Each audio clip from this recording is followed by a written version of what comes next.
Hey, you got a permit for those guns? I've got your permit right here.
Oh, base cosmic. How about like 10% cast speed, 2 seconds cooldown reductions on everything? Ooh, yes, that would be great. PvE buffs. And maybe some like flat damage increase as well. Ooh, maybe adding KD on Volteric.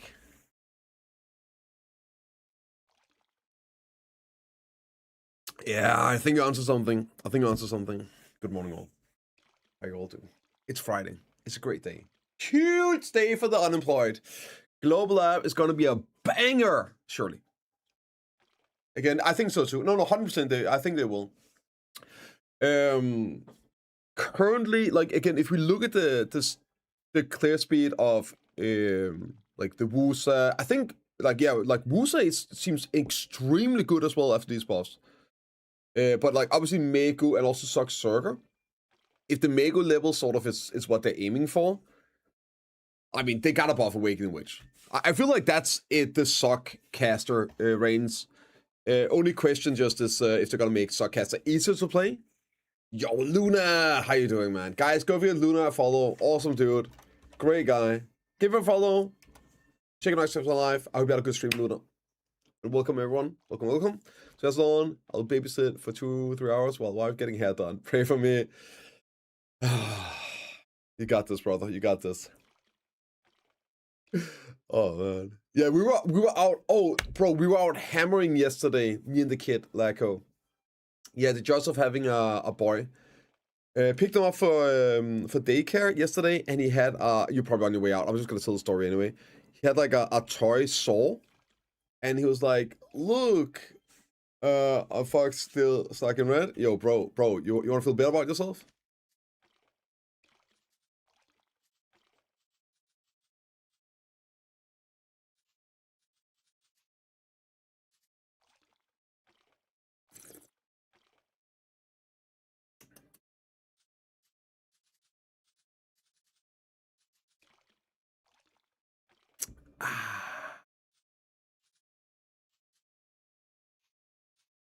Same, brother, same. It's okay. We're gonna get buffs today, man. We're gonna get buff Luna. I'm sure they're gonna finally buff my witch, right? Or it needs to go out there and beat up Baba. I'm playing Witch this season. Even in my losses, I'm having too much fun playing Witch. I do not care. War is better than Witch right now in the season. Like, duh. It's and like the big problem with Witch, it's so interesting, right? The issue with Witch is the classes that are just ignoring forward guards, stuff that jumps through forward guard. It's not grab classes. Grab classes is not the problem. It's all these fucking forward guard ignoring abilities. And then of course it's the prevalence of also perma super armor classes. Like some games you just literally cannot get a CC in. I mean, I can trade damage though, so that's nice, right? That's nice. But yeah, it's literally not the grab, it's the perma super armor stuff. God, my lord, they need to fucking fix that and then also reduce the amount of forward guard ignoring abilities so players can actually use forward guards. Yeah. And the problem is, again, Lethmer, those are the only things that are really viable because of the amount of abilities to just CCs you straight through forward guards. Like fucking dosas, man. Sock dosa is so cancer. Sock dosa, hash, striker mystics, sock DKs. Oh my god, dude. But yeah. Does hit Excel be Excel though? Yeah, I know. But that only really works, Piro, for the classes that have to use like a gap. It's very like and have to use a grab as well. It's very hard to hit accelerate most, like for example an awakening Megu. Like I'm gonna get hit accelerated harder than that, right? EK so well. Oh yeah, for sure, Lithmer. You love chasing, just run it down, Archer, there's permanent super right in Thrones Prime. Yeah, oh my god, dude. Excited for Guild Wars 3? Not really. I mean, I'm excited for a good MMO. Not because I necessarily am going to play it. I played Guild Wars 2 a little bit when it came out, like years ago. I don't think I ever got max level. I played with my brother, we just leveled up. It was fun. I really enjoyed it. I remember that being something like where you could like combine abilities with fire and like blow stuff. Like that was pretty cool. Like elements interacting, if I remember correctly. I liked it. It's a great game.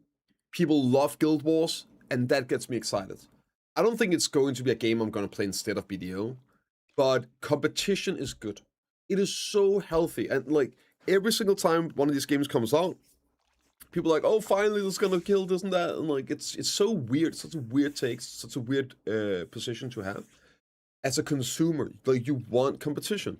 If Guild War 2 is out, it does well. It does great stuff.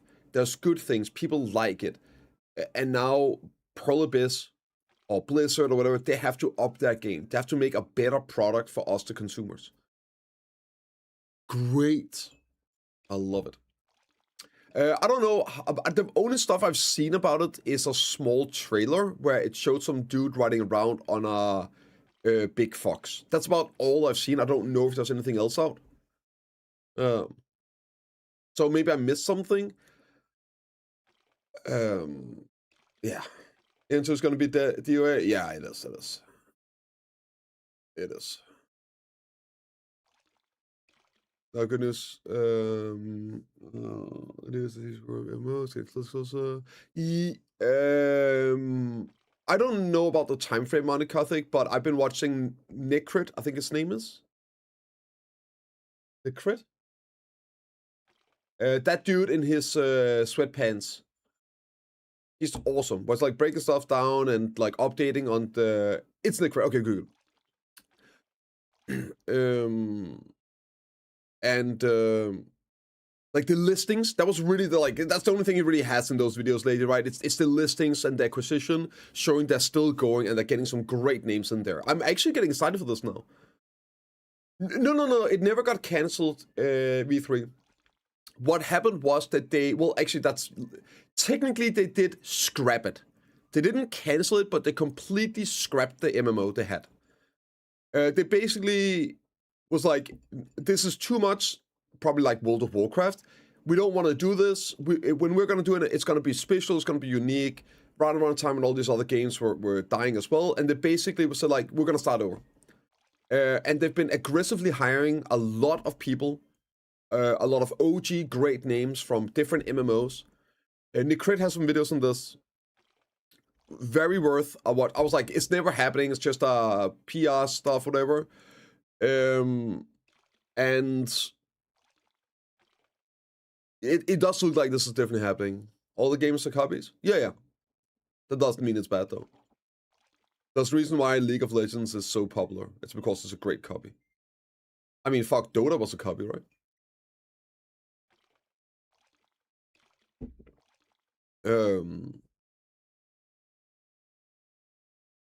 But just because all the games are copies doesn't mean you can't create something unique. Right, it's an MMO is still a copy of MMOs, but they can be very different, right? Modification copy of Pong. True.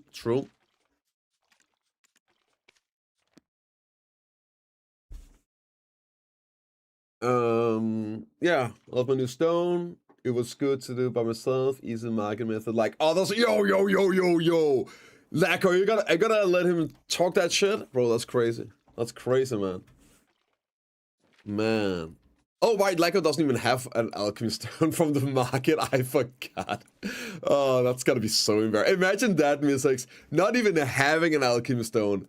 One thing is buying it from the market, another thing is not even having a shining stone.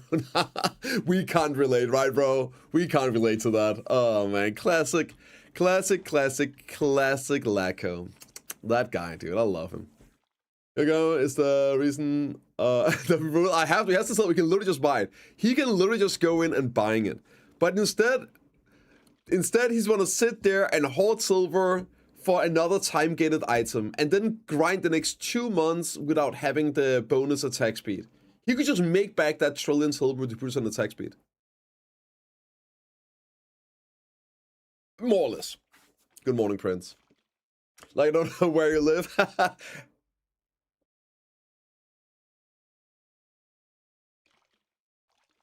Video Company's reason it can never get good dungeons too. There are downsides to it and photography. Yes, not just the combat, but also the class design. Since we don't have like the trifecta, and the trifecta sort of works better when you have tap targeting, so you can target your allies with direct heals and stuff like that, right? It is you're completely correct. It is not everything is just biz. World of Warcraft would be a vastly different game if it had action combat, because you just wouldn't be able to generate the same fights, the same feels and everything. So some things does things better, and people like different things.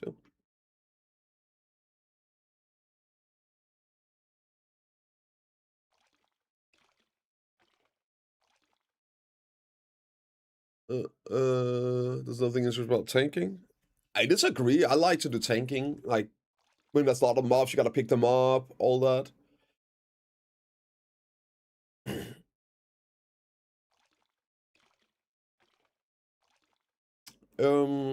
I don't think it's cope Gothic. I also think it's more like a realistic approach to it. In theory, sure. But there are just some limitations in terms of how classes are designed. How you can do mechanics.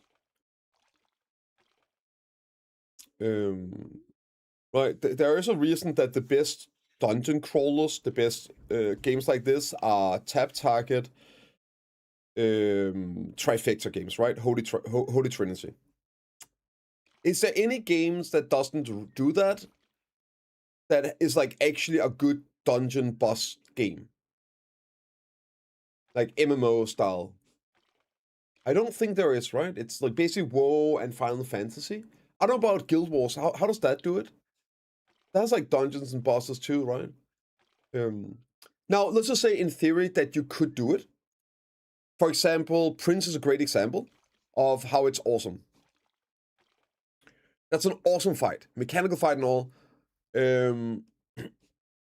But how many of those can you make? Like, do you just have more leeway of making different encounters and all? But, like, okay, so here this was my point regardless, right? Time. The amount of time and effort it takes for a company or like a development team to make something new and invent something new and refine it and improve it and everything, it's just vastly different than do what you know how to do. And we saw that with the bosses. They spent like 2 years making Land of Morning Light, right? Got a permit for those 2 years guns? of content was Land of Morning Light, if I remember correctly.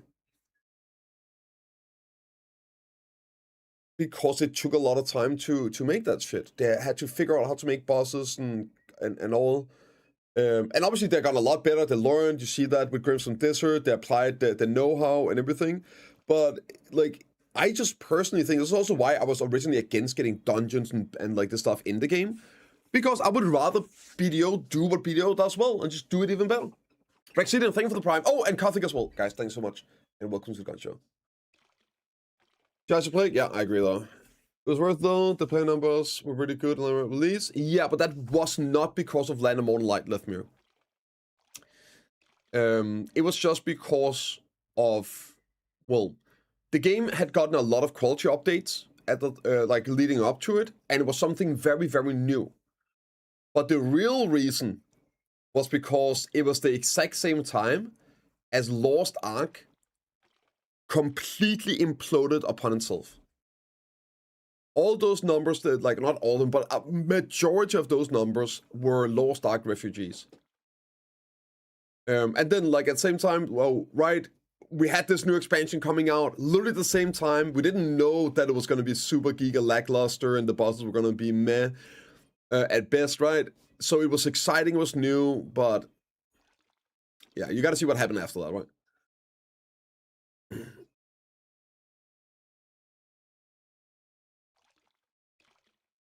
You know, some video. I think I was playing during that time. Yeah, I think it was 2 maybe. Yeah.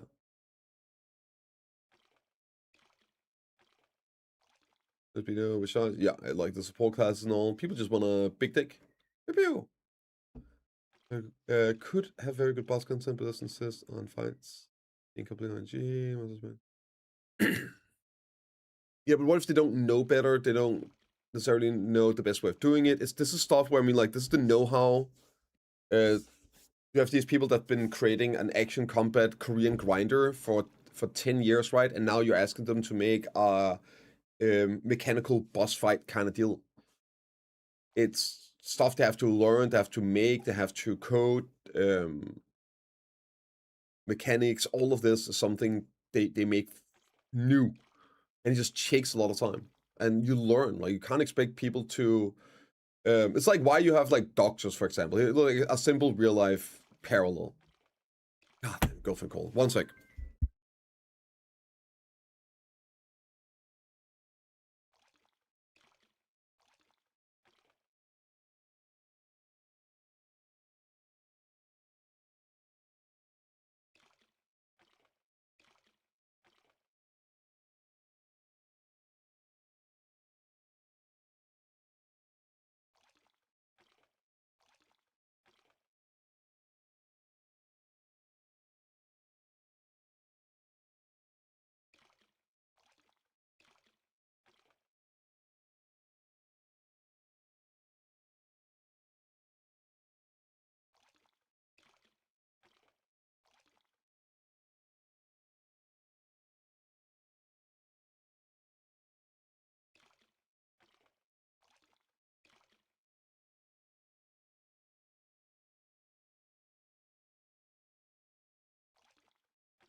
Oh my.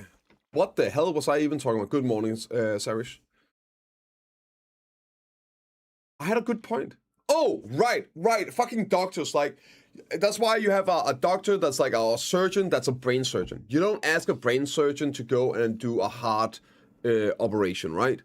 Sure, he could learn it, and he's probably going to be a lot better at learning it than I would, right? Or you would. But he's going to have to take some time to learn how to operate on a heart as well, right? I feel like that's pretty much the same with devs. It's not like, oh, you can make a line of code. Well, that doesn't mean you can fucking, like, come up with a good mechanical boss fight, right? Just because you could potentially code it over time. So that was my big issue with the boss stuff. Time and effort going into making it, right? Instead of just doing what they do well. Yeah.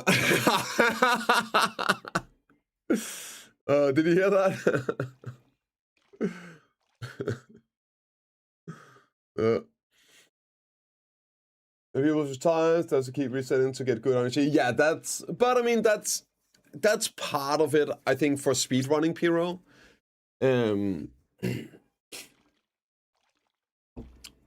I feel like that is part of speedrunning. If you're trying to set record times and all, that's the same in other games as well. There are, of course, a bit of variance in mechanics, but it's not like the mechanics change. Yeah, this parents, game of friends, and you're a lot better than them. Yep, of course.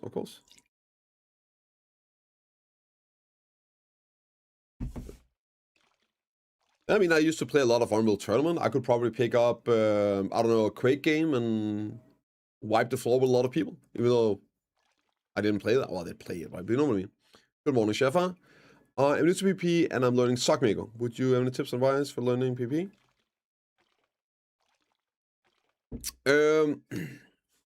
Here's a good idea. So if you go in and don't look at this. It's been a rough week.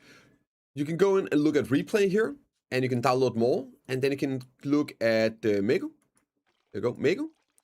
And you can choose what server you want to watch. No, that's... Gao is amazing. You can check Gao's replays. One of my guilties. Absolute monster. You know, yeah. Who else we got? Like, you're... Wait, oh wait, that's... I was like, Mages doesn't play... Yeah, maybe Gao, whatever, right? And then you can download some replays. The number one thing when it comes to PvP is learn to stay protected. That is the best advice I can give you. Practice one combo, Schaefer. Just one combo. Watch a YouTube guide on that, but then practice staying protected. And the hero plays suck those a guy. Do you have his OnlyFans link? Yeah, but that's expensive. That shit ain't free. Device and just start life skilling. While my hands heal up, almost good cooking. Going to an alchemy, yes. Hell yeah, Swift. Hell yeah, dude. I hope you're enjoying it. I hope you're enjoying it. Like, I love it, just like kicking back, doing some... Actually, that reminds me. I need to go and suck some wood right now. This wood is not gonna suck itself, you know?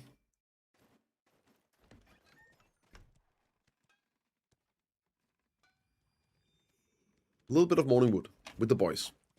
Oh, Imperials.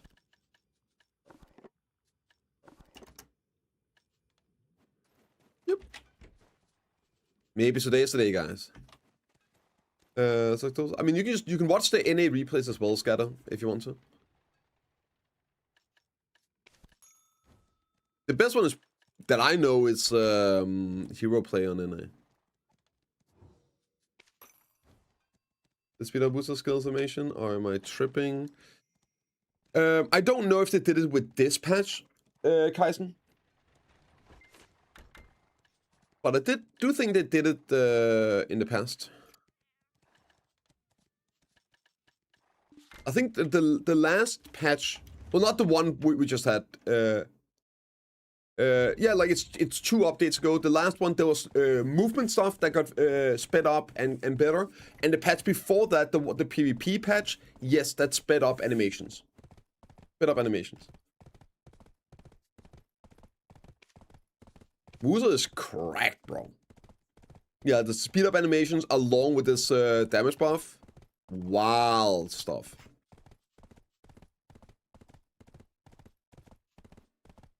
Yeah, it does really well.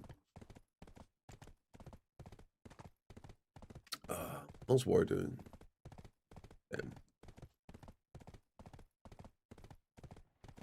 Bobo finally started playing his ult. Oh, let's go Goldstein, bro. Goldstein's still farming. Good shit, bro. How to see people's rabams? I don't believe you can. I think that slow-paced content with too many mechanics against speed of selling point. I think the combat is the thing. Should focus on with back-to-back grind, a tower, and good PvP. I for the most part agree, closer. Oftentimes when games try to please everyone, they end up pleasing no one because they make all the content subpar instead of focusing on what they do best. But, I mean, they have it now. They did spend those couple of years figuring out how to make bosses and do boss content and everything. So, I guess it's a nice little addition. Can be fun at times. But, yeah. I also don't think there's a problem with having a bit of variance. Like, a little bit of different things. But I definitely agree that they should be... That is what their focus should be on. That stuff, right? Martin had neon in it, but recorded and placed in review. What's the amount of time?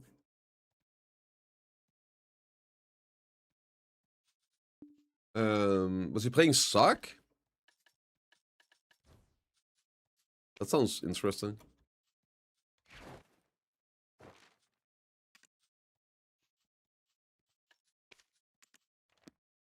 Are you sure it wasn't the same game? Maybe you're just spectating the wrong person, or?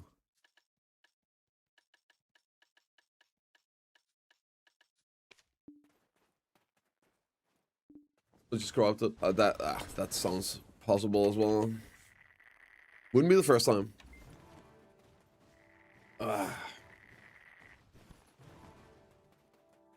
Oh, you're right. Wait, you're right. I'm an idiot. Oh, you are... you are right. To be fair, Nian does play an NA as well, Piro. He does play an NA as well. He played hardcore server at least on NA when that was up. So he probably, I don't know if he has a, well, he does have an account, right, obviously, but does he have, I don't, maybe he doesn't play NA AOS. Probably doesn't. Who the fuck does? It's like open for midnight. RIP. But yeah, that's silly. Man, I wonder what class gonna be in today. Yeah, you can see people's add-ons, Castello, but you can't see what weapons they're using. It was a song. Which one were you? Bro, it's been a rough week, man. It's been a rough week. Which one were you?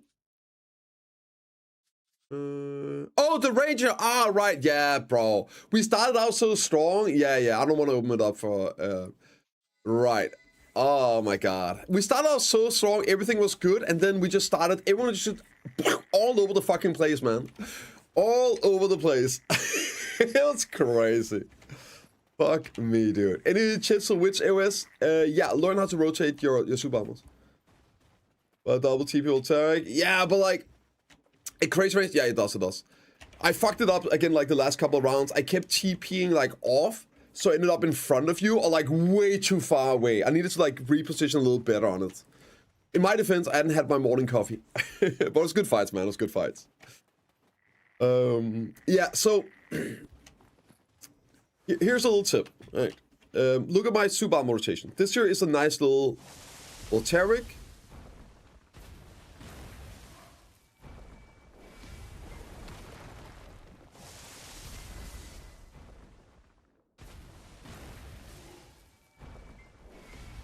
You can have perma super armor like this.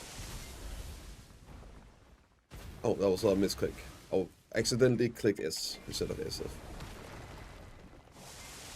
Perma super armor. By rotating your 3 super armor abilities. So this here is a nice little, like, just safety. Whenever you're unsure what to do. Q-block as well at times, right? But the issue is a lot of classes right now will just shit you through your forward guard. They will just bypass it. Angling is the biggest issue. He will get behind you, in front of you, all that.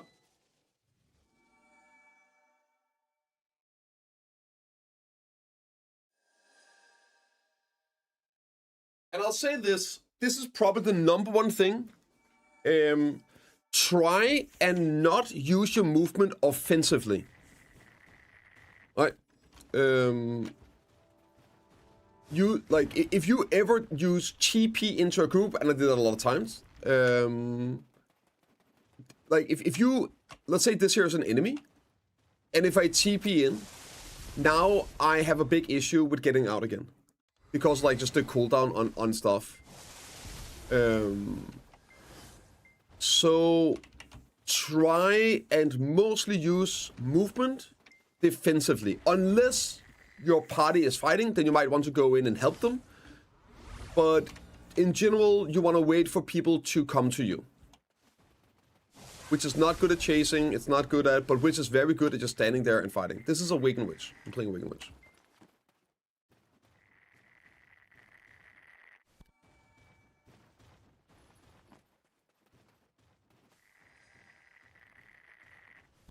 And yeah, again, a little trick is try not to use forward guard. It's simply because it's dangerous. People can punish your forward guards. I always try to use my forward guard ability after reposition. Right. Then I'll throw down a forward guard. Buy some time, right? Quick into the stuff, right? And then just rotate super armors when you need to. Reposition away from the grabs. Yeah.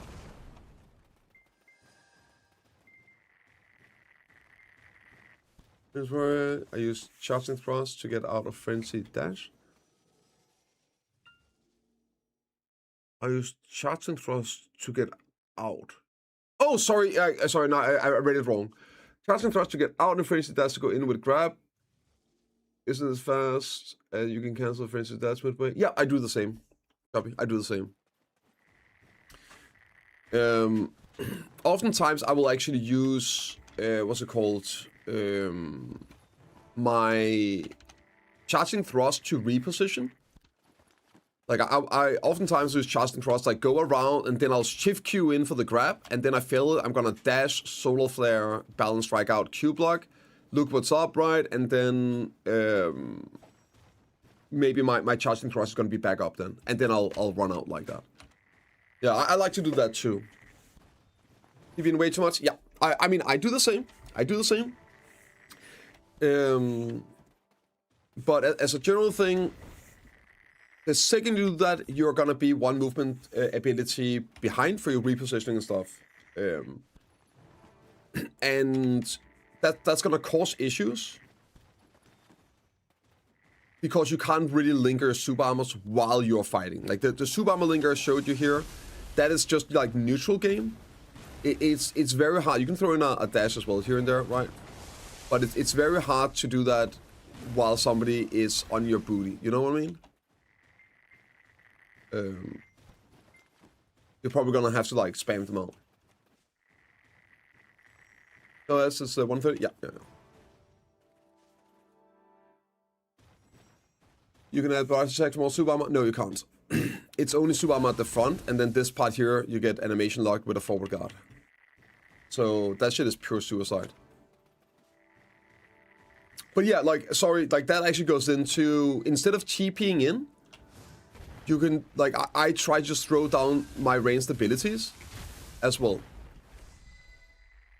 Right, see what happens, get the damage in, get the crit rate buffs up, shit like that, and then you can look for the opening.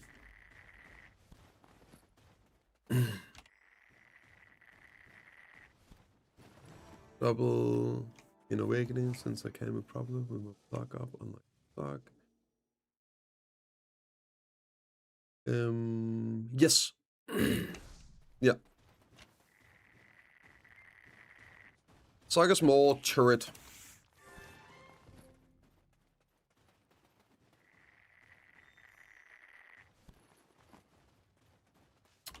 Witch's biggest issue is moving to a fight.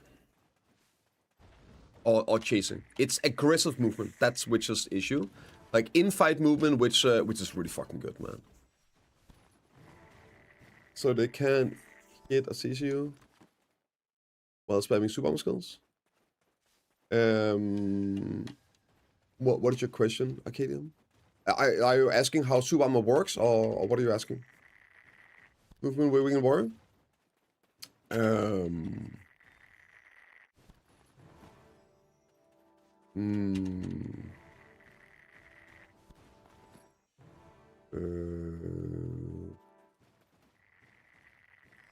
No, like you shift queuing for the grab, using your WF for movement. That's pretty solid, right? It's maybe if you have like something specific, Chumpy.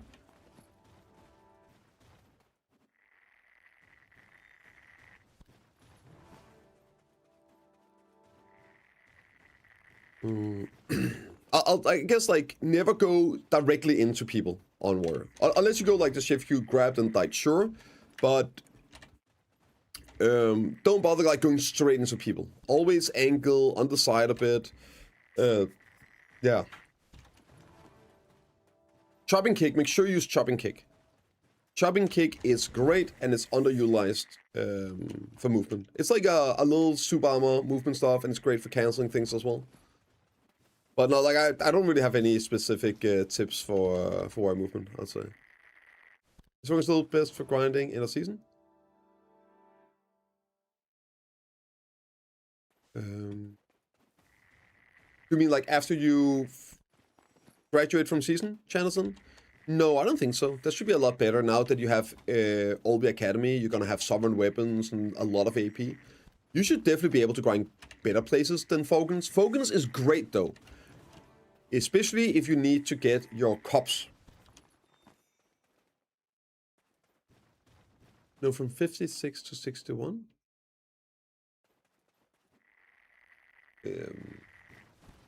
Are you talking? No, just like don't bother with with EXP. If you need to get level 60, you can do that at so many places. 60 is super easy to get. I think a lot of people... I think I did it on EU as well, where I went to... I guess you don't need 61, by the way, just 60. That's fine. Don't bother 61. Completely useless. If I remember correctly, Hex Sanctuary was this one. Was it this one? No, that was some of it. Why the hell did I level up to actual 60? Was it Mara Cave? Yeah, like Hex. That's what I mean, right? That's here, right? Oh no, sorry, Traders. There, it's this one, right? Thank you. Yeah, this one up here. Mara Cave, my bad. Traders Graveyard up here. Yeah. Thank you. This one right here. That's where I leveled to 60. It's like some pillow spots and all. That's insanely good EXP. Good morning, Skull. Party Cave. Yeah. True is opposite Christ. Oh wait, never. That was changed. Maybe that's not that easy anymore.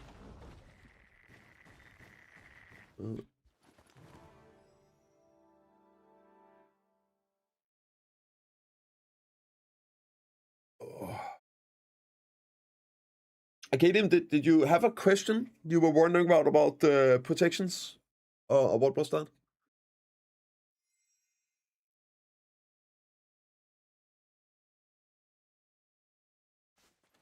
Yeah, I never tried it, but I did there on my EU arc and it went really fast. It was really good.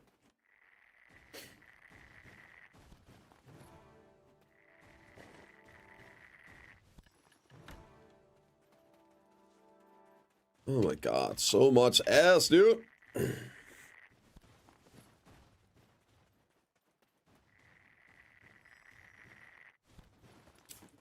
Man, I can't get over. I get to wake up in the morning and just sit down, hang out with the homies, and suck morning wood. What a great way to start the day. Not too shabby. Doing 3 skill, super amount skills you showed earlier. Is there any gap between skills where enemy can CC you? Outside of grabs, no. Now, what can happen, Arcadium, is you can get hit accelerated. For example, against a make or whatever. But the point is less so that you use it to demonstrate. If you're doing demonstrating Arcadium and like somebody's actually hitting you, then you shouldn't linger them that long. Like, you can linger an ability if you absolutely have to, because all the other stuff, that's more the point when you're, like, in the fight. Let's say that, like, I try to demonstrate here, and, like, all this shit is on cooldown. I'm like, oh shit, what did you do? Okay, I can just linger this. I can linger a little bit. Okay, now I can dash. Okay, reposition here. Linger this. Okay, I can get out now. Okay, see you. You see? At this point here, I used the lingers. I didn't use them to like, linger into each other.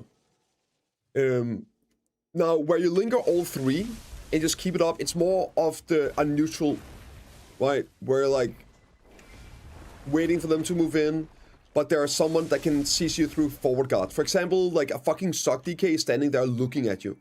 If you start throwing down like this, he's gonna instant jump to your booty and you're CC'd. If you stand in Q block, oh, the hash might jump on you. You know what I mean? So it's more like the linger between these three. There's no gap, by the way. I mean, there's a tiny gap because you click S, but you can hotkey that if you want to. There's no gap on this one. That's just because I was too slow. Shift Q has less of a linger. So, you can... Like, if a Awakening Magus spins on you, he'll probably hit accelerate you out of those, which is why you shouldn't be lingering necessarily when you're trading. I hope that makes sense. But that's like, yeah, you need to know like which classes can jump on your butt.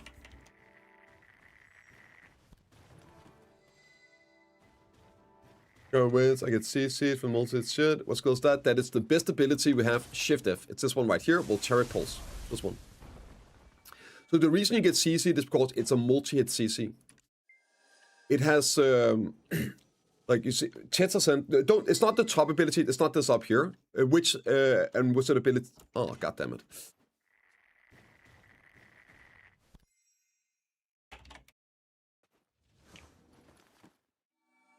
I also stream on Kick and YouTube, by the way. So it's there. Getting sock maker nerfs today. I was melting over to most and they're target ruin. Yeah, bro. I don't know, man. I don't know. Nethrex is about to hit 100k trash at Tongrid, man. He already posted a 93k hour. 93k trash at Tongrid. Like, just look at this shit here.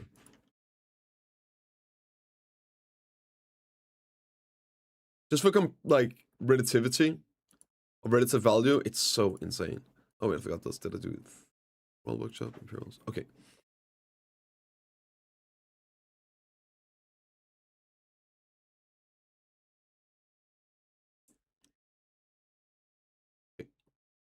Where's Tongrid at? Tongrid down here? Okay, look at this.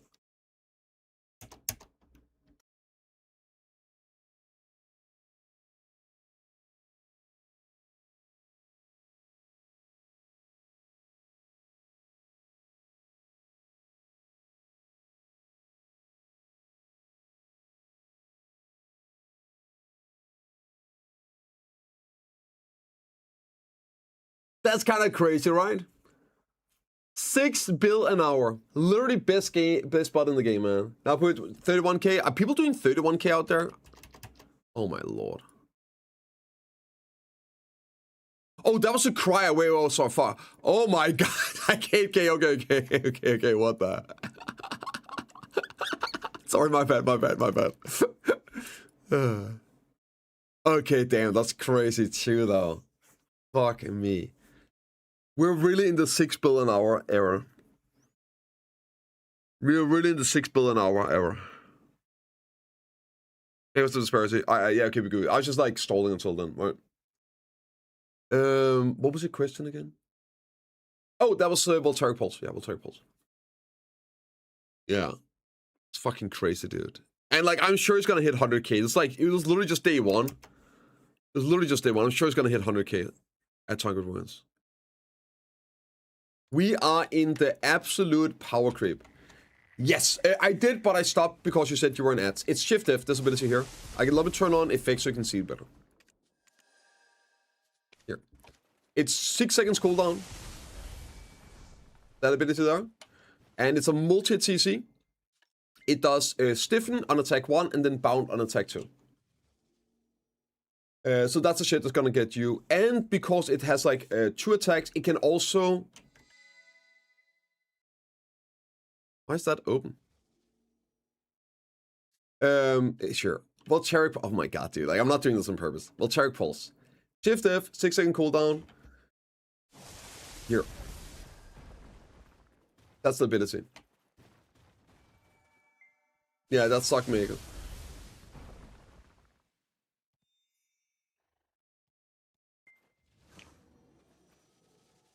And you know what's really weird? I'm not sure... I'm not entirely sure if this is a mistake.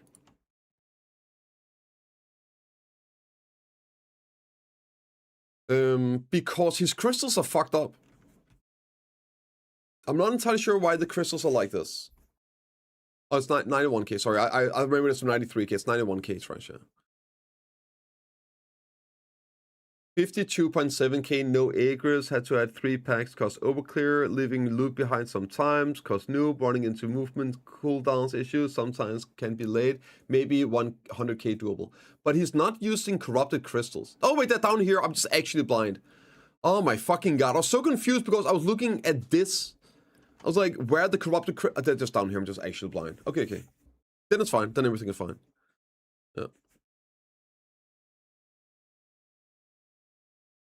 Yeah, then everything's fine, yeah. Oh, he doesn't even have Shining? What a noob. What a noob. That's without Shining. Yeah. 91k trash, man. I think 100k is doable. As soon as he sorts out the movement, figuring out the timing on picking up loot, and then also, like, actually work out the correct rotation, 100%. He can hit 100k. He can 100k. But yeah, Shift F here, there we go, this ability, it's a multi-CC, it's 6-second cooldown. What you want to do, I guess, I might as well just let you guys know how to fight Witch. When you go in for the grab against a Witch, you don't grab. You wait until they use Voltaic Pulse, then you're free to grab. So, like, for example, if a Warrior, a Valk, whatever the fuck is, anything with a grab goes into me, I see them moving in, I'm just going to throw down Voltaic Pulse. Now, if they don't use that grab, that means I don't have any way of dealing with it anymore, and now you can freely grab without worrying about getting CC'd. Well, we still have some ways of actually CCing the grab, but that's giga RNG and, yeah. Nothing we do reliably. So that's the trick. You just wait until you use Voltaic Pulse, and then you can grab.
Hey, you got a permit for those guns? I've got your permit right here.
Sorry, I'm back. Hey, what's up, Baylor? This is from Fun Gods? No. No, it does not. Of course not. Which has no abilities that can CC you through Front Guard. However, we got a really nice repositioning, right? So let's say this tree here is a player. Then here into this, it's super quick. Yeah, so you can use the SE is so smooth. It's such a nice ability for like quick repositioning. Yeah, that's about it. Baylor, thank you for the Prime, man. I appreciate it. Welcome back to Guns here. Hope you're doing well. Are you ready for today's patch, Baylor? Huge patch. It'll be great. I got a gut feeling about today. Can you check new Circ data? I guess I can see if it's updated here. Circ data should be crazy. I've been hearing wild shit out of Zephyr.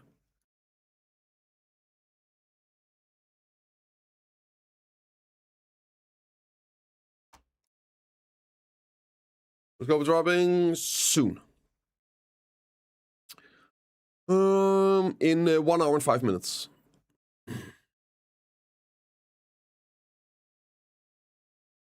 Huh? I guess that's like it's too early, right? There's no real data out. Like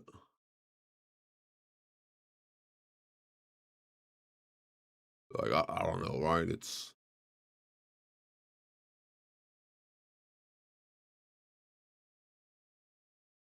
like I don't know. It's a bit early in the data, unless people went out and did some actual testing and showed those. But I got some guildies that are very happy, very, very, very happy with the circus. Is he about rank 2? Yeah, but again, like it's low data. You can't use this for anything. What's up, Ice? Who was Awaken above incoming? Yeah, Witch 2, man. Witch 2. I got a real question here that I'm actually curious about. Do you think that PA should nerf Mako? Sock Mako. Like, I'm not saying like just like, I think clearly Sock Mako is looking to be #1 right now, but by how much? Is it warranted getting like a 5% nerf or something? No, just buff off. Yeah, like, but no, I agree. Buff everyone, like everyone up to that level. It's just, how is the Mako buffs holding up compared to the other classes that did get buffed, right? To me, that's a determining factor. Because if you end up buffing everything up to Sock Mako, well then Circa, Wusa, and Ranger is gonna be worse, right?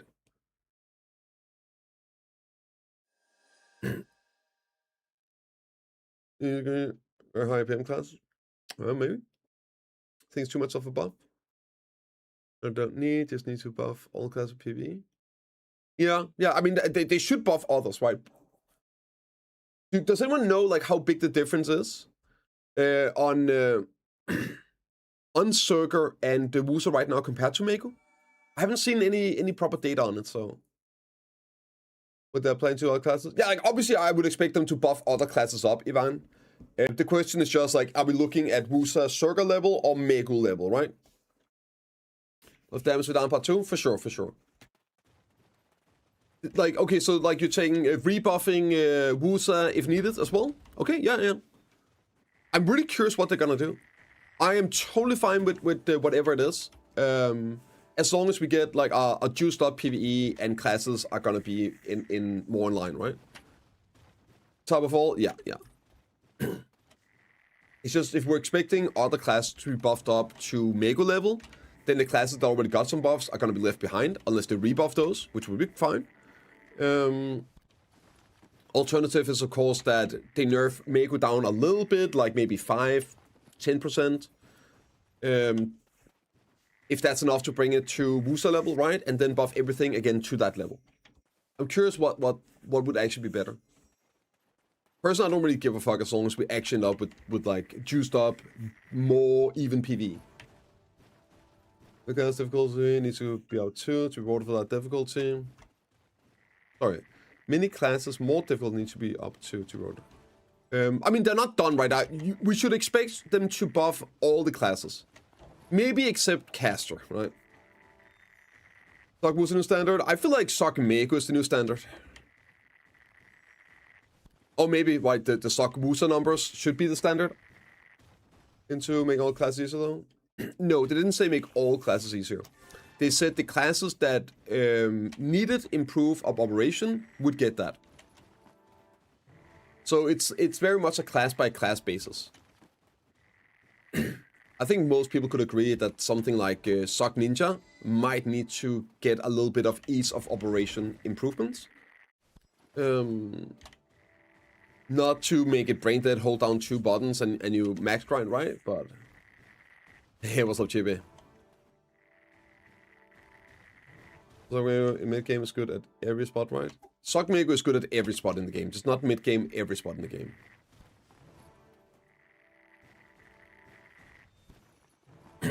Class buff, S tier, ones for starters.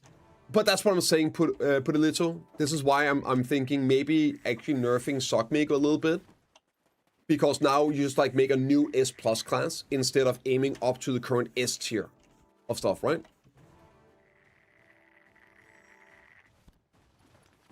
I think we all share that sentiment, Kaname.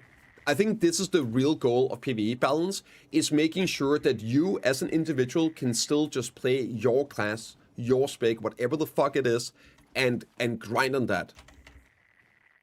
That should be the #1 goal of any PvE adjustments. Make it so you can play whatever class it is you're playing and feel good about it in PvE.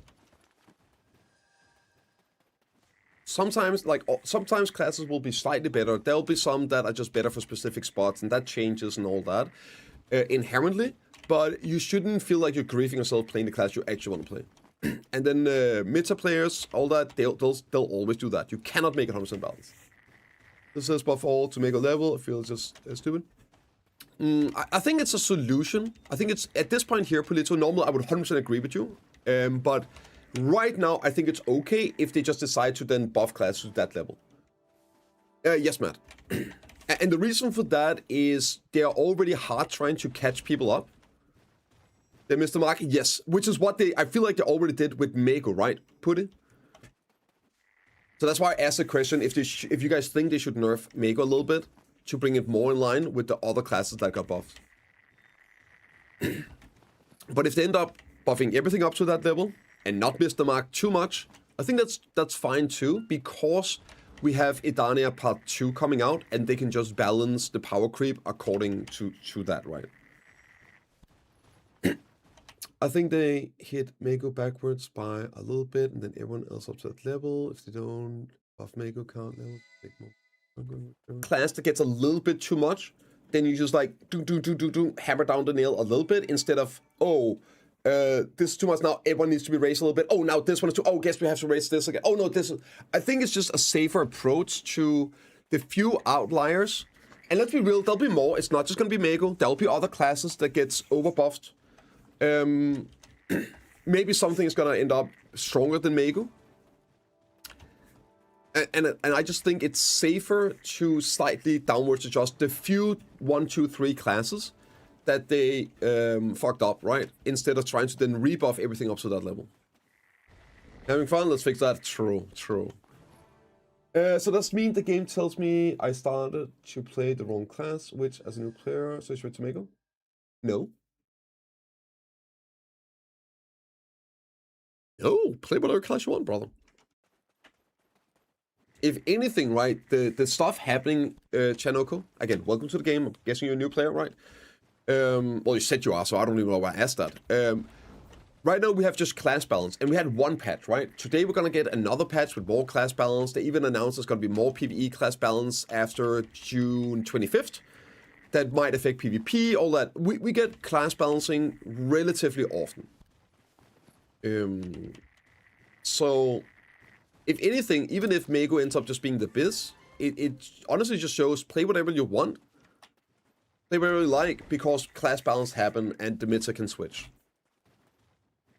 And most people don't hard roll meta classes, right? Yeah, but you enjoy. On top classes, it is. But like it's less about the specific Matt. It's more about the mentality, like or the point of it. Maybe he was playing a Musa, right, or something. Maybe I think Awakened Witch is gonna get buffed, yeah. I very much think they're going to buff Witch and Wizard, yeah. The only classes I have a hard time seeing not deserving a buff, considering the new level of PvE, is Sockcaster. And I do think they'll change stuff with Sockcaster, maybe making it a bit easier, better operation, but I don't know if they're going to like buff it, right? Other than that, I feel like most classes, most specs would deserve a buff with the new baseline. With everything as a new player, need to worry about meta? Exactly. It's only in-game where meta plays a role. Give us timer for Fridays. I can't be asked. If I knew how to make one, I would. The problem is the only way I know how to make a timer, man, is I need to have like a browser, then have it open, and I don't want to deal with that.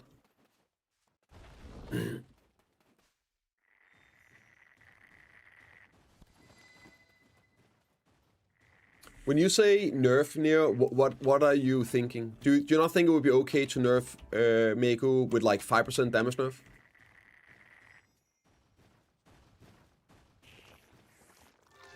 That's the way to fix 5% cap? There's no problem with the 5% cap, Chippy. If anything, the performance at Tongbridge shows how important the 5% cap is. The fact that you have places like Tongbridge, or well, Tongbridge specifically, being legitimately biz in the game, despite the 5% cap, literally shows how important that is. Kill again. Okay, yeah. So that's why I asked Neo, because a nerf could be 5%, it could be 50%, right? And I feel like every time people hear the word nerfed, they assume that it got killed, destroyed, right? So that's not what we're talking about. Nobody, I know, okay, that's a lie. Some people are just devious and wanted.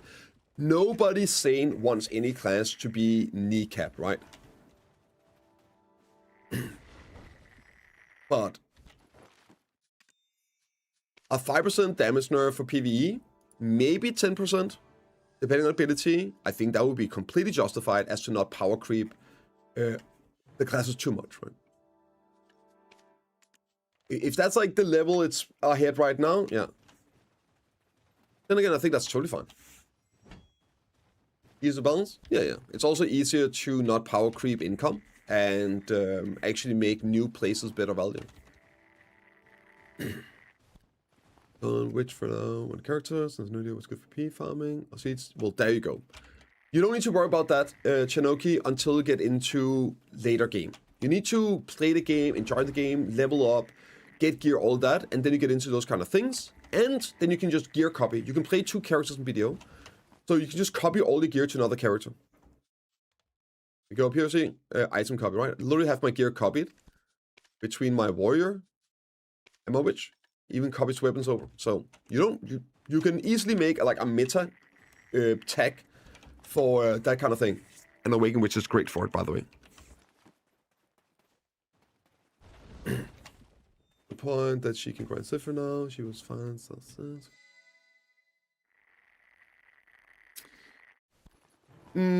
Yes, but if that means that she becomes OP at those 2 other spots, I don't think that that is then good. Ace isn't then good, that's fine, but if she becomes like broken at any place, I think they should nerf it down a little bit, right? When Christuga was the best spot because people can one-shot mobs? Yep. Oh, I remember. I remember how people were grinding Sequoia back when we had like freaking Dikia spots in the game almost.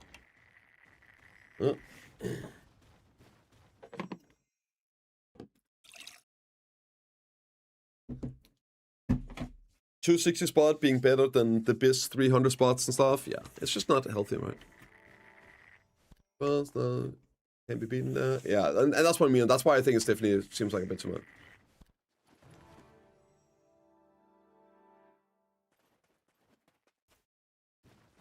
Let's take which PV. It works too, man. But yeah, the last patch, it really got me excited to see what they're gonna do with the other classes. It's also why I'm not going crazy at the moment to, oh my god, nerf Meiko, because what if they roll out like a fucking 30% damage buff to Awakening Witch or Guardian or something? You're gonna be like, oh shit, okay, I see what PA is doing here. Maybe we buff Wusa again, right? So, we'll see. It is just a lot more fun getting buffed than nerfed, man. That's for fucking sure.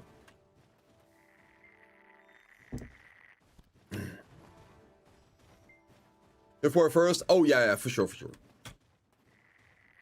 You know it, man. You know it.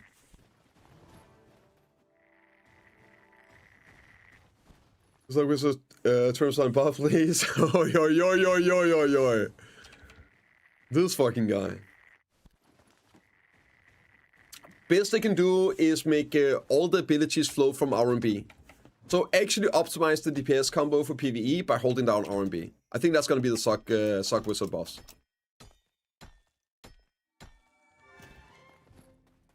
I think from what I'm seeing and everything, it might be fine getting like a 5 to 10% PvE damage nerf on Mako abilities.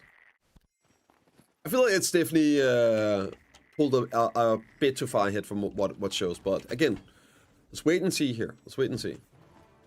As somebody, I just want to say this, I completely understand Mako right now. Warrior historically, every time PA have done these PvE updates and stuff, Warrior was the first class to get an update. With the Succession, with like past as well, with PvE buffs. And what happened was, it went super crazy. It was so fucking good. Top PvE class, because it was good compared to the other classes. But then PA buffed the other classes as well following it. Warrior's just the first one in the patch notes for it. And what happened was, they nerfed Warrior because of people crying their fucking face off. And then they still buffed the other classes up to the level that Warrior was originally buffed at. This happened like 3 or 4 times in the history of the game. It's fucking insane. And then they never rebuff Warrior. So they just buff Warrior up, great. This is the new level. People cry, oh, we nerf Warrior down. And then they buff all the other classes up to the level there was, because, well, that was what they're aiming for. So now Warrior just dead class again. Went from like the worst class to top tier to the worst class. So I get it. I'm totally for just waiting and seeing what's gonna happen here. Let's see how this actually pans out, lands, and then if something needs some slight adjustments because it's sticking its head out too far, then yeah, just give it a little 5-10% nerf if that's it. Needs a nerf. The buff was 50. It was 40 to 50%. 40 to 50% on every single ability. There was at least one that was 50, but everything else was 40. Yeah. I think, like, my knee, like, my gut, not my knee jerk, my gut feeling is that she needs a 5-10% nerf right now to bring her on the S tier level instead of being S++. That's sort of the feel I have. The Wolf's like Ninja, ignored Awakening, don't, oh my god, Yuki, I forgot that. They really did that, didn't they? That was fucking wild. I had forgotten they really did that. The class that everyone was agreeing was like one of the 3 worst PvE specs in the game. And then I think actually the best PvE spec in the game at the time, they buffed this. I was like, bro, you're right. That was wild. Yeah. And like, again, it's fine. Even if there's some changes to a good class in today's patch. It's like, they're not done. But sometimes they are done. Like with that one, oh my lord, I had forgotten. That was so weird. Awakened Dosa definitely needs some love. Yeah, it does. I mean, again, if you're looking at the new PvE level, I think the only classes that might not need like a buff is like Sock Caster, maybe Sock Ninja.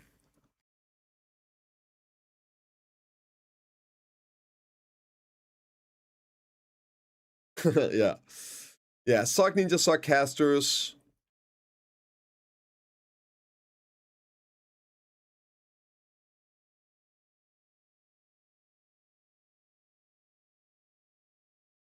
Then I don't know enough about Sock Saw. Yeah.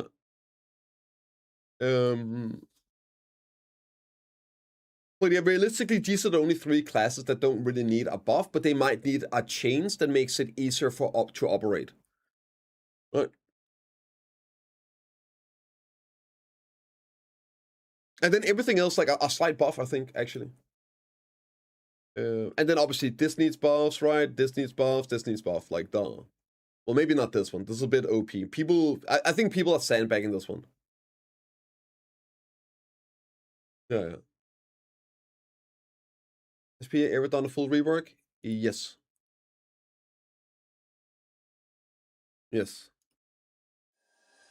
Hey, Lyco, what you doing, man? What's up, bro? What's up, bro? Didn't see you there.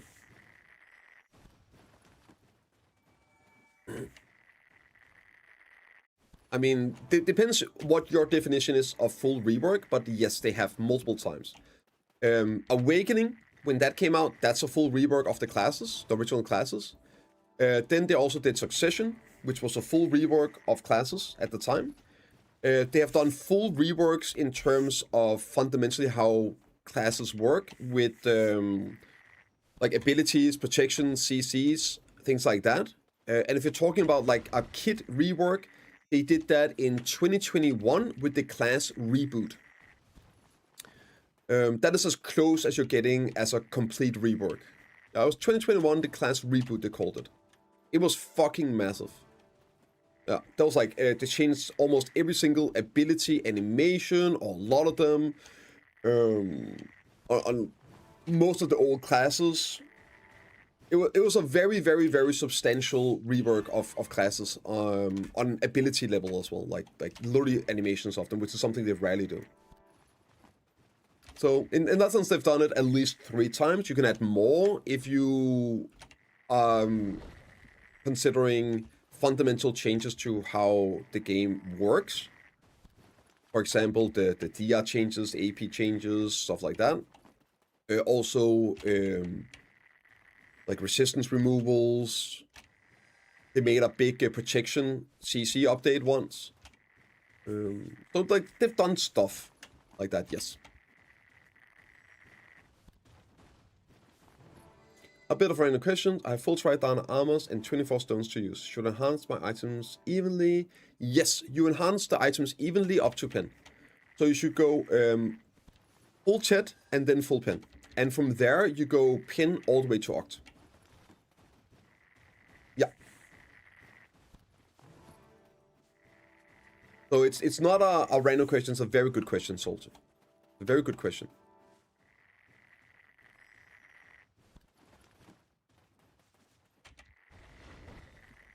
Warren, if incoming? Oh, I fucking wish, man. I wish. We'll see. We gotta get the buff? Yeah.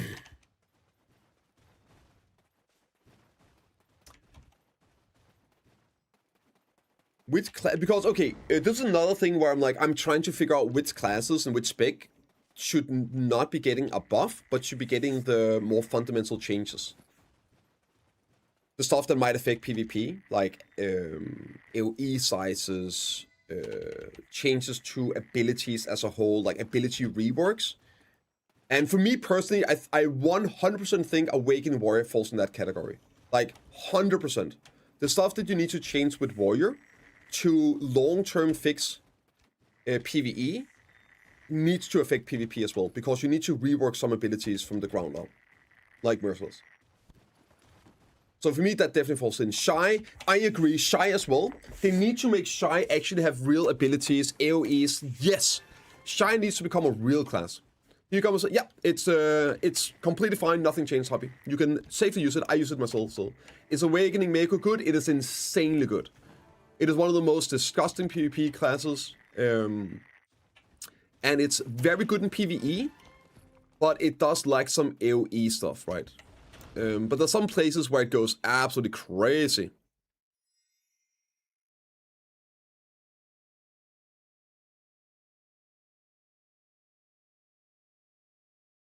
Yeah. High BSR uptime dependent, right? So like it's more spot dependent, but it's probably like a solid 80 or something like that, right? I think that's about right. That should have a grab? No, I don't. I am a big proponent of like the Blizzard approach of trying to balance by making classes the same. I think it's fucking boring. I think it's lazy class design, and I think it ruins game trying to make them perfectly balanced. Because the only way you make like a PvP game or classes, whatever, balanced, like PvP, is by having the same, by classes being the same. It's fucking boring. No, I don't hope that. I would hate if they did that. It would just make the game so much more boring.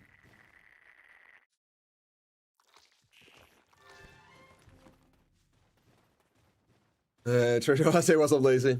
Hey, what do you mean, man? What do you mean? Big warrior play after stage, just wait and see. This approach to balancing. Yep. As long as it's not like rock, scissors, paper, nuclear bomb. Right? And also, I do like that rock can beat paper at times, right? And scissor can beat rock. It doesn't need to be like a 100-0, like, but 70-30, right? In some cases, totally fine. Totally fine. You always get delayed 2 hours? Not that I know about. Let me check. I don't think there's any delay to it. Let me see.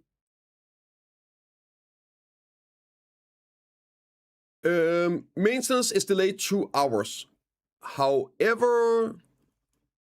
Oh! It is delayed 1 hour on the patch. Here, let me show you guys. So, global lab maintenance, right? Maintenance today is delayed 2 hours. However, details next week's update will be released at 18. So, an hour later. Okay, so it should be an hour and 40 minutes to patch this up, guys. It does look like the patch notes are delayed 1 hour, but we'll see. We'll see. We'll see.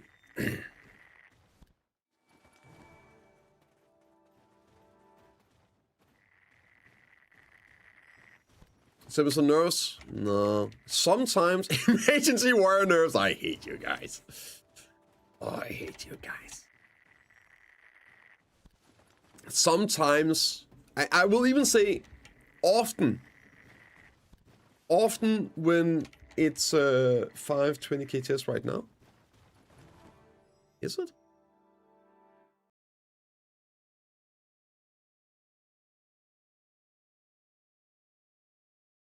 But it's normally at 17, and it's normally in 40 minutes. KST time right now. 17. It is 17, you're right. So maybe it is in 40 minutes. We'll find out. We'll find out. Yeah, yeah, true. It is 17, so maybe it's in 14 minutes.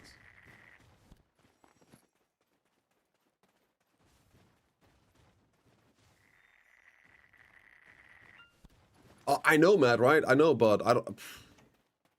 We'll see.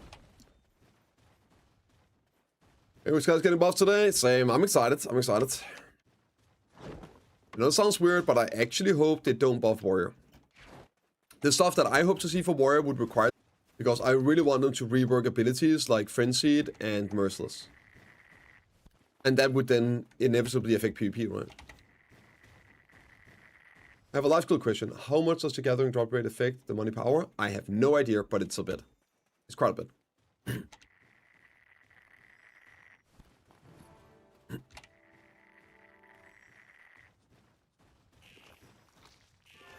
So it kind of affects everything except your sap gathering, right? I think, yeah. 2 weeks, right? I think it's 2 weeks. It's the 25th it ends. Right?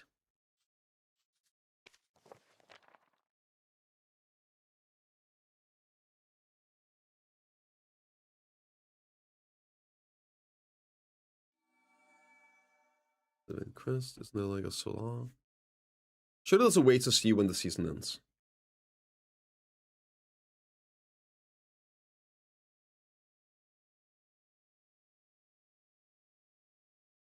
Isn't there a way to see it without finding the patch notes?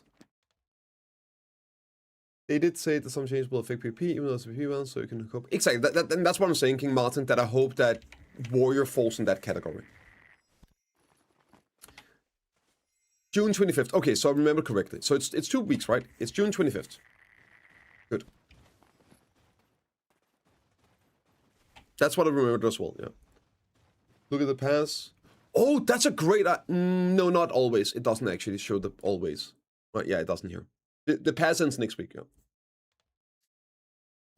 Delayed because of dev talk? Shut up. Guys, I'm gonna be honest. I'm not sure we're gonna get a dev talk. I'm starting to think maybe there's a chance they don't do a dev talk before the wall. But that was the daily. Oh yeah, but sorry, it doesn't matter anyway. It still doesn't matter because the last Solar Pass ended a week ago, right? So it doesn't mean that that's the date. Now, it is the date, but it doesn't mean that's the date. Does that make sense? This one could have ended next week as well. So it's not like the best one to confirm it, since they don't always last the entire season.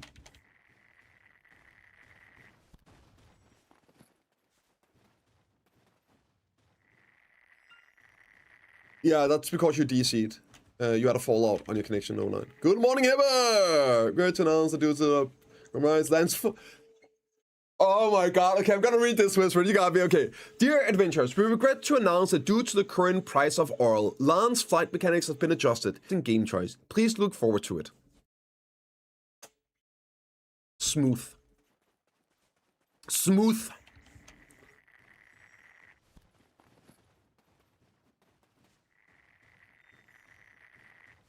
Oh. Oh, goddammit.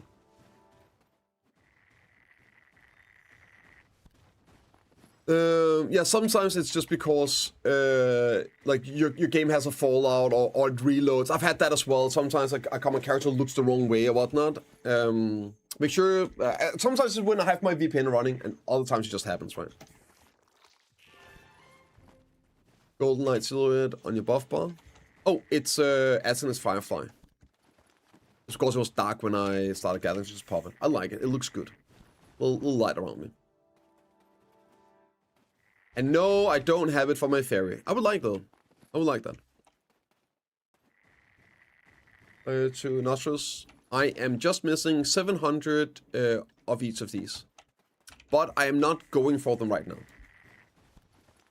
I'm not in a rush. As you can see, I'm doing my my sap gathering. I need to get a bit more sap.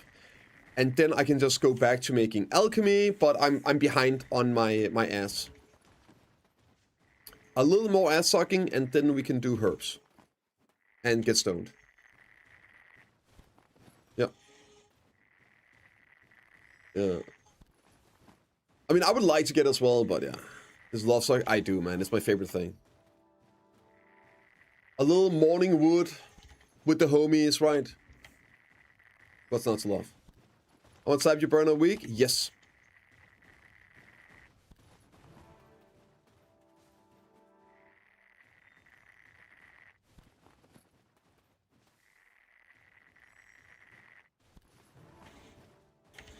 All of it. Ooh, Furu! Hello, brother. His home is good morning, it's done the right way. True, true. Yep. So many wild hearts, yeah. Yo, Whispered, no joke, right? You can get that. I'm not even memeing, you can get that. It's actually possible right now with the event we got going.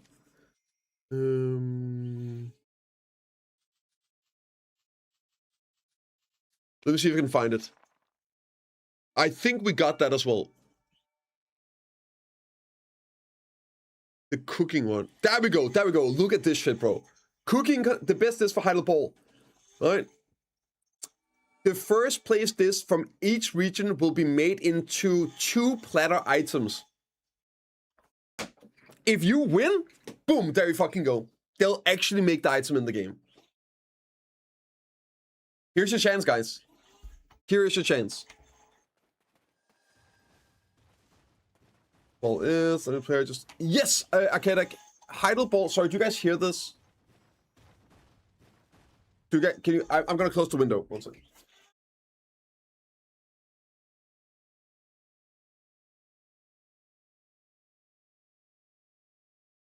Okay, so, well, I can't hear anything else.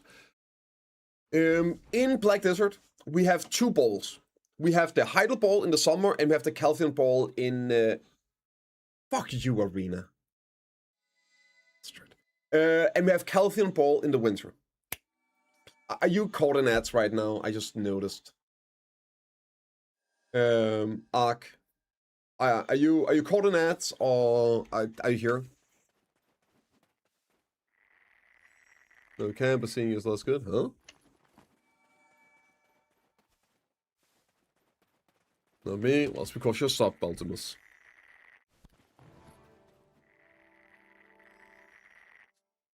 Yeah, it's 5 minutes ad break. Yeah, fucking hell, dude. The ads have been crazy on Twitch lately.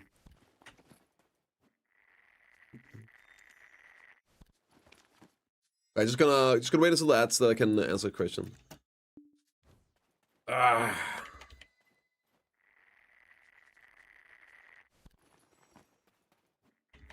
And 2 balls must be nice. I know, right? I know. PA's balls are just the best. Couldn't be 5 balls. What? No, that's true. PA's balls are huge. They hold 2 huge balls every year.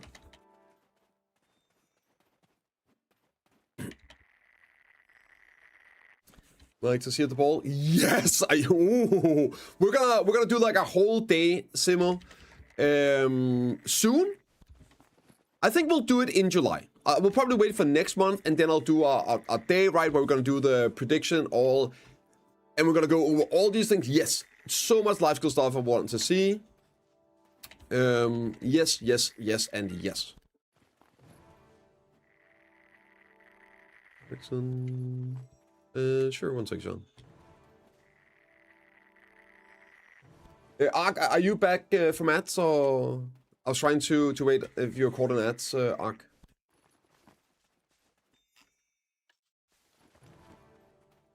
You hear Ark that? You want a new life skill? No. I think, okay, awesome. Yeah, I figured you might have been caught in ads, so I'm just holding off explaining. I don't really want a new life skill. I'm not... A lot of people just want new, more. I think there's so much stuff in this game. So many great things in this game. I just want them to improve that right now. Don't get me wrong, I want new stuff as well at times, but I would much rather just want more depth to the current life skills, more things to do, improvements, reworks of the new stuff, right? I think that would go way harder. Way harder. Okay, so Heidel Ball. Basically, Pearl Abyss have 2 massive balls. Heidel Ball in the summer and Calcium Ball in the winter. They are pretty much the BlizzCons, if you want to call them that, right? It is where they announce the roadmap for the rest of the year. Or like until the next ball, like the next 6 months. All the big updates, the expansions, the new classes. You get tons of freebies. If you go here, you can still get some of them if you haven't. If you're a new player, very, very important, you get these codes. Tons of free shit. See down here. This one here, 10,000 Cron Stones. That's from the last ball, Calcium Ball. This code here expires in 19 days, which is funny enough, just around the time of the next ball. 20k Crons, 5 hammers, 400 stack, 300. Holy fuck, it was a 400 stack? I forgot. So these 2 here, make sure you use those. I'll post them in chat for you. You just copy paste them in and type them in, and you get this here. So bunch of free stuff, updates, the big updates, roadmap for like the next 3 to 6 months. Stuff with Calcium Ball? Yes, it does. That's not really how it works, Solomon. That doesn't matter which ball it is. There's no ball that gives you more rewards than the other one. It just depends on what's going on at the time. For example, the biggest reward relative we ever got was the free pin Black Star. And that was at a Heidel Ball in 2024. That was the single biggest silver like item we ever got in the game. Now, obviously, pin Black Stars are changing the price right now, partially because of that. But at the time, they were like 150 bill. 120 bill, 150 bill. Yeah, that was 2024. Yep, I know, man. That's 2 years ago. Isn't it crazy how much has happened in those 2 years? Yeah, the phone is like, yeah, like again, but it's like also relative value, and we got more than that, right? Like the pure silver value was the biggest on the last ball, but it always gets bigger and bigger and bigger. Well, not always, but generally, yeah. So you can expect big stuff, of course. PA ball, same, bro. Same.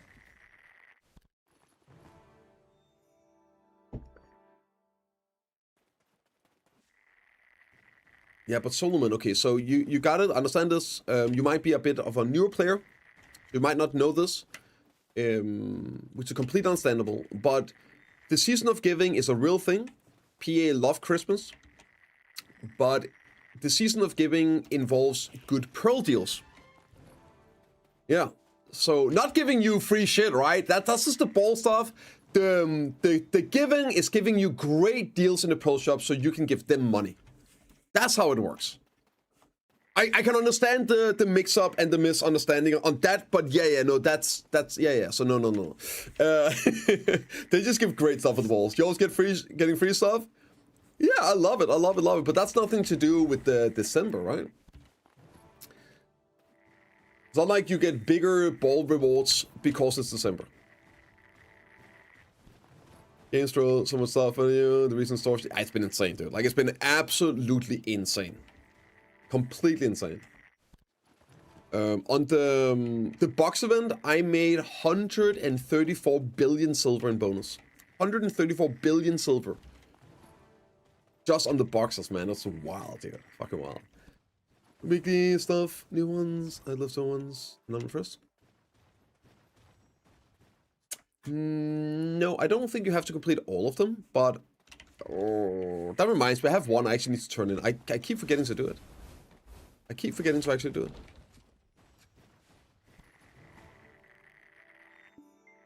No, oh, I'm pretty sure they just... oh my god, what the fuck is this?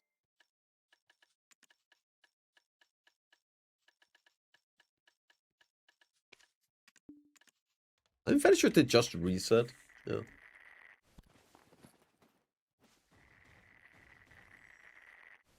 Took it and then finish it. Yeah, you have to abandon it. Otherwise, you keep that quest evil. Yeah. So if you still have that quest, then it doesn't give you a new one. You can't stack them up. You have to either abandon the quest you have, or complete it and turn it in. Right. Otherwise, it counts that daily slot is already occupied by the quest you have.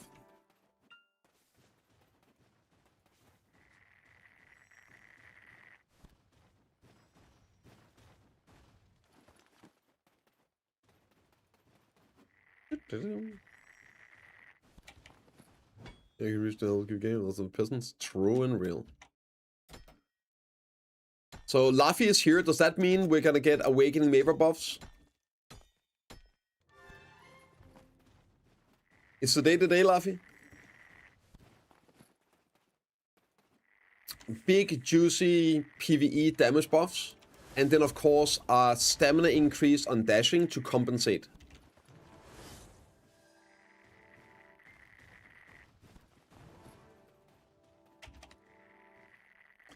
Not yet? Nope. Not yet. Let's see, for the first time in history. Believe it or not, Maver has actually been S tier in the past. Like, it was legitimately, back when Tongrid was the best place, right? Awakening Maver was a meta tag for it. And also, in the past, like, way back, it was a really good grinder. Like, back in the Centaur days. S tier in PvE, not PvP? I mean... explain words, Archer weapon then? Sounds like a skill issue to me, Luffy.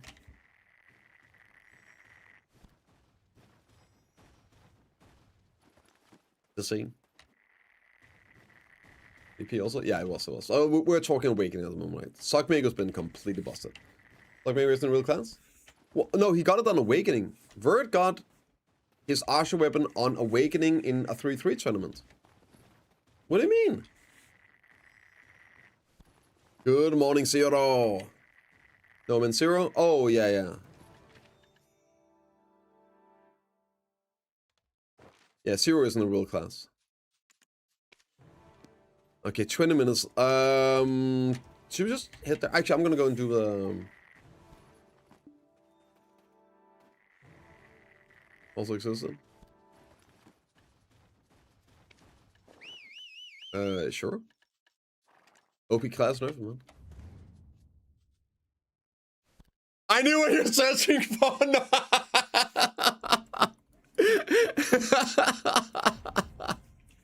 Oh, god damn it, yeah.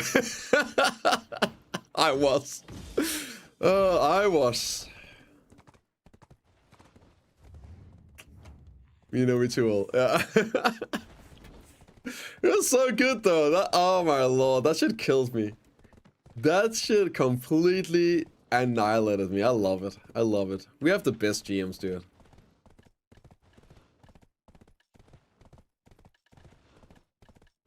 It's been rough, man. It's been rough. Okay, so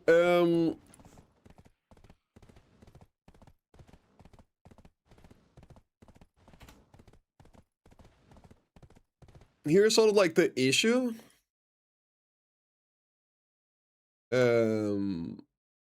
Right. No, wait, this is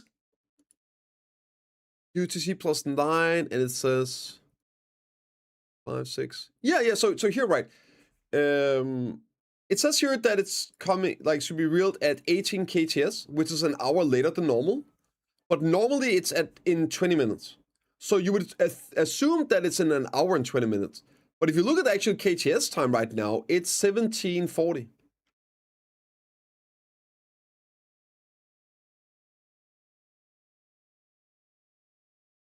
So that's in 20 minutes still. So, like, I don't fucking know. I'm not sure what the actual number is going to be, the actual time when it's there. Normally it's up in 20 minutes. Yeah, we'll see in 20. Exactly. That's the plan. We're just gonna see in 20 minutes. And if it's there, it's there. If it's not, it's gonna be in an hour, right? Basically.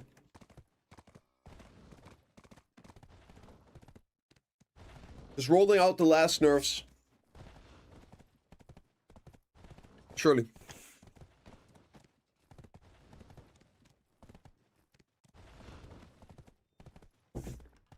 Yeah, the patch is out at 1, yeah. But the patch notes are at different time. I know, Beppo. I know. I'm well aware.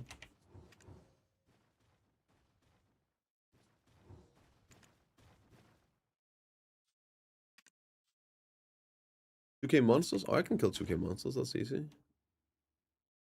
This here. Batali. I really should do these. Donate a book. In Valencia. Huh?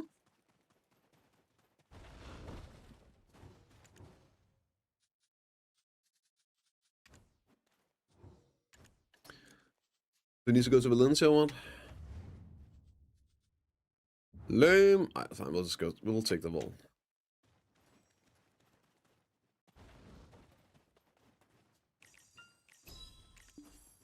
Gotta get those coins. I'm way behind. I think that because this was the issue a couple of weeks ago as well, where the times were like something isn't adding up here. But I think it's gonna be in an hour, right? It's an hour. It's always at 11, and that's when it says 17 here. So I don't know why it says 18 here. Maybe that's just, yeah. I mean, it could, okay, I guess it could just be that this is the maintenance, like that's the server, and the server comes up an hour before, but that doesn't make it, I don't fucking know, bro. We'll find out. We'll find out in 20 minutes. We'll find out in 20 minutes. And at least the time for the patch has not changed in the patch notes. Just the server.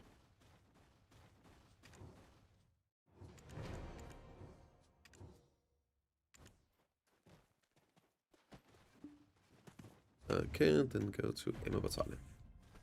So I'm leaning towards it coming up here in 20 minutes.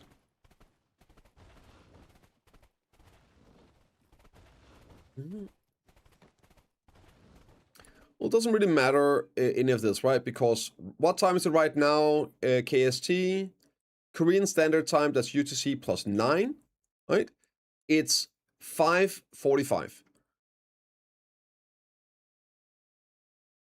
The patch will be released at 18. That's in 15 minutes. Good player. What's up, bros? 362. Where I grind. Okay, so first off, you are missing, since you're returning, bros, do this right now. there's a new journal that gives you 1 AP DP, and I know you don't have it done because you're missing 1 DP. Right? So do that right now. And then after you've done that, you go to Edania and you do the main quest line in Edania, if you haven't done that already. And then you go and you kill the boss Jardine.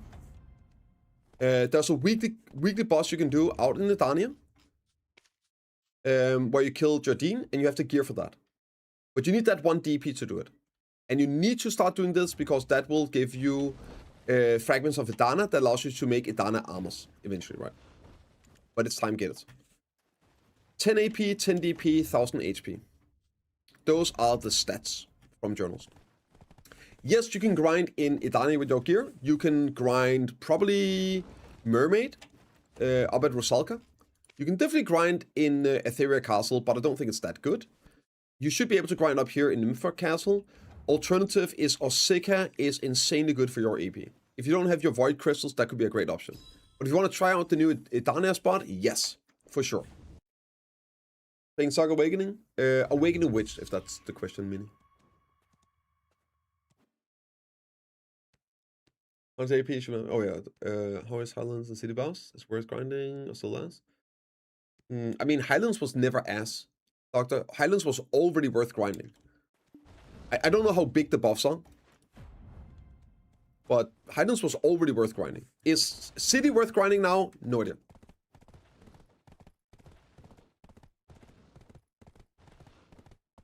No, they don't, Royal. They used to hit freaking hard. They used to hit freaking hard, but they got giga nerfed way back. Like it's a long time ago they got nerfed. Trying to make event. It's super good. So much fun. I will. I'm probably just gonna tag after Sunday so I can do bosses, right? What's the mega event? Oh, that's what we call when classes get giga buffed and actually like a great, like an event because it's too good. It's gonna get nerfed kind of deal. Like whenever Warrior is playable, that's an event because it's not gonna stay that way. He is like, oh wait, you're having fun playing Warrior? We'll fix that.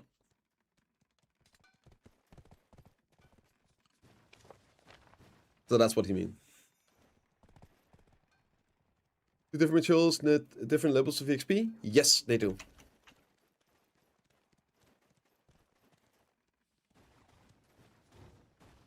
Well, I just think that the patching, the maintenance is extended. I think the patch notes are coming out at the same time.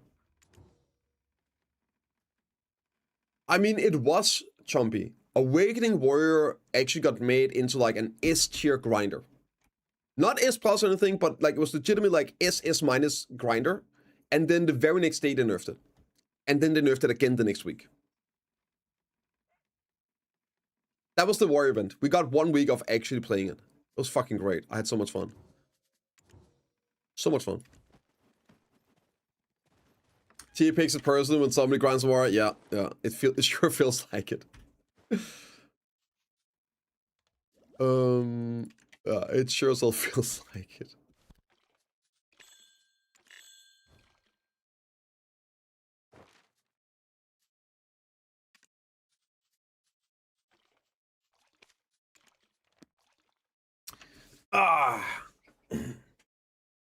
Since I need to hit 2 deck accessories to fight Rusalka, should you just wait for the ball and save? No.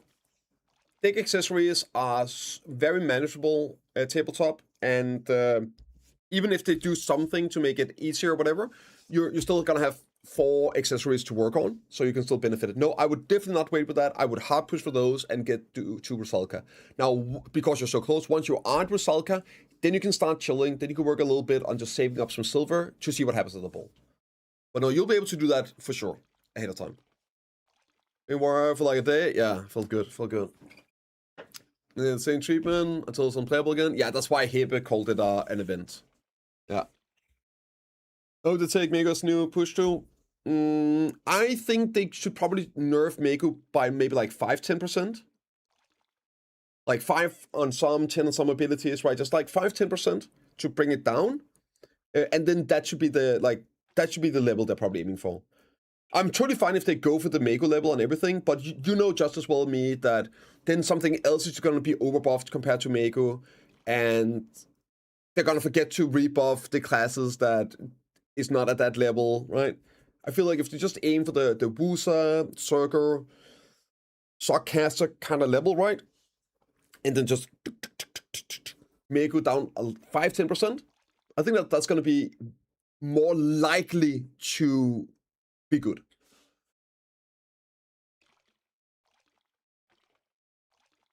In case they make crazy balls in the next pass, yeah. I agree, I agree. They should probably just wait. I think it's better we just wait and see instead of going crazy for, oh, this is OP. Wait and see what happens, right? Maybe they actually have a rough idea of what they are aiming for with the classes. And because I've had this happen on Warrior so many times, where Warrior was the first class that got buffed, and it became an S tier class, S plus, right? With Sock Breeze, for example, S plus class, and then people got crazy. Oh my god, so OP, PA nerfed it, and then the other Sock came out, the other class got buffed or whatnot, and they got buffed up to the level that Warrior was at, and the Warrior just sucked ass again. Happens all the time. So I think we should just wait. I would prefer just waiting now. The classes that did get buffs seems crazy good as well. Socksurger is going mad. Wusa seems so freaking sick too. I have no idea about Dosa, Deadeye, and Ranger though. But no, Muffin seems very happy about the Dosa stuff also. And Deadeye. Destruction for 1 second on Moxie should have gone through. I agree. Yeah, I agree. Yeah, I agree, Chumpy. Especially because it was only for like large scale stuff.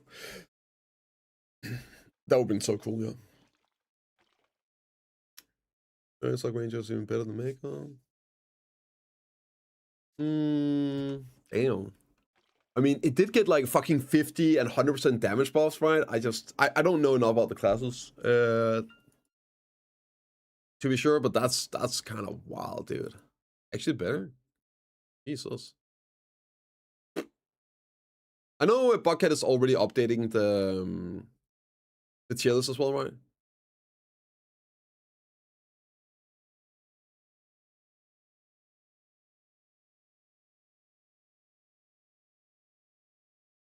I guess this is not updated yet.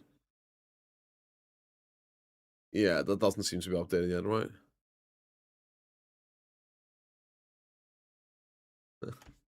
LP guns? Yeah, pretty much. There you go. They postponed 2 hours? No, they postponed the patch. Didn't 2 hours. This is maintenance, right? This is the patch. You need to read this line here. Detail for next week's update revealed at 18 KST, which is in 7 minutes. So that there's no change to the patch notes, just the actual patch. So it should be good.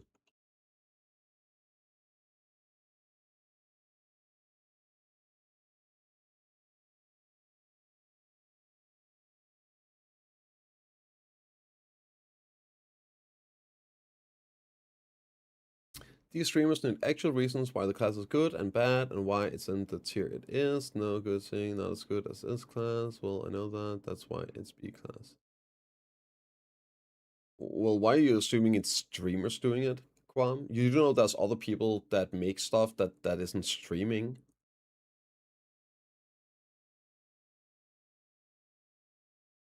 Well, what kind of misplaced anger is this? What the fuck streamers as a whole got to do with this? And also, if you think it's bad, just do it better, right? How can I ask the people who don't stream?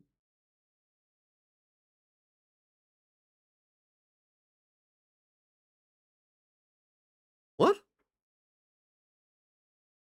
Just because you want to ask the people that did it doesn't mean that they're suddenly streamers and like what the fuck do I have to do with it? I don't make those tier lists. Like just because I'm a streamer that has nothing to do with it doesn't mean you can then ask me to adjust it. Like what the fuck? what do you mean? I mean, how can you ask them? Look up their information. Look up the information. What do I have to do with this? Well, I'm a streamer. You said streamers doing it, and then like, how do you ask? Like, what are you saying it in here then? Just because you like, it doesn't mean that they suddenly become streamers.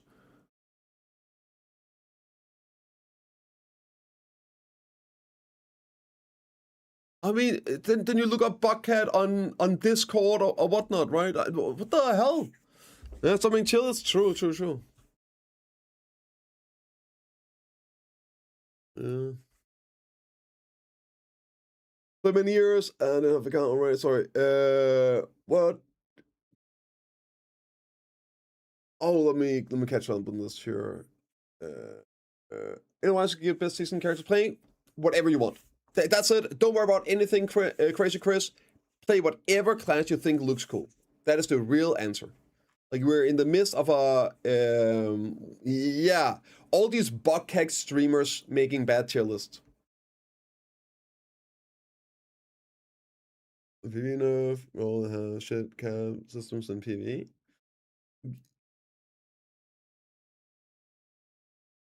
What's that got to do with class balance?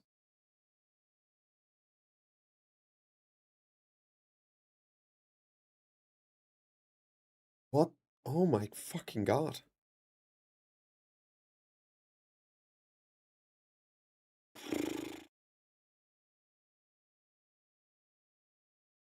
I'm just relaying what somebody else said. Psychedelic.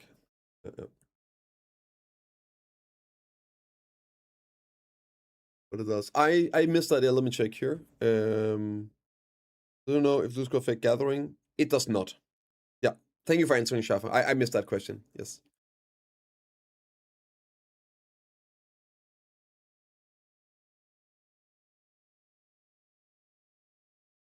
Über einen Kamm scheren. It means lump everyone together. Yeah. We have that in Danish as well. I forget the same, but like it's over samme kam. Like over the same comb or something like that. Let me actually, let me actually, at skære alle over en kam. To cut everyone over one comb. That's the Danish expression. Yeah. I guess it probably has the same origin, because I think that's basically what it means in German as well, but... Danke. Ich spreche nur ein bisschen Deutsch, aber nicht sehr viel. So, well, in PvE, yeah, it's pretty ass, right? All classes need to be good in PvE, man. There's just no excuse for it. I don't care about previous performances, PvP performance, all that. All classes should be good, playable, and at least be top tier at one type of blind spot. It's totally fine that not all classes are S tier at all spots, right? Because classes function differently. But when you have different types of spots like we do right now with Starsen, Sukryer, and Zephyr, they're all very, very different. All of them should be pulling top numbers at least one spawn, right? Well, class looks cool and fun. Yeah. German? Yeah, I mean, I had German in school for like 2 years. No, actually 3 years. 3 years, right? Yeah. So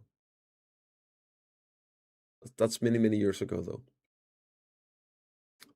But yeah, I had German in 7th, 8th, 9th grade, I think. Yeah. Yeah, we've been talking a lot about that, Engel. I'm not sure if they should actually nerf it yet.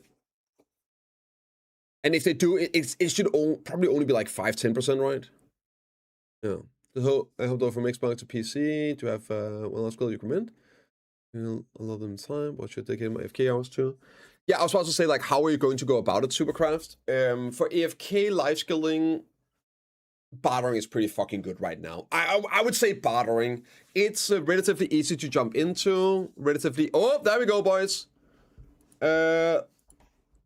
Let's get the player. Let's get the music. No spoilers. No, well, you can read ahead, but I don't want to hear it. Let's take a look. I'm gonna time people out if you like spam shit ahead. and she's gonna time you out. I don't want to hear it. I don't want to deal with it. I want to read this nice and slow, so we can just get through it, right?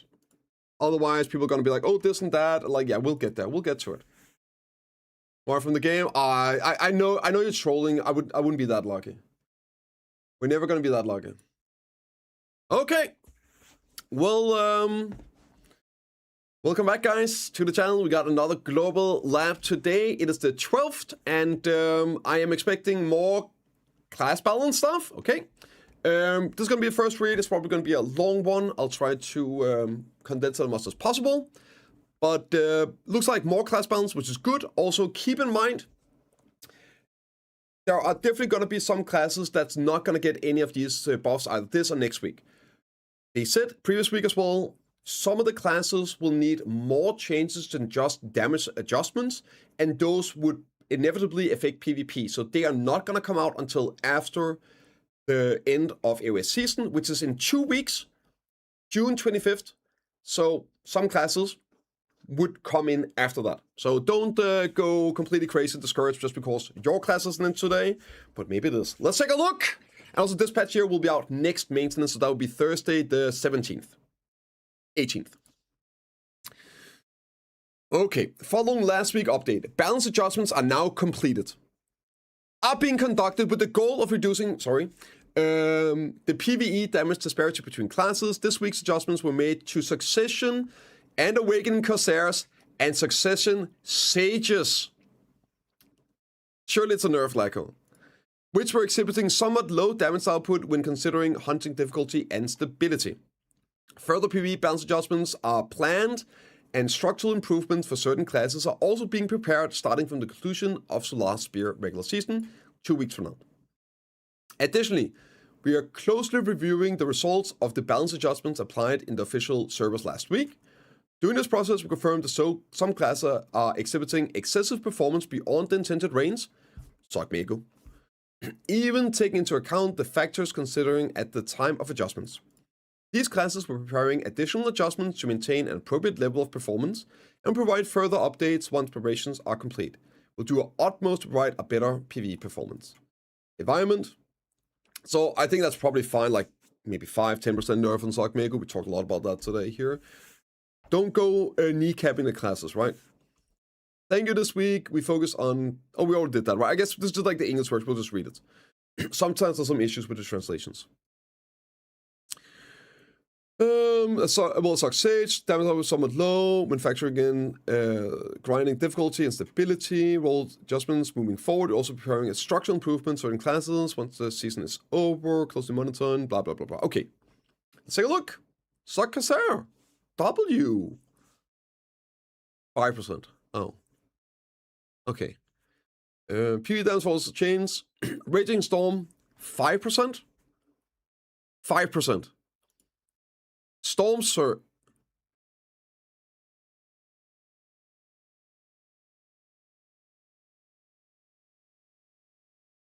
%?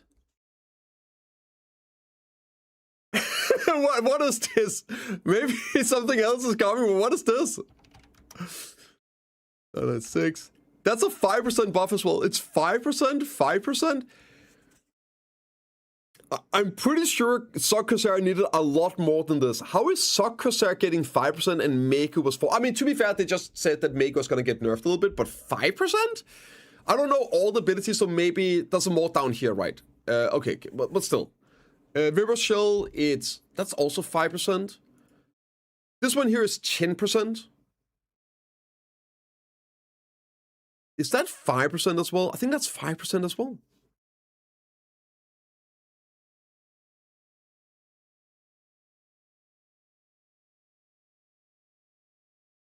That's 3%? 10? No, like that's like 8% only. I think that's 8%. Maybe 9%. This is, I guess like 8% as well.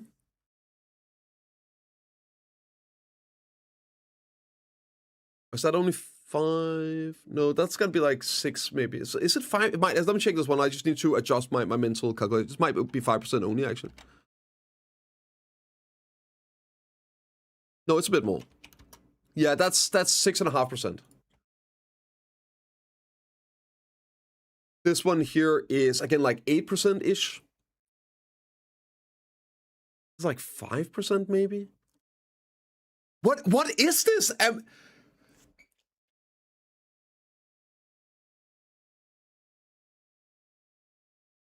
Like 5 to 10%? And most of this is like around 5% damage buffs? What is this here? Just like a 1% damage buff? Are you kidding me?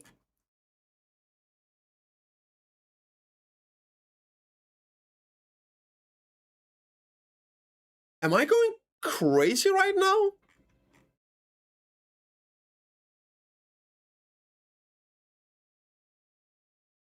Yeah, this feels like a slap in the face, right, Raikou? At this point here, I would rather not have gotten the buffs and then just have to cope that the class was gonna get real buff. This seems so bizarre. Awakening Corsair. That's like 5% as well, right? This here is 10%. 10%.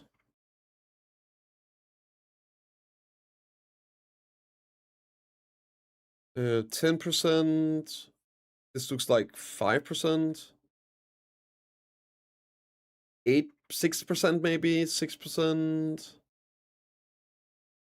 Like 8% maybe. 8%. What is this? Maybe more coming after OS ends? Yeah. Yeah, but I don't think so. That could be, but I don't think so because when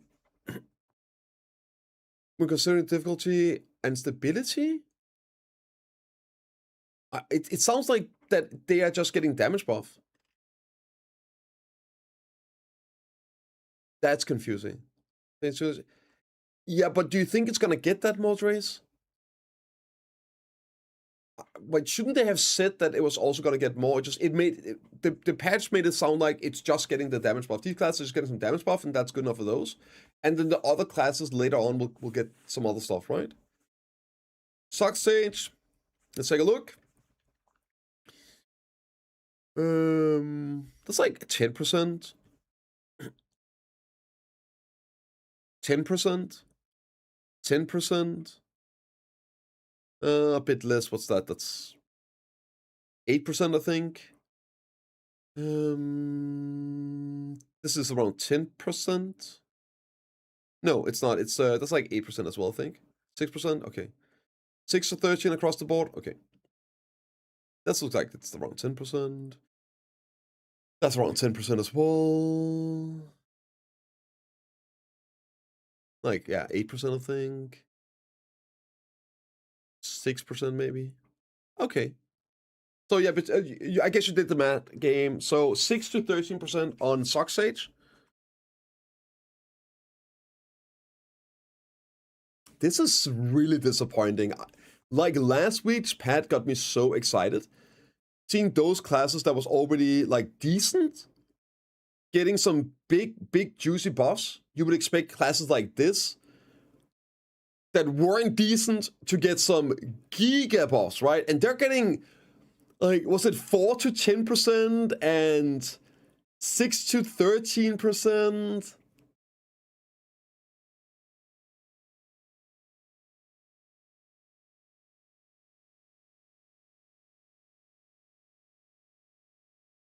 Man, I think it's a wasted opportunity. I was excited to just like see those actual power creeps this time around.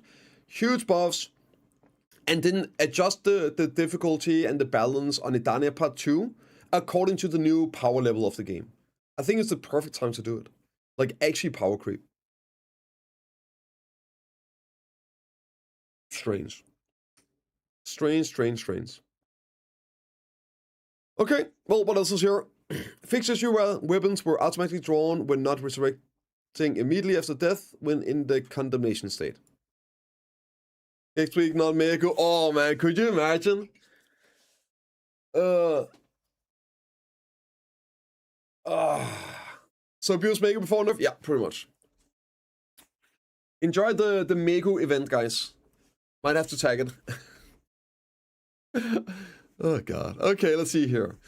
Content, blue battlefield, adjustment to the damage dealt to fortress by ship type.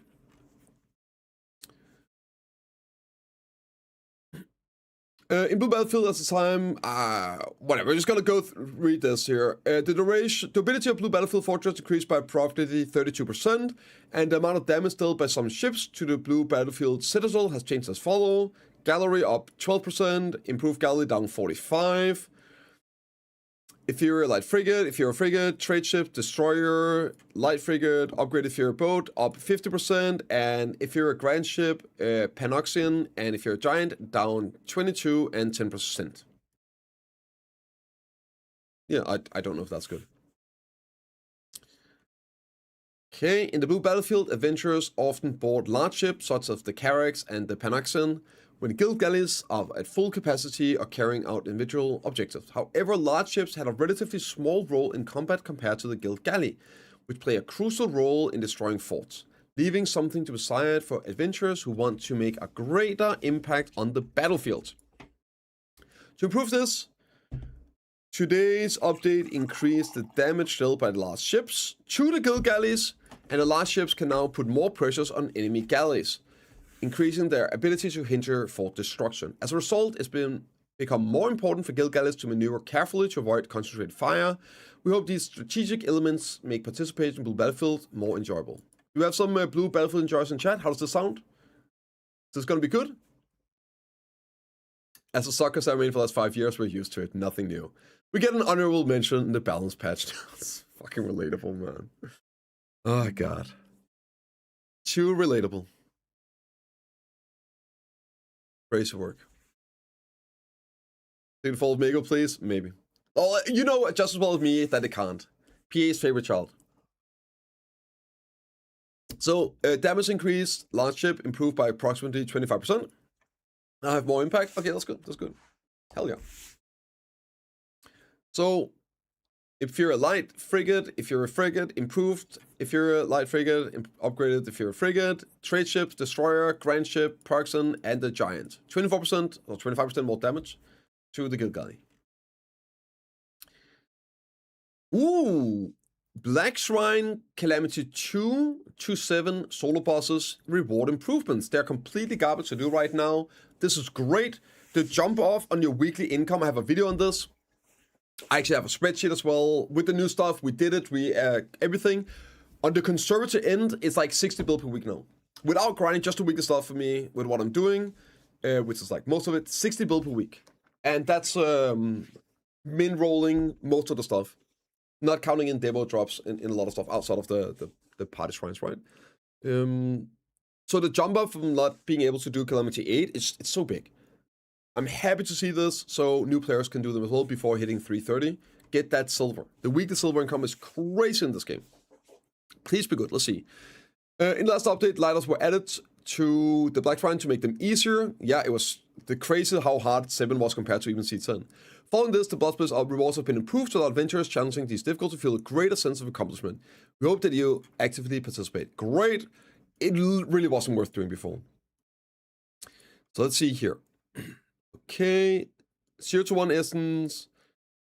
Sponsor war for of the 3 calamities. Rank 9, first rank. Oh, it's the difficult. It's the C1, 2, 3, 4, up to 9. Sorry, 7. And everyone should be able to do Calamity 7. As long as you do the orbs, you get the light orbs. For people that don't know, Calamity 1 to 7 only has a 10% scaling of gear. 90% of the stat value you get are on the essence. Now, it's way more because of the amount of stats you get from the light essence. So, like, the gear basically doesn't matter. You can, people did this even before we got the extra light orb. We're killing Calamity 7 bosses with full, like, white gear. Non-enhanced white gear. So, you got the Twilight gear on, you're good. You can do these bosses. Definitely do them. So, 3 to 4 essence and 100 mil. So if you do 5 of those, assume you can't do C8, that is going to be 15 to 20 essence and 500 mil. Hey, So that's you got a around permit for those guns? I've got your permit 1.5 right billion here. silver, right? Give or take. Bill and a half. And some Essence of Dawn as well, which is probably what these people need to upgrade gear. Great. Definitely worth doing. It takes not a whole lot of time. And you get bonus rewards as well. This is just this, right? Awesome. And Essence of Dawn box have been added to the Royals of the Black Shrine Party Hard Mode. This change was implemented to facilitate a smoother acquisition of Essence of Dawn, which is essential for PvP gear progression, while also preserving the overall value of the Bloodsplit rewards in response to central market pricing of existing items before it to be great. Love to see it. 1 Essence chests have been added, so you're gonna get 5 of those. That's another 500 mil per week on that on value when you do the hard mode bosses. And grinding improvements. Hunting on these patterns are grinding, by the way. It's what Korea calls it. The following improvements applied to Stiffer Castle. Collision detection once have been added when Balthazar is summoned. Balsabob has been changed to definitely perform a howling attack before a jump attack.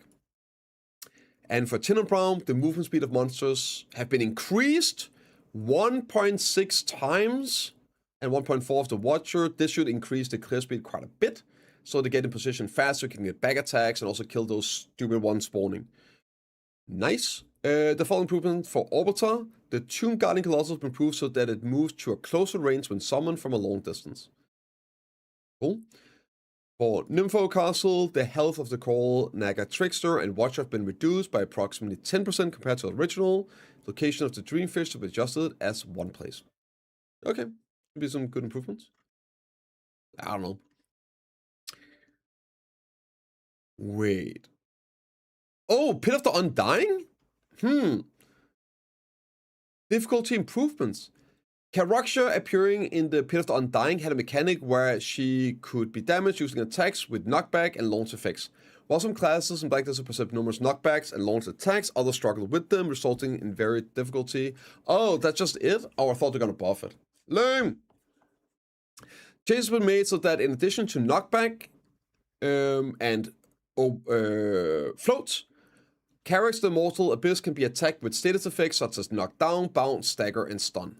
Stiffness and stun. Okay. I thought they were buffing it. Lame. Another boss here, that's the Ranger, I believe. Fury claims by Rangers must utilize her summon. Oh no, it's the one that summons the big dog, the rolling dog. Super annoying.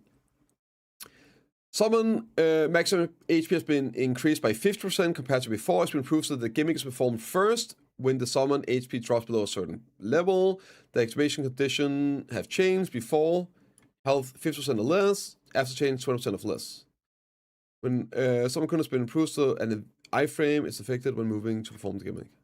I don't know. Whatever. Drift trackers?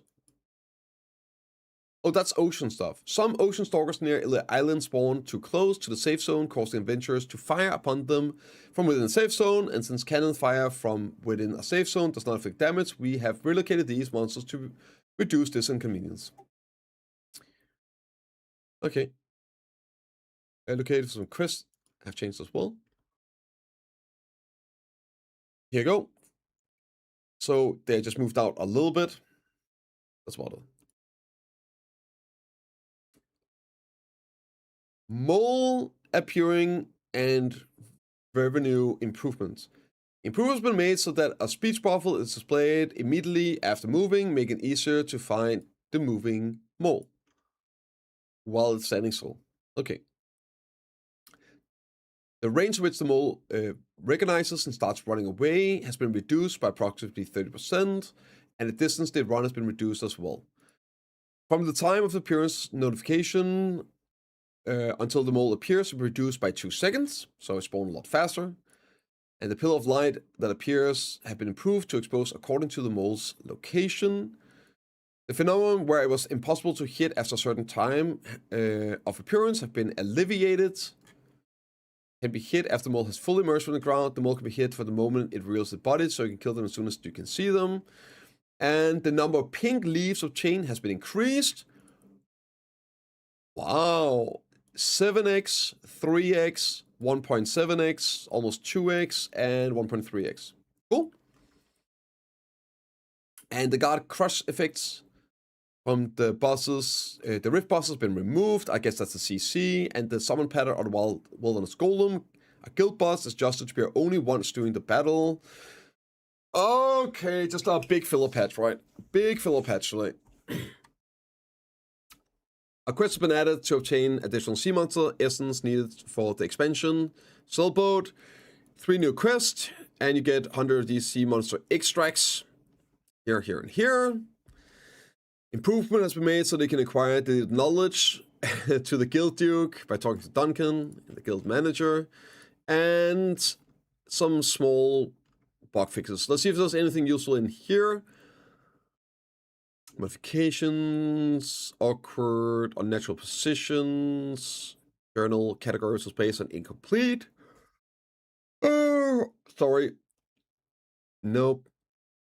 Fireplace. Non-toxic chills include selection of procession family.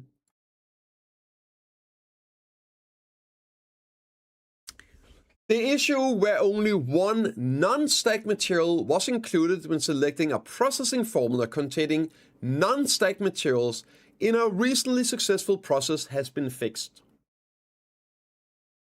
Can I get my life dawns back now, PA? That would be very nice. Yeah. That would be really great if I could get my Dawn Crystal Life EXP back now.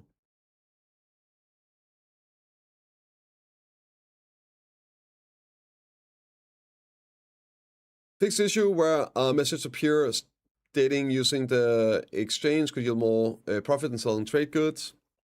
Wait, what? Yeah, so I guess I'll just show you real quick.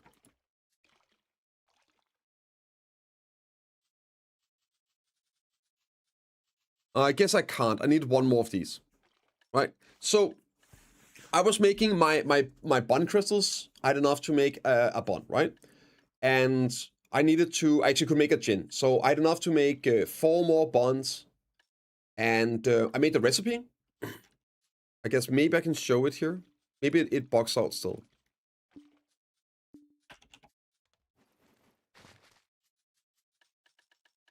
It's heating. Right, here we go, right? Do I need to say more?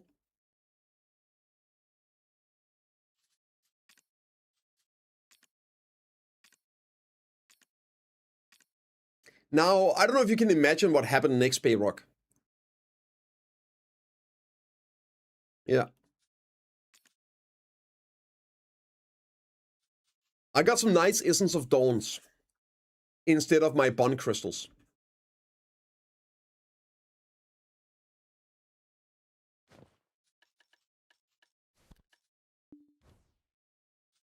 So that's the bug.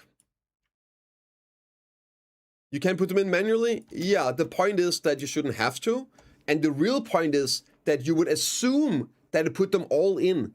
So if you're like doing a bunch of processing and you're not really paying attention, maybe you're watching a stream with a second monitor or you're reading something else, you put them in, you click process, you tap out, you do something else, right? And then you come back in or you put in the next set of crystals. Because remember, you have to make like a bunch of these for your gin crystal. And then you just tap out again and you read a little bit. And then, oh, it's done, tap in, put it back in, you start processing, and then you're like, do it again, and like you open up and like, wait a minute. Why is it only putting in 1 crystal? And where are my bond crystals? Yeah, so that's the fix. About freaking time. Please give me back my crystals. Like, what are we doing here? Fix an issue where a message appeared stating that using the exchange could yield more profit when selling trade goods, and fix an issue where the time limit could not be checked on the tanning minigame. And as the World Exchange has concluded, a fund applied to language supports exchange countries have been changed back to the original fund. And yeah, that's about it, guys. I'm so disappointed, man.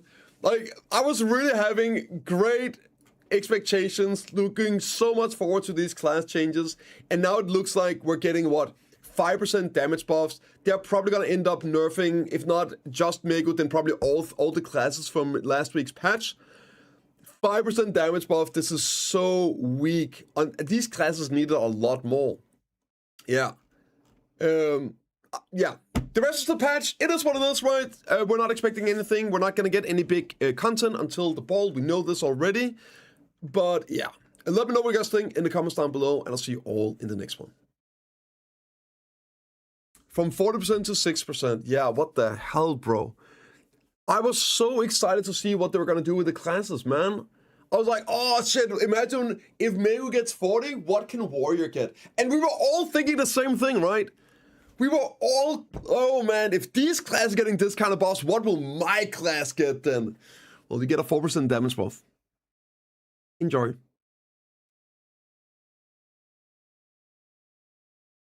Oh. They feels feedback on Mega the wrong way. I feel so, man. How much did Berserk get? I think it's like 4 to 10% damage buffs. Mainly like, probably like around 5% damage buff on average, I think. Just like Mego, you best believe, man. Piss me off? Me too, man. Me too.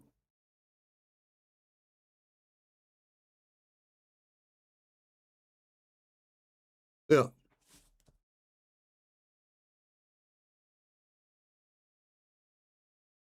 Yeah. As the biggest sliders, needs to have some downsides. Yeah. It's all slippery. It only makes sense.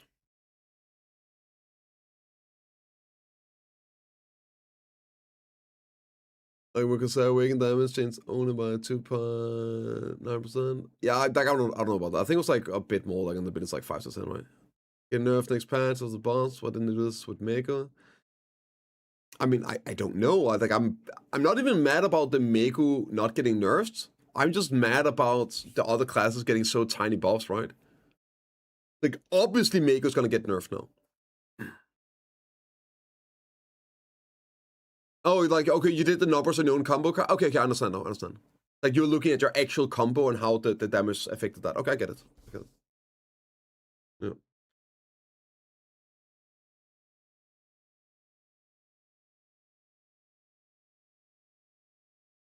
This is how, I think that's what it is, Atos. I think that's what it is, man. And this is why a lot of people don't want their classes being overbuffed. It's, if a class gets overbuffed, gets too good, PA sometimes do overcorrections. Like, just look at some of the PvP changes that happen over the years as well. Man, this is disappointing. Well, at least Lacko's still gonna be mad, so that's something, right? Are you happy now, Lacko? You got your PvE buffs? Mego stayed the same. No nerfs to Mego yet, but they did announce that they are gonna nerf it, right? They didn't say specifically, but they did say they were gonna nerf some of the, they overbuff some of the classes. If this is the way to do it, keep words, yeah, right, Zombie? Yeah. It's like 5%. No, I think it's 10%. Sock Sage got, I think it was 6 to 12%. So a lot of them were around 10%, yeah. Why is it disappointing? Because it's tiny buffs compared to last week. Like, Sock Corsair only got around 5% damage buff in PvE. 5%. And Awakening got, I think, like 5 to 10%.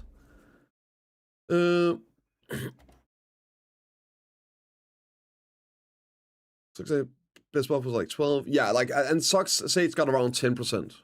I guess like 8-10%, yeah. That's what Awakening I will get. I mean, true. That was the 30-second rundown, Caster. That's pretty much it, yeah.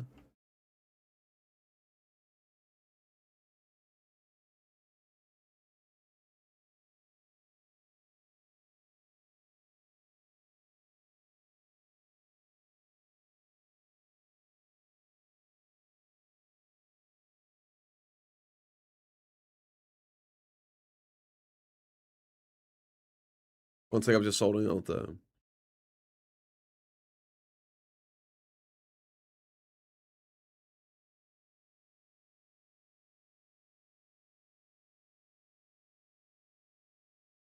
Yeah, but that wasn't the case, Blad, so like... what are you even saying?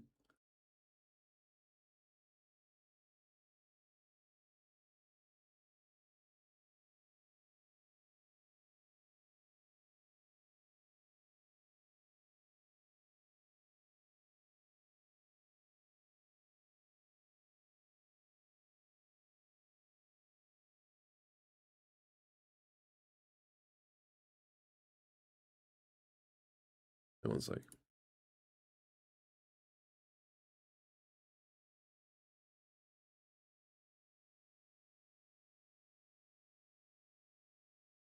Okay.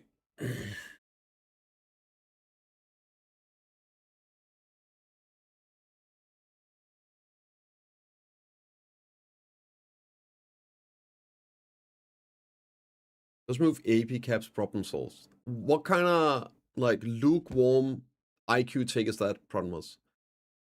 Do you not realize that that would just make it even worse? What are you...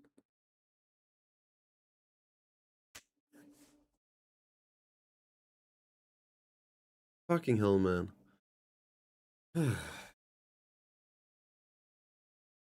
Reviewer number one. Shut up, friends. Yeah, I'm trying to find out where to cut the video, damn it. Rage bait, yeah. It has to be. It has to be. Yeah, Mego would not be OP if we removed AP caps, yeah. You get the same trash load? Well, no, because then movement matters quite a bit. Cooldowns, yeah. Third class game is balanced, yes. Fucking true.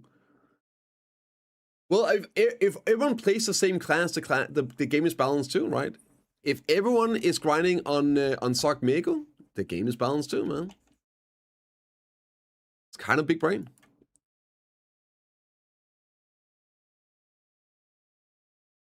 Can't be mad about that.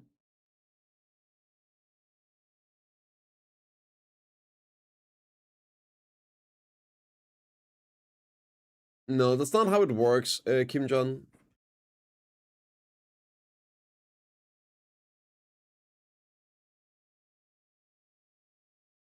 Sometimes they buff more, sometimes they buff less. You have to also remember a very specific thing, right, that they are saying. Right.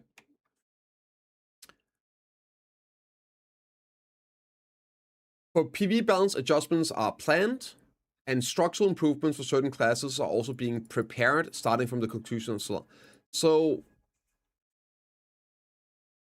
they hopefully are going to be able to do a bigger update in the future, right? Because they, like, at least that's what they're saying, right? Working on several classes at a time, but these classes want to make it in today. It doesn't mean that they aren't making stuff for other classes at the same time.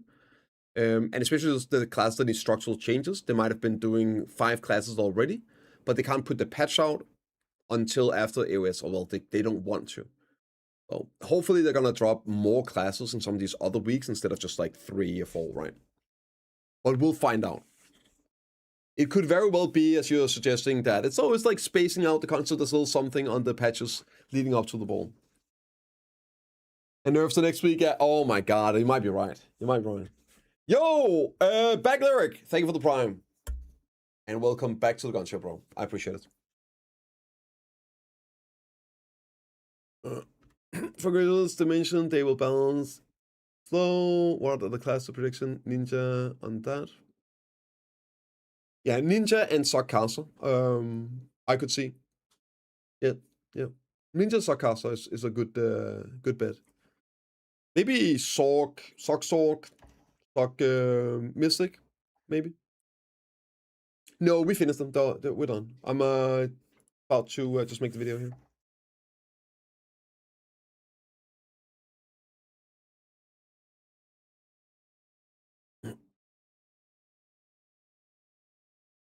Yeah, but that's because Archer is better, right, Hibba?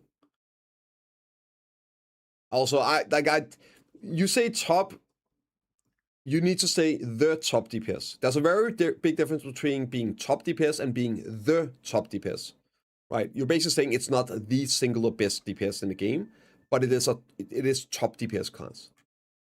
Even if there's another class that technically has a higher DPS in PvE, it's still most definitely a top class. So it's a little bit, that's why people are going crazy, right? No way, that's true, because it's obviously a top DPS class.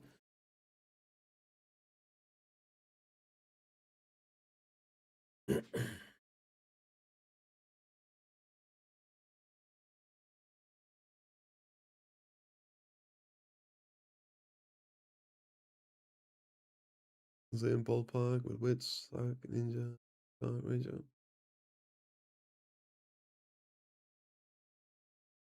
Only 20% better than anything else? No. But that also depends like where you're grinding. And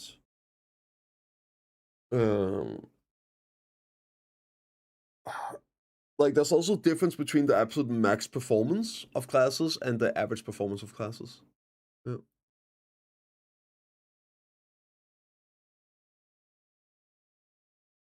Hit boss. Are they going to nerf Awakening?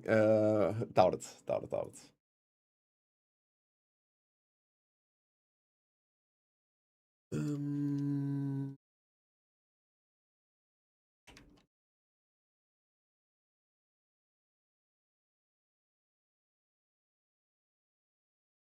There's more than just DPS though, close. There's more things than just DPS. This is New York. Like I can see that too, yeah.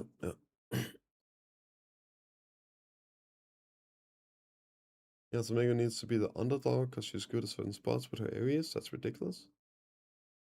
Who said that? Rhetoric. A class doesn't need to be an underdog. It's like, do you guys not understand that there's a difference between being bad and being OP? And there is space in between those two things? What the fuck are you guys talking about? No, the class shouldn't be bad. But it also shouldn't be OP. Right?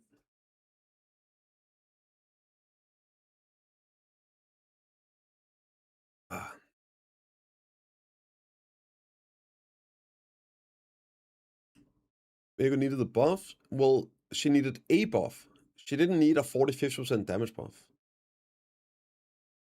Like, what are you guys talking about? Like, do you not understand that there's, like, grades to this? That's, like, it's not one or the other.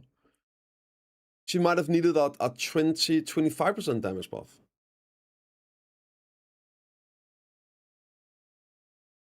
And that's fine here, but of course she shouldn't be gutted.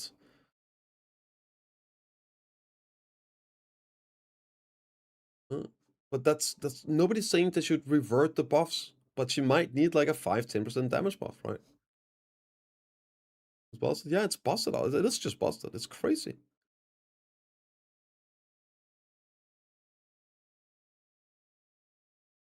And I'm so tired of this running defense for OP shit because people are afraid that PA is going to absolutely nuke it from orbit. Now I understand that people are afraid that PA is going to nuke it from orbit because they do have a tendency to do that at times. But this is why it's so much more important to have measured conversation about it. Because like this like, oh no, don't touch it, it's fine because it was this and that before. Like then it just gives instead of having an actual productive conversation about the level of needed nerf. People hear the word nerf and they think that others are advocating to give it a 50% damage nerf or something, like make it unplayable. No, it needs a slight downwards adjustment for sure.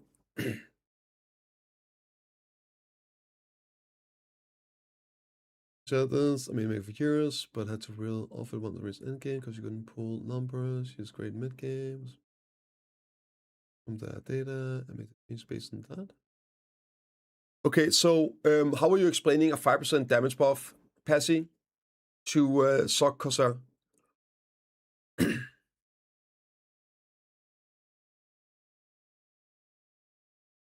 Like, are you trying to say that PA can't fuck up numbers? Are you trying to say that PA can't overbuff or underbuff?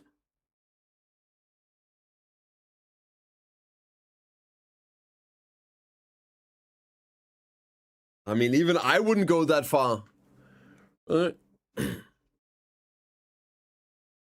Well, it doesn't really matter what your knowledge is on a class, right? Specifically because you need to put it in context of other classes.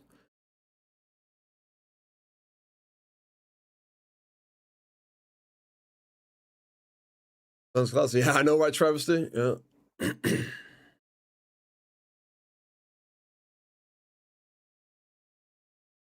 Of course it's overbuffed right now.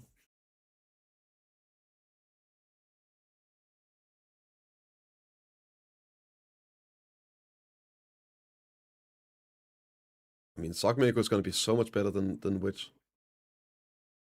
So much better than Awakened Witch right now. Still complain about Wayward getting buffs, complain about why not just other classes to play field for PvE. How about both? Kibbutz. So let me explain to you why it's important that classes don't get overbuffed. Right? And it's not like Mako should be nerfed down to being bad, but clearly got overbuffed, right? And all these people being crying about potential nerfs to Mako, you would have been totally happy, and rightfully so, if it had gotten a 30% damage buff instead of a 40-50%. If it had gotten like a 20-30% damage buff, that would have been fucking fire still. Well, let me explain why it's super important that they do both. Of course, they need to buff all the classes, which is why it's so freaking ridiculous that the buffs in this patch is like 5-10% on classes that was arguably worse than Mako was, right? Definitely worse than classes like Sock Surger. And they only got like a 5-10%. It's nonsensical. However, let's just take one example here. Let's say they even buffed it up. Let's say you had the old top here and you buffed Mako up here, right? Now you're saying just buff everyone up here as well. Why? Do you think PA is not going to fuck that up? Now we're going to have a class here. Oh, buff everyone up here, all the way, right? Instead of just rolling out the changes, buffing up some of the classes, they aren't worse. Sock Corsair is not worse than Sock Surger. Really?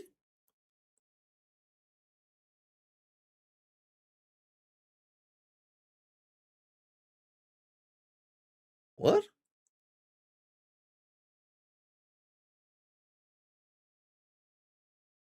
Yeah, like, what the hell? Race bait? Yeah, that's gotta be right. Like, what the hell am I, like, what is going on here with these things, man? Fuck, people running crazy defense for their own classes instead of just, like, taking a step back, trying to actually be objective about it. I know it feels good getting buffed, especially when you deserve buffs, but you can get overbuffed.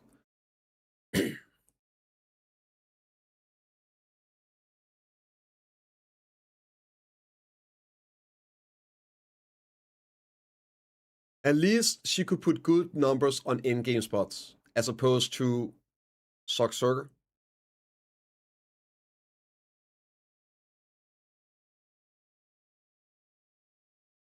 I mean, I guess we can try and look at some...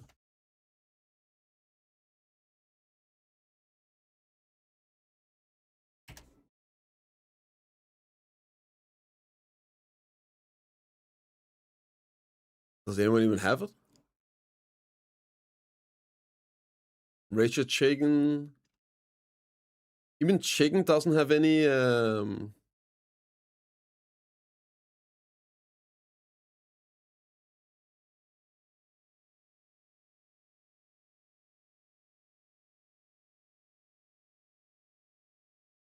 Holy fuck, it's like only 5 people playing this game, right?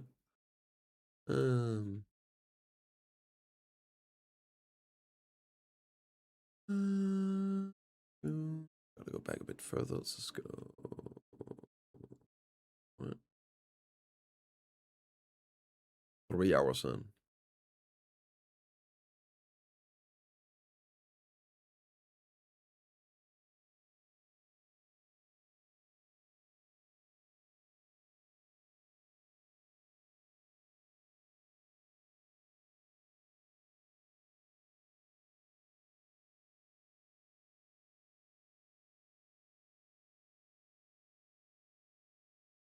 Not a single fucking hour locked on Sock Corsair. That's impressive.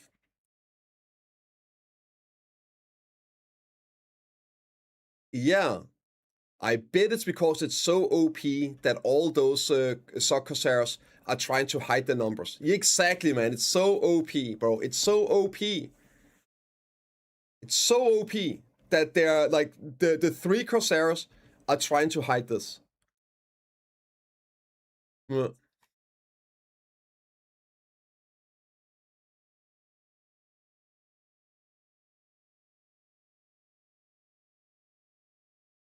Out here, Surger better than Awakened Witch out there, right? It's fine, guys. Maybe it's great in Sakurai. Maybe you can find Sock Corsair in Sakurai. Also, like these 3 hours, man. It's fucking it's like the same guy, probably.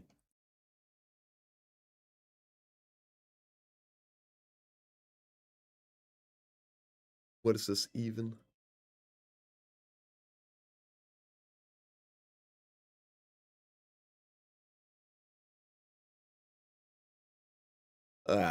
Like this is wrong as hell.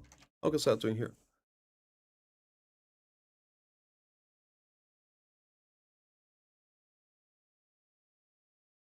Yeah, yeah. Damn. Oh, it has 10 hours locked. That's kind of impressive, right? Kind of impressive. Oh, is that Sock Berserker up here? Okay.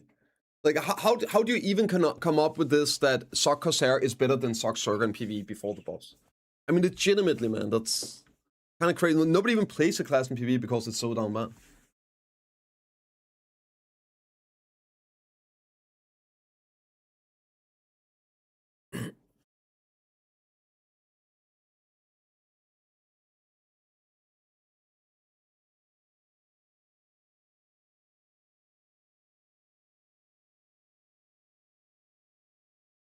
Mm.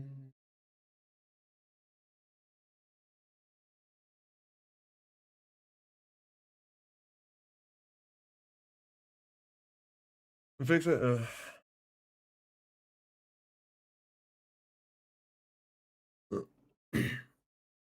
When you think that you're including don't get seen as buffing a sacrifice first, I know, right, Harley? That's and also what this means, and this is why it's so weird to have like all these people like fucking clutching their pearls when we talk about Emego nerfs. Like this is what annoys me even more. A lot of people don't get this, right? If Sock Corsair is getting a 5% buff, if this is a better representation of the actual level of PvE they're looking at, then it's basically nothing. Right now, instead of Sock Mako maybe needing a 5-10% nerf, Sock Mako is probably going to end up getting like a 20-30% nerf, right? It's bullshit. It's bullshit. Like why these numbers so tiny? Clearly it needed more. And you know it's gonna get nerfed because they said they were gonna like look at the numbers. Some of these classes were overperforming. Nobody wants to take away the power like this. It's fun getting buffed. This is what I said even before we got these things. I just want to see big, juicy buffs, man. Power creep it is fine, but of course it has to be within a balance range. But I would want the balance range to be the high one, not a 5% buff on Corsair. Like, what are we doing here?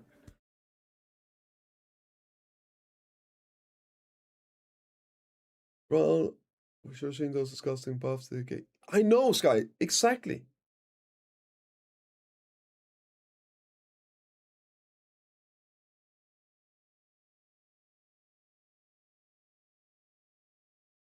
The narrow in the global labs, if we the things relation makes more sense. Additionally, we're closely monitoring the balance adjustments for classes applied visual server this week.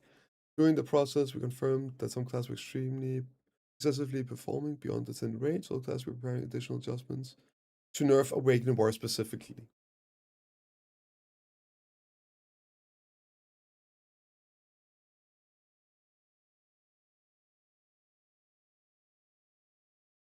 You cheeky bastard. You cheeky bastard. Okay. Fair enough. He had everyone excited last week, and now we're slightly disappointed. Exactly. Exactly. I was happy to see that if that was the new level, fuck yeah, bro. Fuck yeah.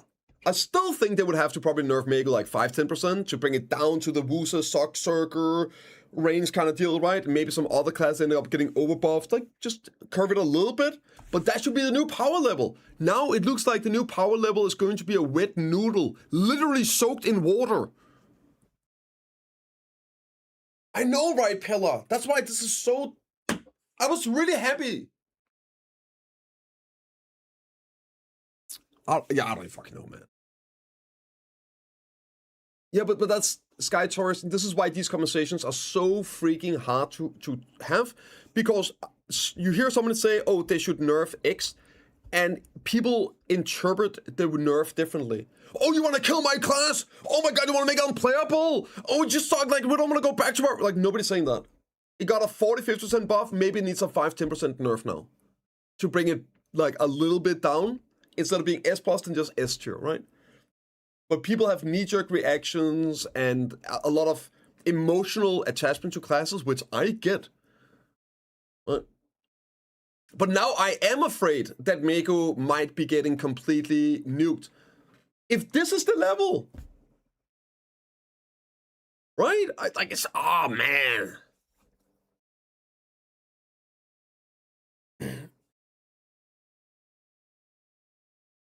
It's like, was clear zero faster than Sock Mega right now? I mean, there might be specific spots where it does. It doesn't clear, what's it called? Underwater faster.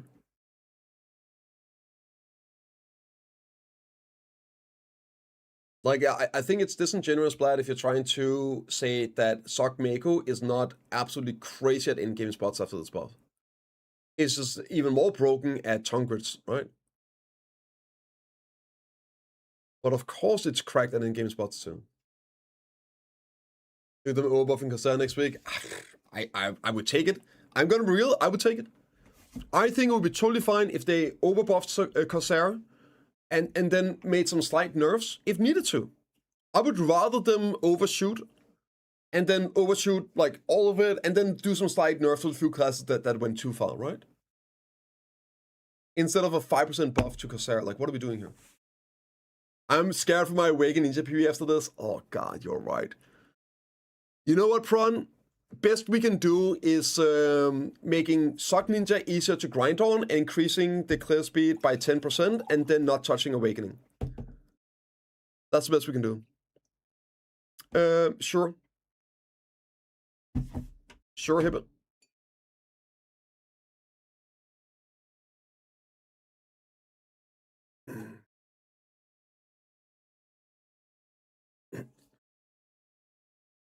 The listener has been the same state as before. I think they don't know the balance when this happens, when they change anything.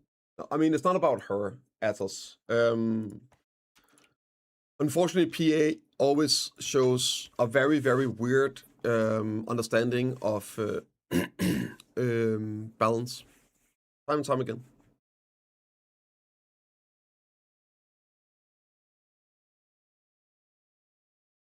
Yeah. Mm. Yeah, that's probably fine. Mego OP. Yeah, for sure. So this is just like raw TPS, right?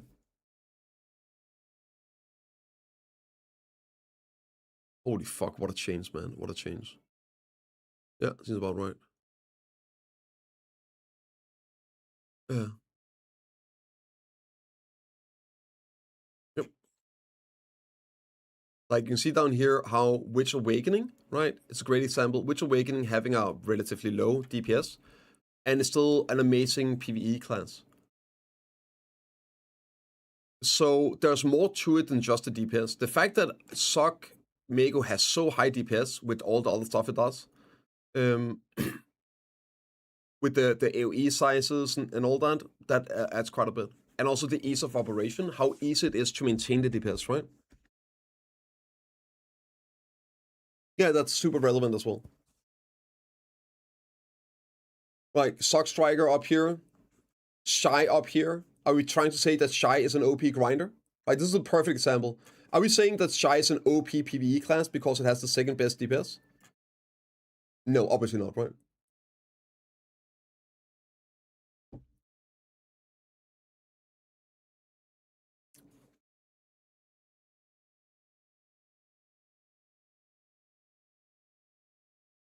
So, and that's what I mean. Like, it's kind of it's good. It's interesting. It's good to have this. It's good to keep in mind. But raw DPS is not everything. Of Wing Witch by 50% next week. Yeah, like unironically, right? Unironically, it could definitely take like a 25% raw damage buff. Hell yeah, Luffy. Hell yeah, bro.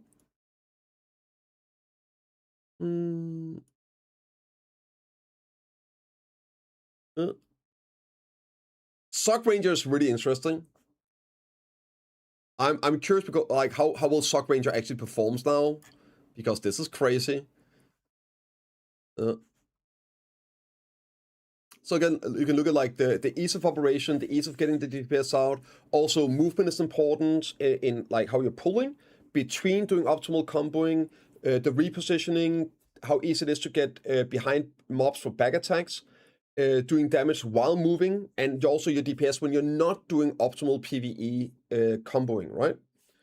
So this is why you see a big variance despite the DPS numbers in actual performance. And Mego is very good at those things. Yep, the sustain, right? How well is the class at actually getting the DPS out versus having to stay alive? What's so good? They don't know how to pop the DPS? Yeah, we're hiding it. It's getting hidden. Getting hidden, yeah. I think this is in-house for Bugcat.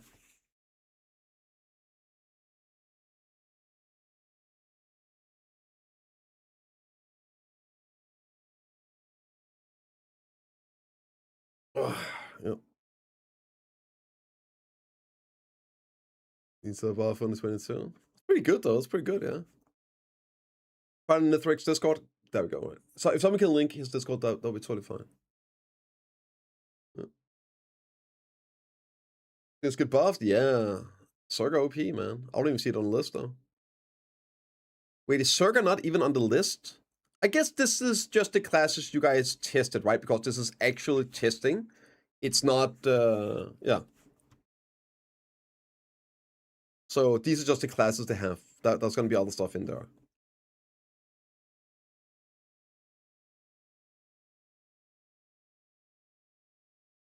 Yeah, like AoE profile, small, small, small, small, medium, big.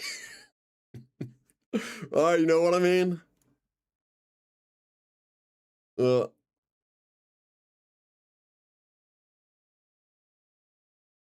Comments too strong, yeah. Right, so this stuff does matter. I mean, I think it's I don't know what the right word to use, but I don't think it's genuine when people trying to say that Sock Mego isn't overtuned after the buff. Sorry here, I think this was the link, right? Sandanes. I don't think they should kill it, but they should get nerfed a little bit, right? The issue is, for me, that I was hoping maybe like a 5-10% damage nerf. That would probably be fine, right? But now when I see that Sock Corsair only got a 5% damage buff, I'm like, what are we doing here? What the hell is now gonna happen, right? Now I genuinely think they might end up killing it again.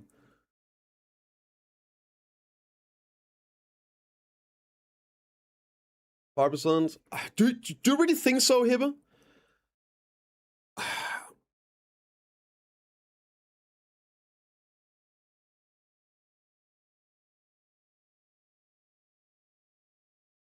No, that's Awakening. I don't think Sock Corsair is on here. Yeah, but that's Awakening Corsair. Oh, it's up here. It's actually right here.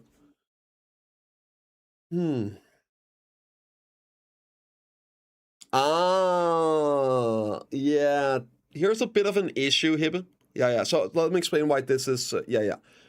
Again, this is one of those where it's important to understand the context. For Sock Corsair, right? Burst combo. This is the issue with Warrior as well. This is not an infinite combo they're using. It's a burst combo, right? The comments, it has many issues, right?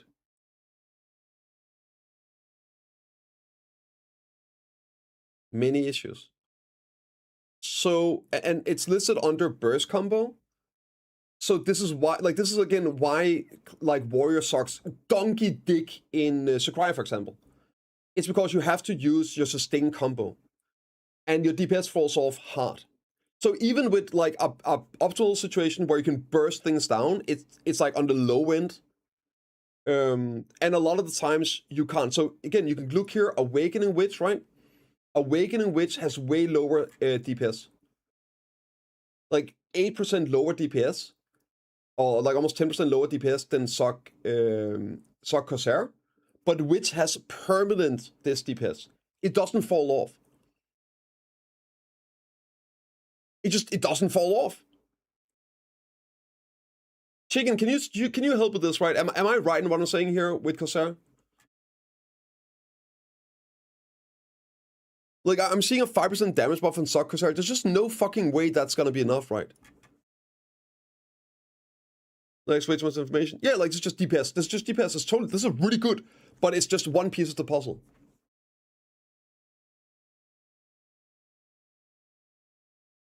It could hit though, in some cases, if you just buff the filler DPS as well. And you're also making an assumption that they're going to change these classes also. I'm not sure they are. I'm pretty sure they said that the classes they could just adjust number with, they're doing now, but all the classes that need more structural changes will happen later.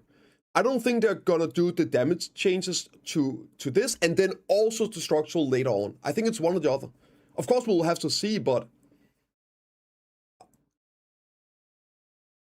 we have some long cooldowns. We can't rotate always. Yeah, which is why again, like this 5% buff, it's just.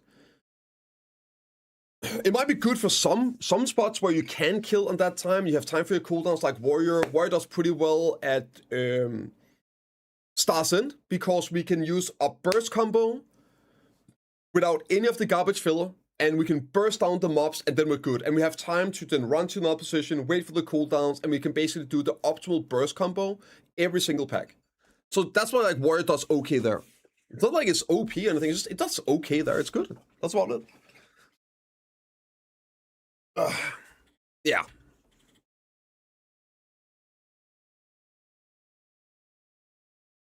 Not impressed. Not impressed. Okay, let's do some.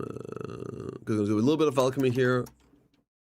And if I'm completely off, let me know.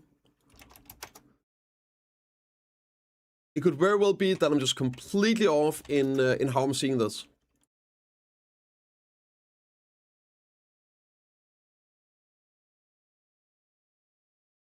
Is the spreadsheet public? Yes. Here. We need back, which is 20 seconds cooldown to cancel into Spiral Soak, which is 13-second cooldown. So cast that 30-second skill is the best creative, like 30% instantly. Still do. Wow. Yeah. Okay. So you two have a giant fall off. Sage gets bigger buffs than Corsair. Yeah, I mean Sage should get like 10% damage buff, right? Around 10% PV damage buff. Suck Sage. Buffs in the patch. Me too. I would much rather see them buff these numbers than giga nerf the other numbers.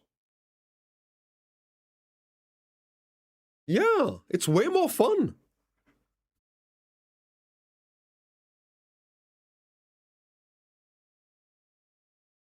Way more fun. Giga buff Witch? Yeah, baby. Also, like, you see, for me, I see a 5% damage buff to Sock Corsair. I'm like, okay, never mind. They're not gonna do any changes to Witch or Warrior, right? It is what it is. Whereas you see 40% damage buff to Megu, 20% to Wusa, and so I was like, oh shit, oh man, like what am I gonna do for Witcher Warrior? This is great, awesome, and like, yeah, no, it's just, yeah, okay, I have no expectations.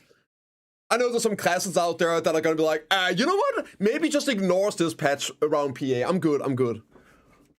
I mean, again, 5% damage buff to Corsair, that means they need to then nerf other classes as well. If that's the balance level they're looking at, then suddenly we could expect to see nerfs coming in. Nobody wants that shit. I mean, what are you doing? Because this is not a tier list, it's not a performance list. And this is why I push back about this here a little bit. You have to understand context of these things. This here is just a DPS. This is DPS, right? But it is also, there's differences in classes than just raw DPS. For example, we can use Sock Corsair as an example, just did it. Sock Corsair has more DPS than Awakening Witch. Right? But the issue with Sock Corsair is it's a burst combo. So it's just like the optimal combo, optimal DPS, but it's not an infinite combo, it's not permanent. This is like the burst combo DPS. And so while that is higher than Witch, Witch never drops off. Right? So the next time you have to use an ability, like the next time you, like if you do an infinite combo, this DPS, also AoE sizes matter a lot. It matters a lot. You can just turn off your brain, AoE everything down. And why does AoE matter so much? Because of the amount of mobs you hit. One thing is the DPS you do to a single target. Another thing is the total amount of damage and total amount of DPS you do whenever you're casting your abilities. If you're hitting 3 mobs with 100k DPS, but I'm hitting 10 mobs with 70k DPS, which one of us are doing more damage? I am. So I will kill packs faster. Right? And this is why I don't buy this excuse or like explanation that, oh, Sockmako, it isn't even the highest DPS. I mean, Shy is up here. Are we going to try and say that Shy is OP in PvE right now? No, obviously not. And at the same extent that this is why Sockmako is overperforming. Because, again, you see here, and this is why it's so good. This is an amazing spreadsheet. It has a lot of these small, small, small, small, medium, big. Right? DPS size, AoE sizes matter. Movement matters. Repositioning behind for back attack matters. Doing damage while repositioning matters. Your non-optimal DPS matters. Sustained DPS matters. This is just, it's a very, very important part of this. This matters as well. But it's only a piece of the puzzle. Yeah. Like Stock Striker up here, I'm gonna say Stock Striker's OP in PvE. Like, no, it's like it's slim combo, it's not bad or anything, right? It's good, but like, it's Shy up here is the perfect example. Nobody thinks Shy is OP in PvE, because it's not. Because it has a lot of issues outside of the DPS. Doesn't have attack speed buff, so doing BSR, most high in spots, uptime, it's a lot better too. That's a great point, Vaka. Yeah, that's a great point. That's a very good point. And BSR uptime is so high right now. I guess that's another thing, Vaka, is the crit rate buff in BSR. I don't think, is that factored in here? Maybe that's not factored in either. And some classes benefit more from the crit rate too. And again, you have high DPS uptime. For example, Witch is another class. It does have an attack speed buff, but it benefits a lot from the crit rate on C buff. That 30% crit rate, fucking amazing. It helps a lot. Next, there we go, bro. Am I right in what I'm saying here, Nithrex? With the stuff that are factored in this, right? I don't want to make like wrong statements, but yeah. I did it like 5 times already. Here it is, right? There it is. Yep, nice job. W comes. Saying can be efficient OP. Yes, exactly. He was saying it should not be the case. What should not be the case? Sorry, I'm maybe missing some context here. So because you have big AoEs, you don't deserve to be efficient a single target. So to be able to grind in more efficiently too. I mean, you're supposed to be able to grind everywhere efficiently too with the class you like. Who said that? Classes are just different. Like big AoEs are always good. I don't even know what it's saying here. The AoE size is just one piece. I'll just explain like 5, 6, 7 other things that affects performance. No link. Sorry, my bad. I'll link it. I mean, you get some love as long as you just let me know, right? Here you go, boo.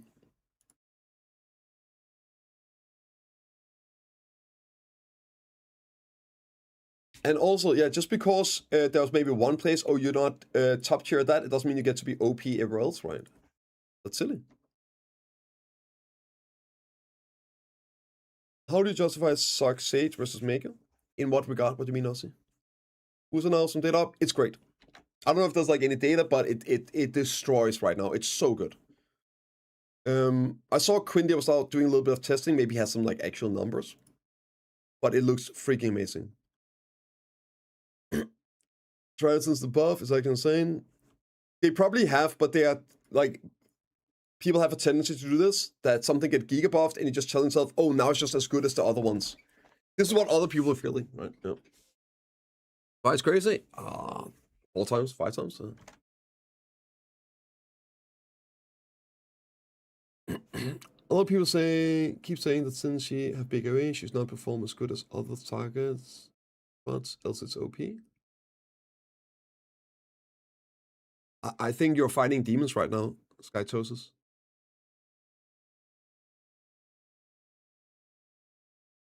Most spots, if not all spots, you want big AoEs. Which spot, like let's just go in-game because we all know like tongue grid. Also, tongue grid isn't even a spot where you need big AoEs, right? Think about it logically. Tongue grid is not a place that is a big AoE spot. And that's where it's best, right?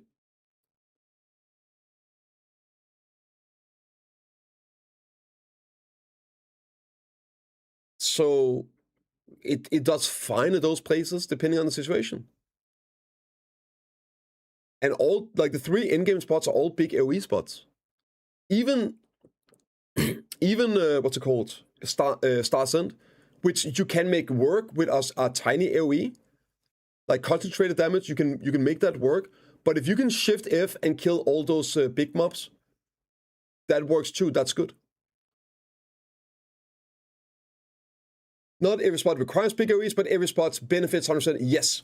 What a great way of phrasing it. Thank you, Hibba. Yep. That's what's exactly what I was trying to say. Yeah.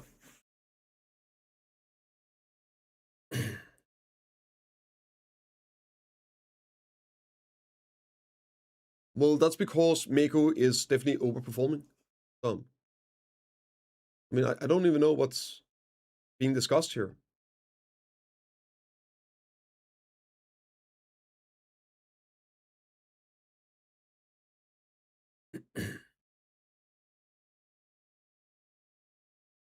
I don't think Sockland is the worst with the AoEs. At least it has a lot of like 3-6 stuff. You have classes just of like frontal cones as well. Because it has crazy DPS. It has crazy DPS.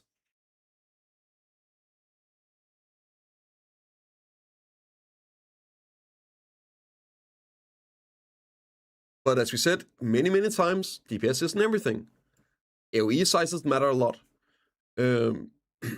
Moving damage, movement matters a lot.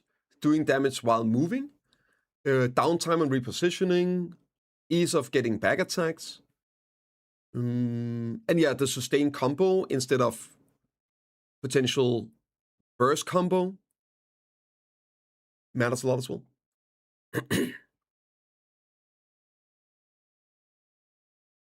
Yeah.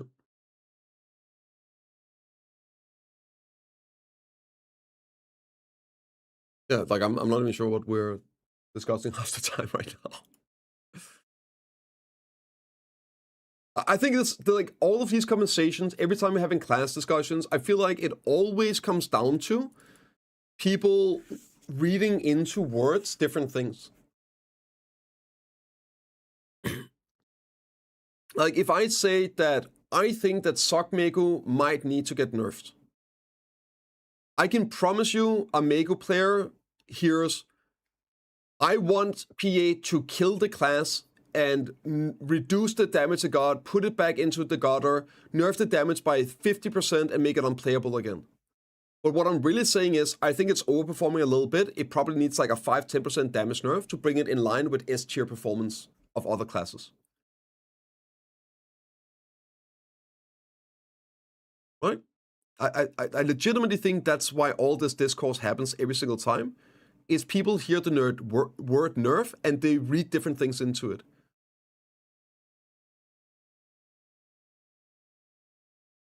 That's the wrong one. Oop. 12, 6, 26.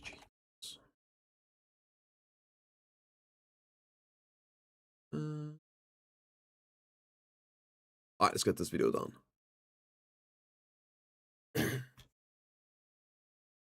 They're gonna spread out the PvE balance to the ball. Maybe, but not necessarily. I mean, listen, if it means that they revisit some of the classes they already did with either buffs or slight nerfs, hopefully stuff like this get rebuffed, fine. But in terms of how long this is going to take, only like 2 or 3 classes every time, that's not necessarily what's gonna happen.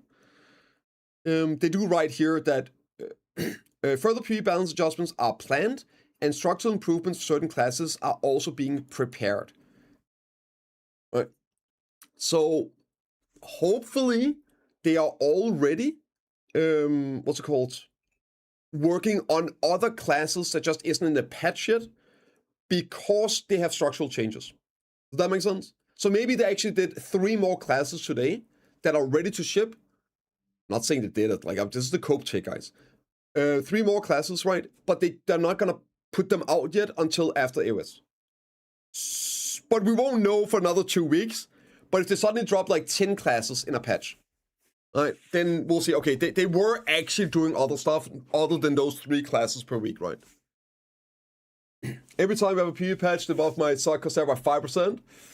But then they buff most classes on par with 10. So yeah. Yeah, exactly. This is why I'm so pissed, Chicken.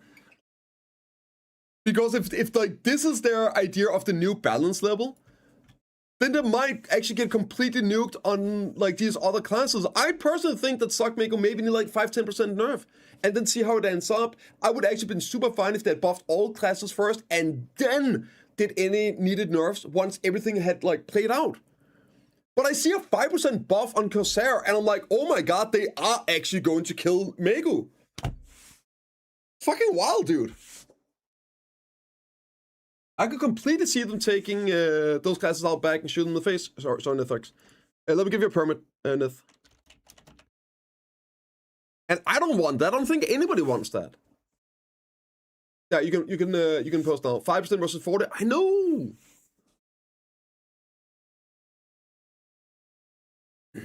I mean, we can hope so, Sky, but that didn't sound like that's what they were doing. It sounded like from the first patch. Let's go back and read that, by the way. Let's read the last week's update.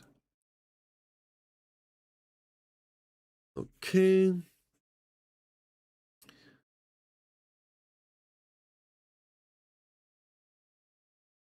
As of today, a starting point PvE balance adjustments have been made for selected classes. This adjustment is a buff for classes with low PvE damage output, aiming at narrowing the gap in disparity between all classes. Furthermore, additional further balance adjustments are being prepared to address class survivability, stability, economy, and difficulty, which you induce duels as soon as they're ready. And furthermore, we're also examining classes that possess sufficient damage, but have issues with structural elements. All right. So, the way I read this, and I might be wrong, that's the beautiful thing about we never fucking know. I read this as the classes that just need damage, they're gonna get damage buff in these patches leading up to the ball, sorry, not the ball, end of the season, and then they're gonna do the structural changes for classes that need stat. So.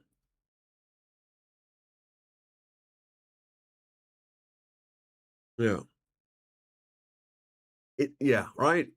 That's how I see it at least. I don't think that they are planning on doing structural changes to Sock Corsair, for example, if it's in today's patch. I might be wrong. I would be happy if they do the structural changes, so the class could actually be really good, and this we get some context on these class changes. And then suddenly it turns out, oh, okay, never mind. It's actually fire. It's actually fire. So, but the way they're reading it and everything, the communication on this, it's so lackluster. I know this is not. This is literally what I'm saying. I don't think it's gonna happen. It's not even. I'm not even coping about this. I don't think that's what they're doing. I think it would be great if it was. I don't think it. I think this is just it, right? I'm literally arguing against people saying that that's what's gonna happen. Long way for like slow without C-buff. Yeah. It's wild, dude. It's wild. Okay, let's make this video here. Get it done so we can play the game.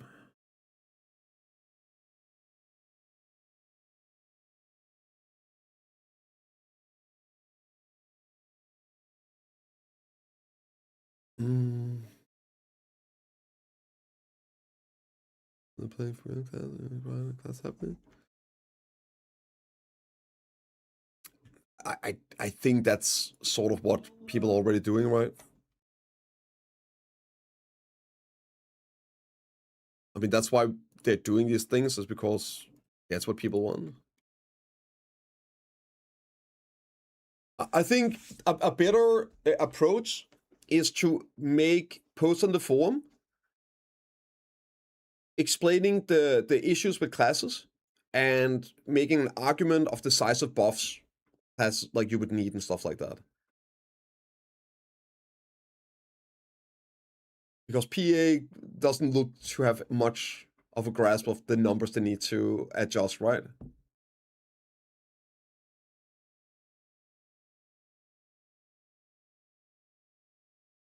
Yeah, that's a good question as well. Neth, right? It's like, are we talking compared? So yeah. That's pointless. No, but the issue is there's so many classes where that's the case, right, Pella?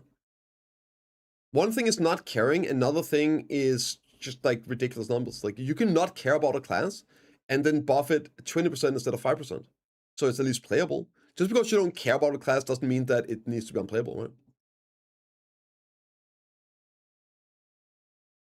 Yeah. Because that was a rage bait percent. And it did, it worked, Neth. It fucking worked. I'm actually enraged about this. No, I didn't hit it. Maybe I need to get some food. I think probably I actually need to get some food because those Corsair buffs actually pisses me off, man. It's so ridiculous. Real rage bait.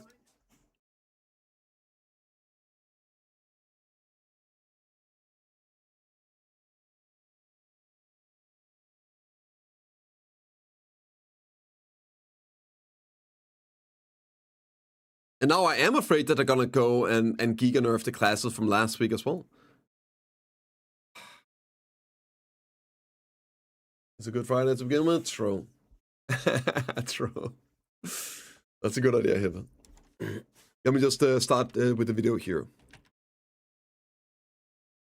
There we go. I am rendering it right now. I'm going to quickly go and empty my penis, get some quick food, and then we'll yab a bit more. The player section for the classic PV. I know, man. The one day we call this grind events pillar. Every time warrior get buffed, it's like it's fine. We got the warrior event back, and then it gets nerfed like the day later or a week later. Yeah. Well, enjoy the mega event, I guess. Yeah, for sure. I mean, it's just I don't want that, dude. Just maybe some slight nerfs to stuff that's just too OP. But yeah. Anyway, I'm gonna quickly go grab some food. Be right back.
See, is it done yet? Okay, maybe I can just actually upload it now. Still heating the food. She will first run lots of response because of her spell size anyway.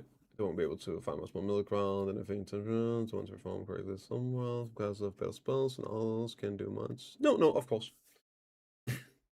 It's totally fine. Oh, that was wrong.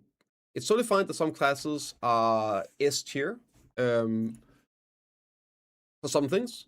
Why do I keep clicking the same buttons? Oh my god. Upload video, there we go.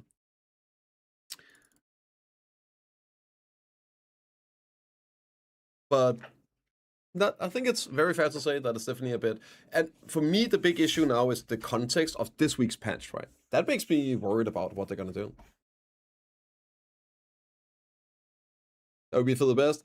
I don't know if I want Awakening Megu to have Sock Megu's AoE sizes in Sky Taurus. You know what I mean?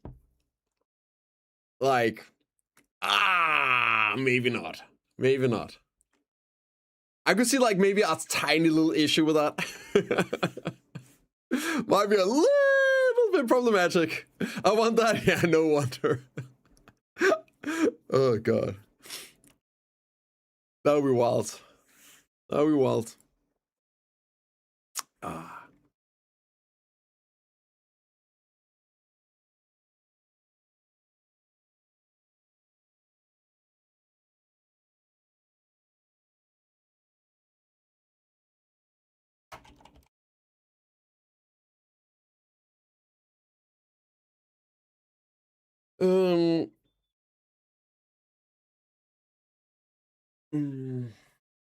What was even the patch today? Let me just read. I just got so lost in the source here.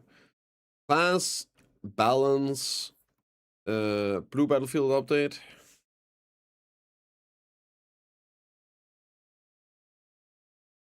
Stage, 1 to 7. Silver buffs.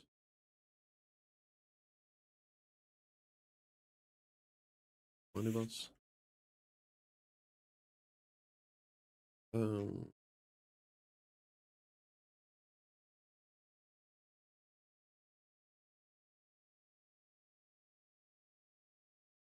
quality of life. This is the 12th. Here's the update. Okay.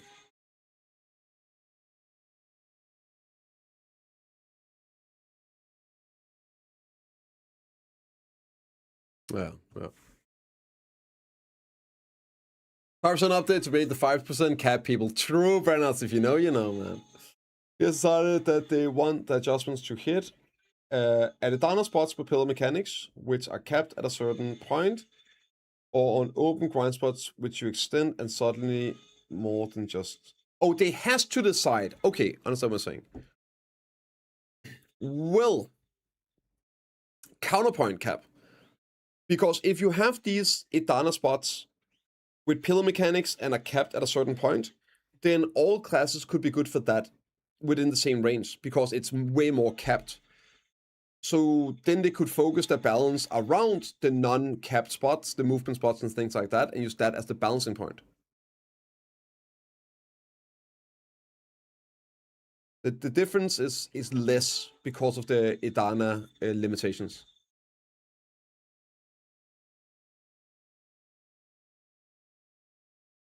Yeah, they can change the 5% to 4% or 3%. True, Mylan. True. I think it's time some classes have too small AOEs for 2 more mobs. Just like Mermaid or Sika. Yes. So here's actually a great little suggestion for this.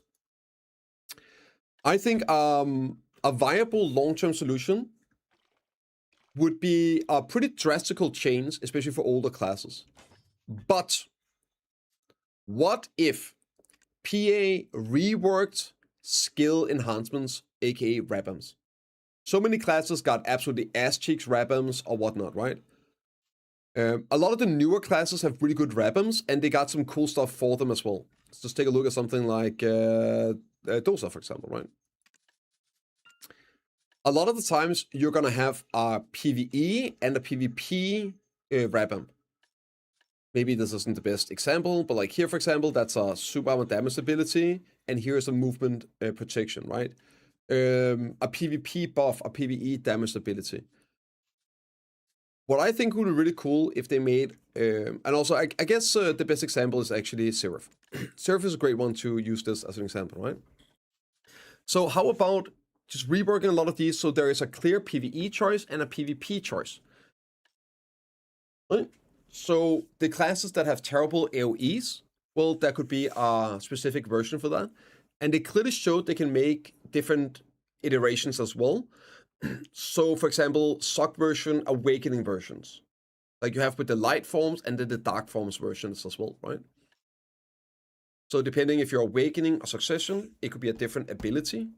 So you wouldn't necessarily even have to switch into your pre-Awaken. And then on the PvP choice, maybe you want to do that, right? So give them a bit more leeway and having these clear, this is good for PvE, this is good for PvP. And for the classes that have bad AoEs, well, they might actually get 3 abilities with big, thick AoEs. They could then utilize and be PvE abilities, so they wouldn't be useful for PvP. I think that could go a long way. They need an old book to change them. Not paying for that personally. You don't if you save the presets. Guide Taurus. If you have a preset, then you don't need a book.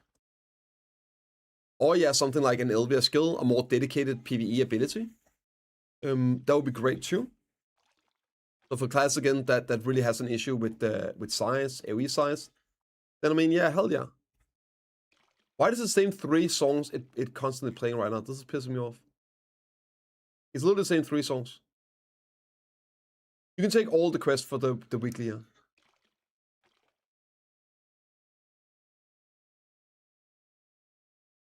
Yep.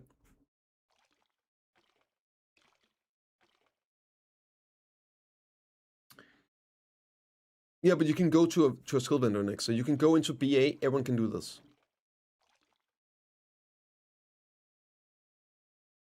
If you go into BA, you just talk to the NPC and you can change the skills. So you can do that from anywhere in the world. It's not really an issue.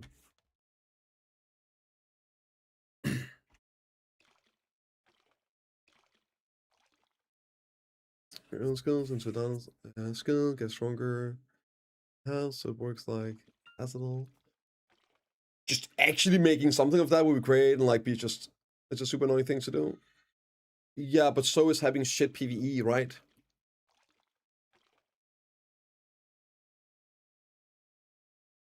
Like, how else are you going to give a class that is good in PvP big AoEs? If you don't do it by having skills that can have big AoEs. Again, I don't think you should buff Awakening Meku AoE sizes up to the size of Sock Meku AoE sizes. There's going to be some very, very unfortunate consequences of doing that, right?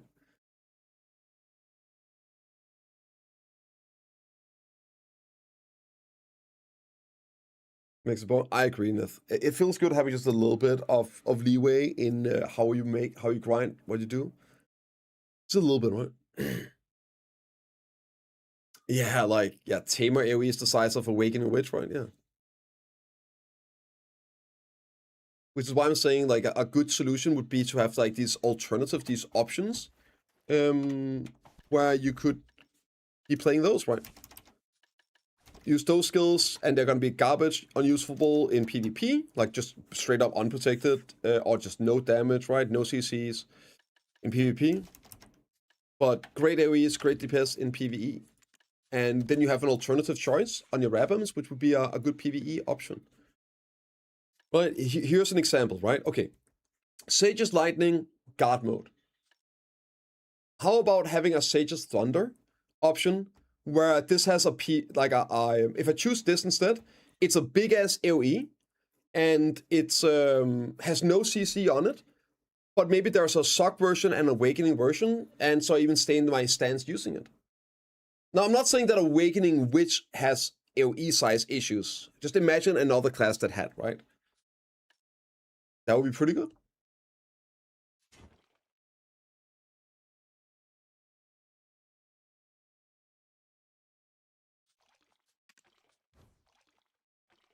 I think he just more meant the scaling of the power of it goes up, Sandanes. Like the buff changes with enhancement levels. I think that's more what he was referring to, right?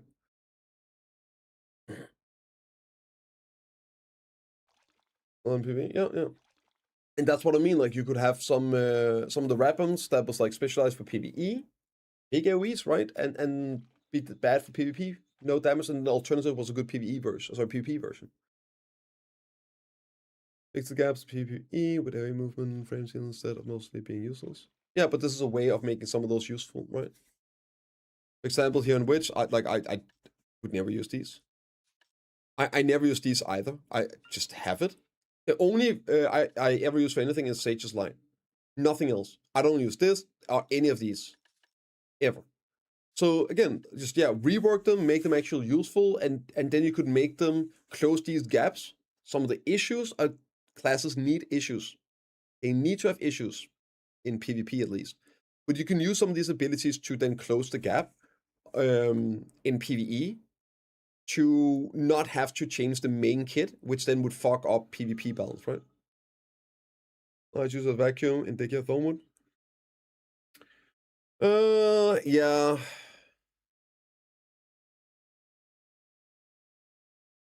Yeah, I guess it like groups them up a little bit. Just delete the whole wave from power crit though. Yeah. I don't even know how well it works anymore. I feel like they changed something with the vacuums, the pulls on some of these abilities.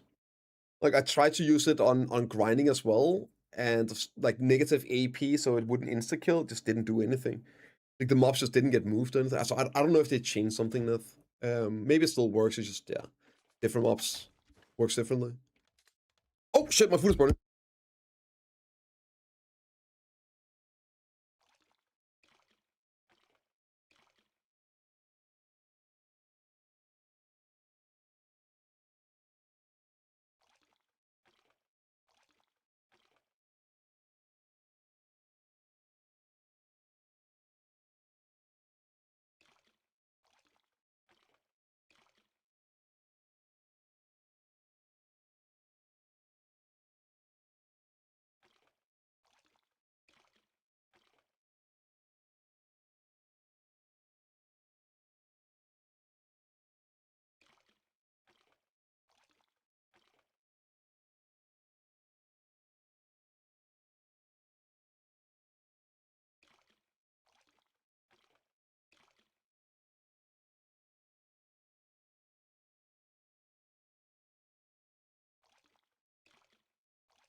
Stuff like 3-4 per skill, and those noticeable slow down when they contact. Wait, what are we talking about here? Something like 3-4 whistles here.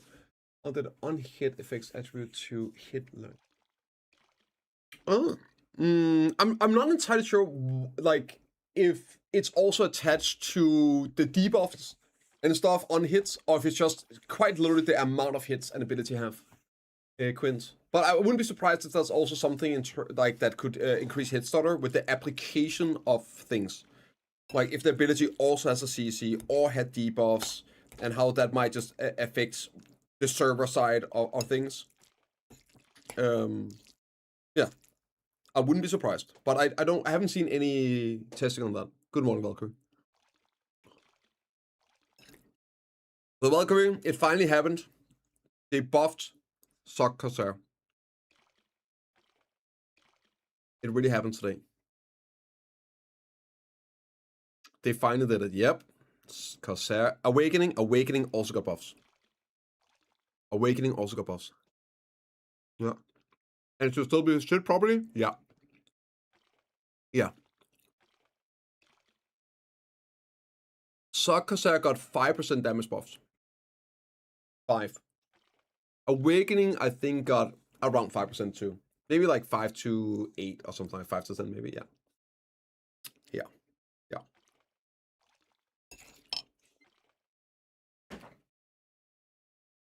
Who knows? Win it for 100 times and expect different result. That's PA class balance, it seems. Have all these useless skills, work them rather than reworking same skills over and over again.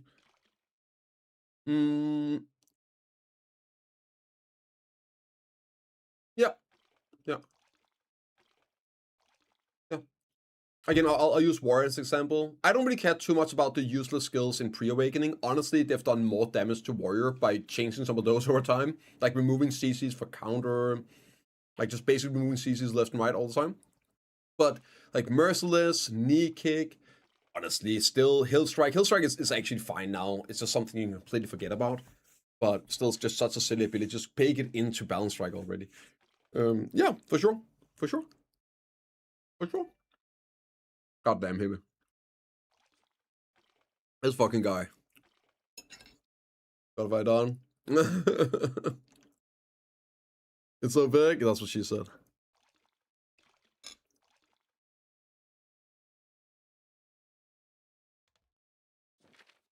You just tell us how you feel. That's okay. Yeah. The buff warrior? No.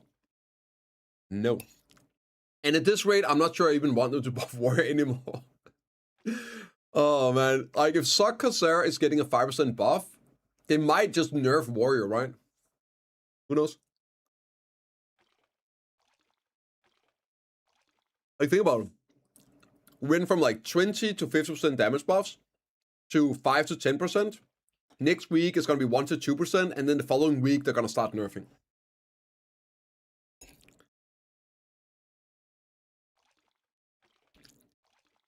Nah, it really looks that way, Valkyrie. It really looks that way.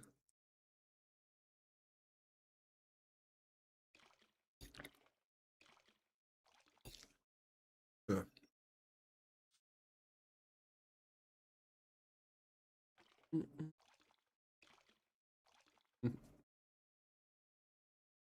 I agree, man. I agree, Neth, with the comfy stuff. Yeah.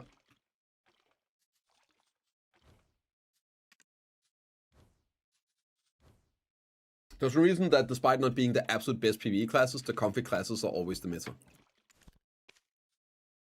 As long as classes like Guardian and Witch Wizard are good, they're meta.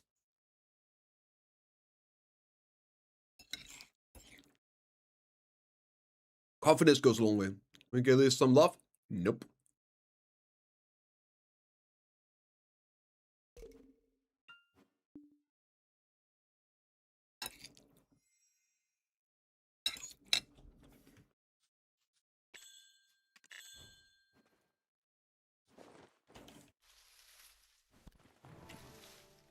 No Sarah fits at the moment. Who says to it? Not broken.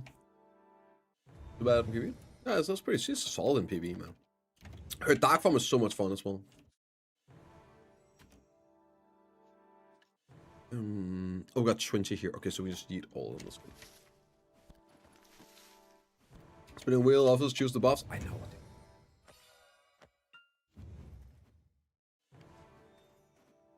Some things just never changes.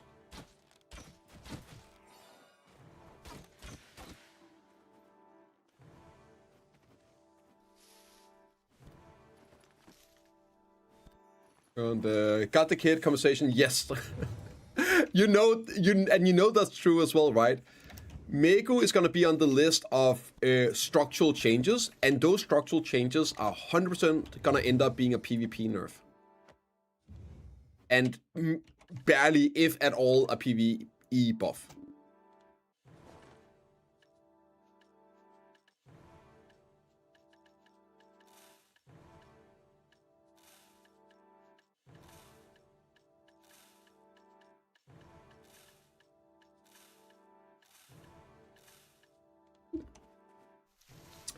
Yes, I just uploaded. I just need to make a thumbnail, and then we're good. Then I can post the video. TLDR is Sock Corsair 5% PvE buffs. No joke. Awaken Corsair, I think it was like 10% PvE buffs, like 5-10% PvE buffs. Sock Sage around 10% PvE buff, and I think that's it. Yeah, I think that's it. That's nerves, get some buffs. Oh yeah, it needs damage buffs as well.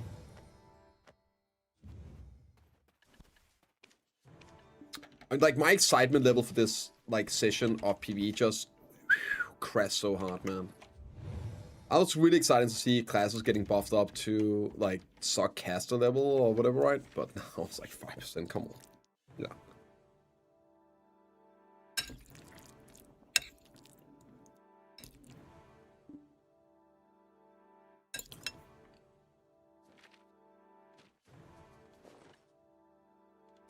And I really feared that they might actually just go out and completely nuke the classes from last week as well.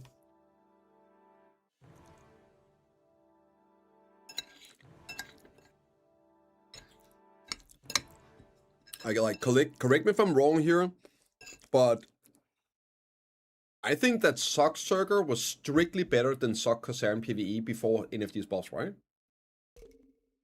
Surely. Like, I can't think of anywhere where Sock Corsair would be better in PvE than Sock Circle. And Sock Circle got 10, 16, and 20% on spin. And Sock Corsair got 5%. I mean, it just doesn't make sense in my brain.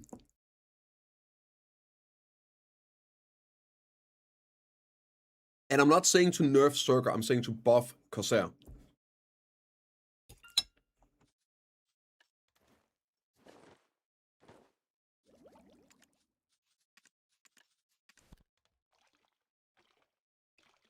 No, Sock Stage got 10% PvE buffs as well. Like 8-10%, I think it was.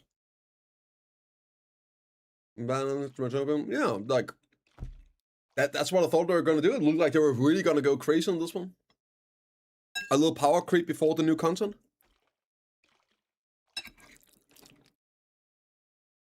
Oh well.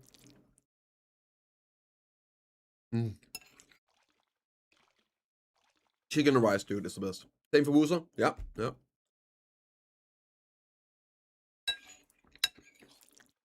Wusa finally getting some crazy good buffs.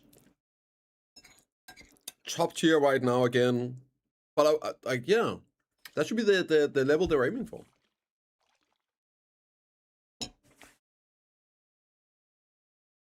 Things stands, yep.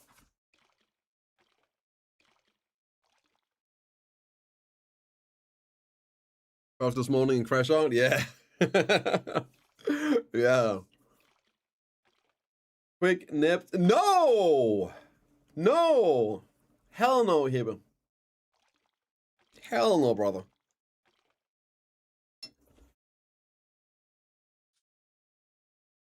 No warrior changes in today's patch, man. Yeah, global lab is done. Speaking of, let's do a thumbnail. Let's make the thumbnail. I keep forgetting.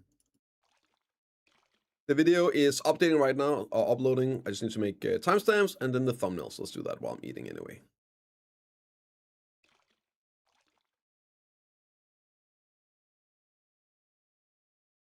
Oh, you're working on one? Oh my god, I love you. Then I'm just gonna do timestamps. Catchphrase do you want? Hmm.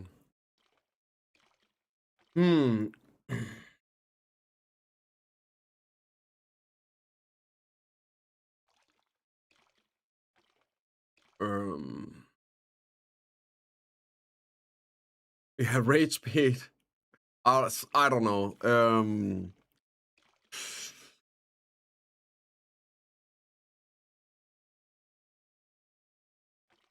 Yeah. Crumbs. Something, man. Yeah, just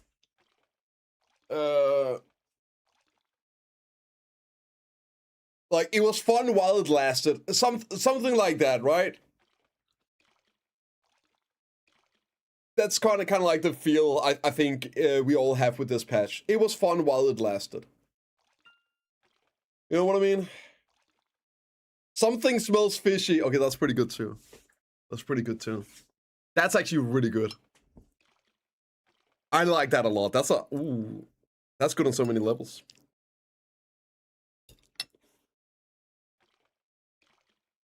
What think about new battle pass?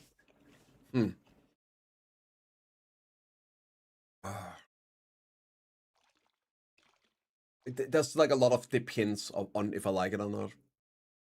I think the value looks like ass cheeks. Do I like battle pass? So I have a personal problem with battle passes, mainly because I never really grew up playing games with battle passes. Yeah, like so we can talk about like the rewards or just a battle pass for PvE as a whole. And I am happy that they are doing stuff that incentivize active play. I think that's good. Add some neat stuff to the battle pass, not just purchase power. Yes, I agree with this. Which is like the cool stuff with the AOS one, where we got dances and things like that. Then it's like, oh shit, like somebody like me might even want to buy that for the RP things. I do agree with that. But let's just talk like on a standalone thing, a battle pass. Ignore the rewards, but like an actual battle pass for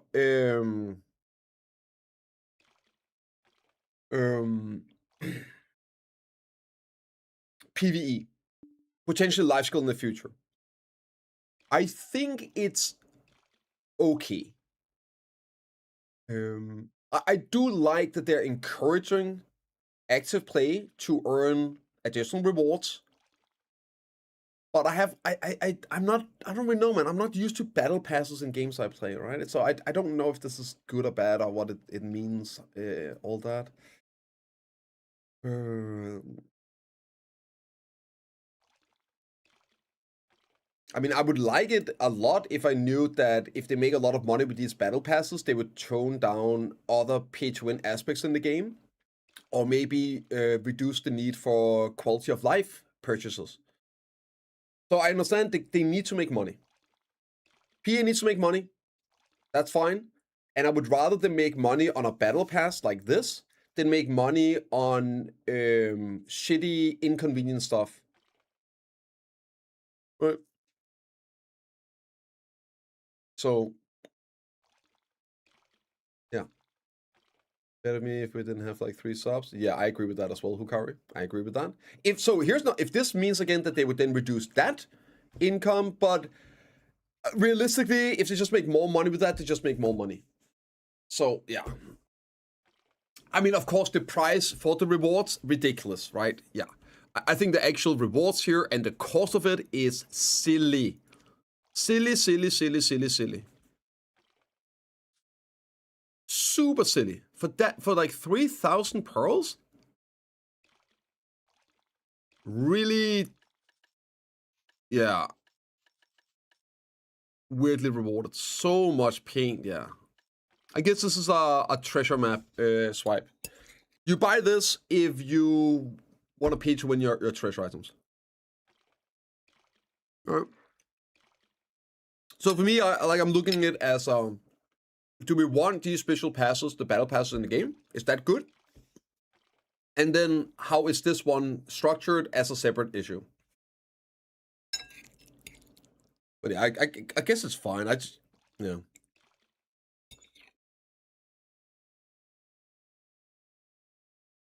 Definitely one of the least problematic monetized things ever. All right.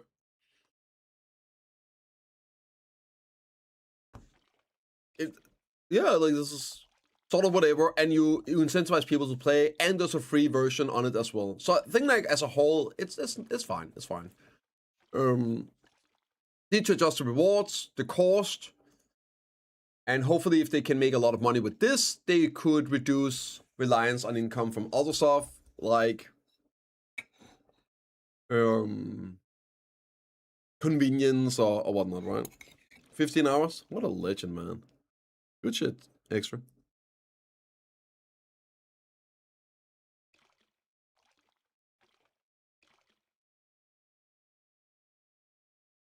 Yeah, I agree. Castle.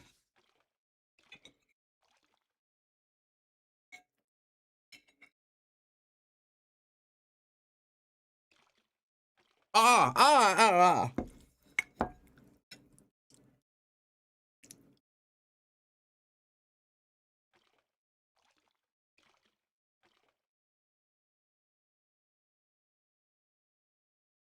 Bone. Okay, I'm trying to find out. It was like a little bone, and I think I got it. Yeah, in my cheek. No, it just poked me. It hurts a little bit still. I think I might have poked a little hole. God damn. I didn't have getting boned in my mouth on my bingo card for today.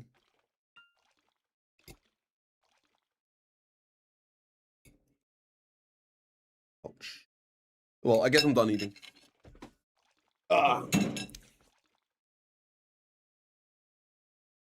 Work side, true.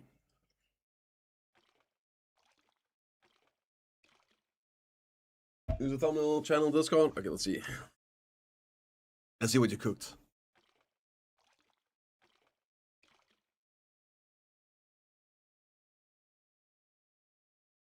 Oh, right, no, I'm looking at the wrong one.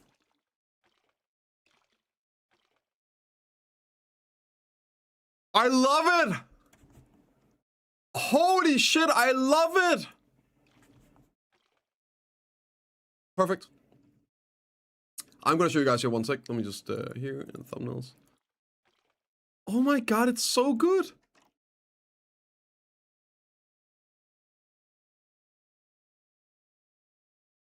Is it the right proportions, by the way, Valk?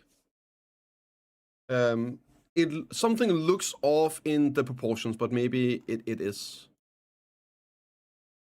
No, it's off in proportion. No, it's not. It's wrong. It has 2 black bars on the side. It needs to be a bit wider if you can. What are YouTube thumbnail aspect ratio? I'm googling that right now.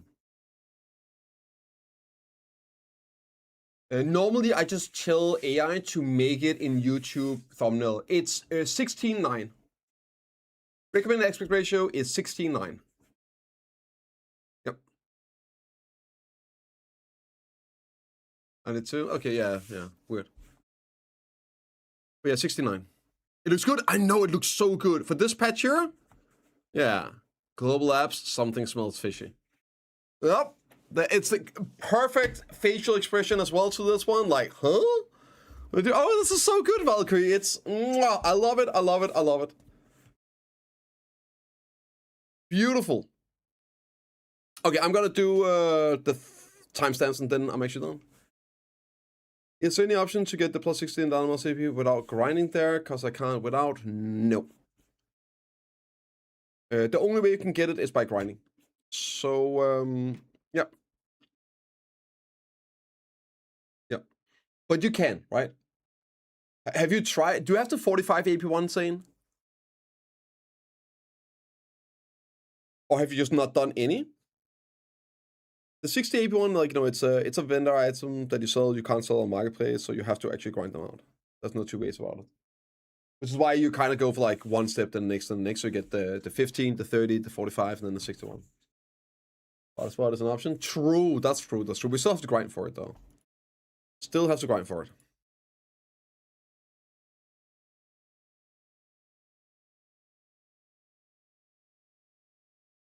Oh, there we go. Sweet. Thank you, Valkyrie. I see it. I see it. Perfect. We are definitely using that. Thank you for saving me time and headaches.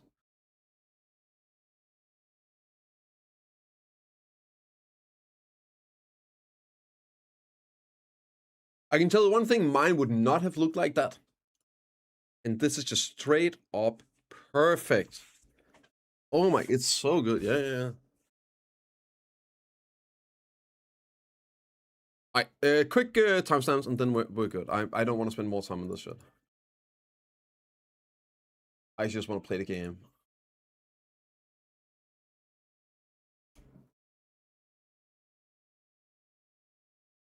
Oh yeah, so you get a 15 AP1 at Ethereum. 1440, is that with Idane AP? What you can do, Zane, is use stuff like Idane Harmonies, of course. Use your Courage AP buff, Perfume, and also called Idane Lightstones, like the twisted ones, go super hard. They go so hard.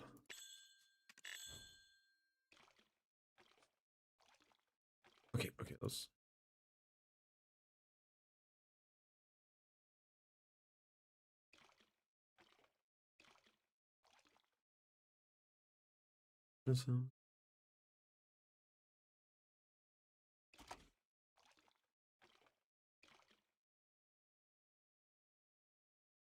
Thanks.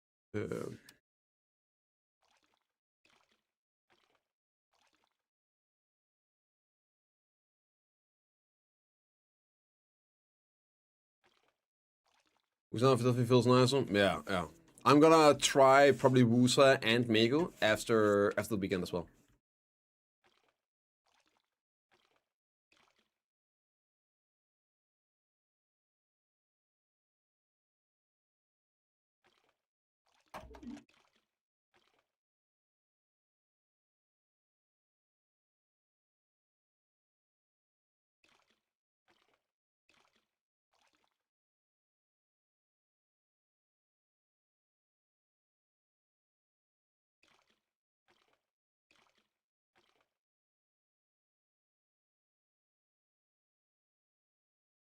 Okay, Sage.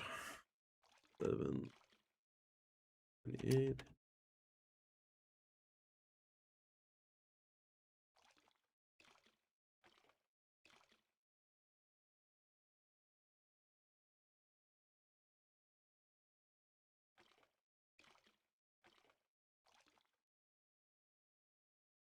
Okay, 10, 10 to battlefield. That's not how I spell fields.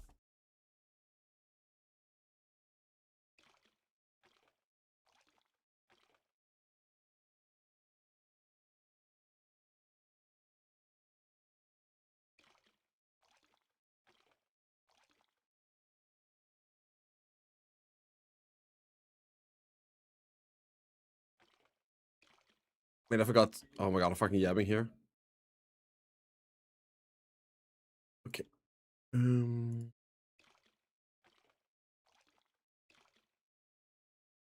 Black Shrine solo buffs. Okay.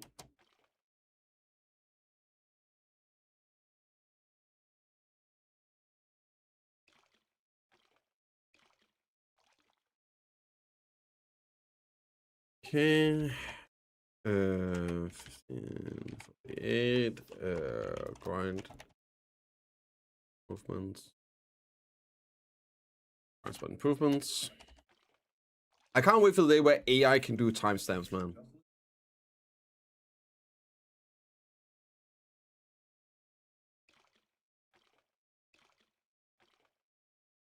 16, 48.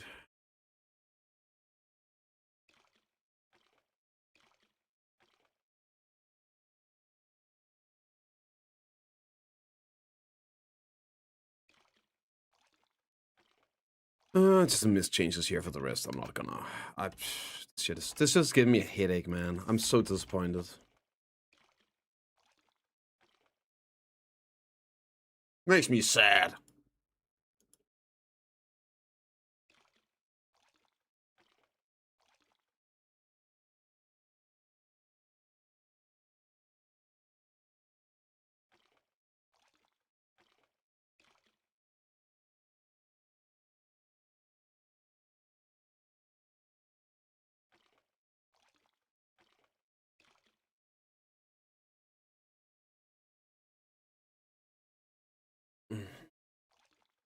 Yeah, the last one sec. Yeah, 25. Okay, done. Great, let's ship it. And thank you so much, Valkyrie, for the thumbnail today. I just need to go and gather.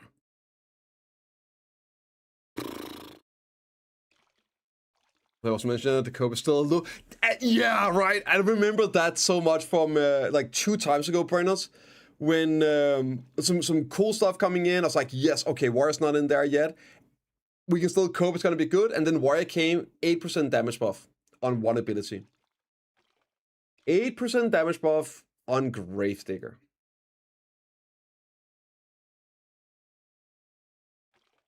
Mm.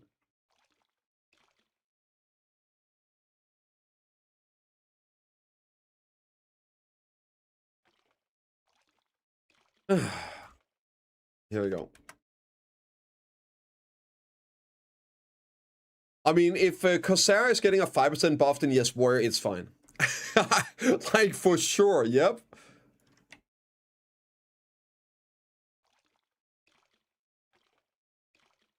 Never all, yeah.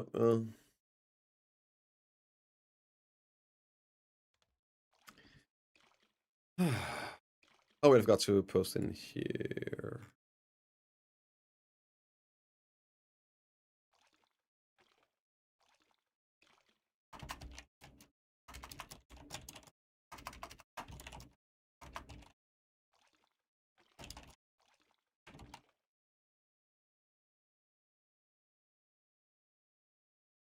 God damn it. Good morning, Seth. Good morning, bro.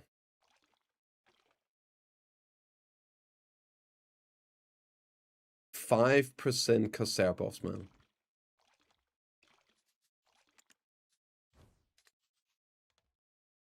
Did I do all my weakest stuff? Sorry, here's the spreadsheet. Farming, we did farming now. Okay. Yeah, I'm just gonna go gather. No wing strike buffs down. Yeah, I know. Yeah.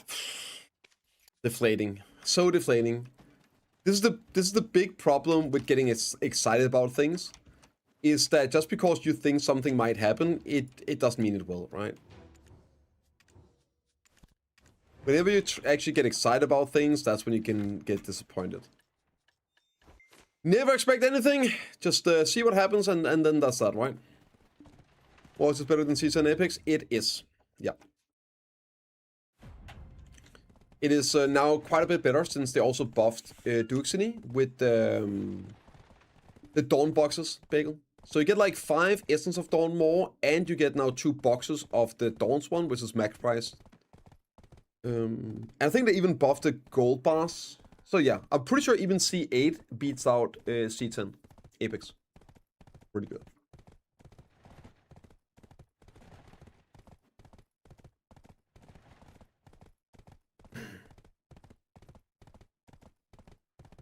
Yeah, I think we're gonna have to do some testing here next week, guys, before the patching.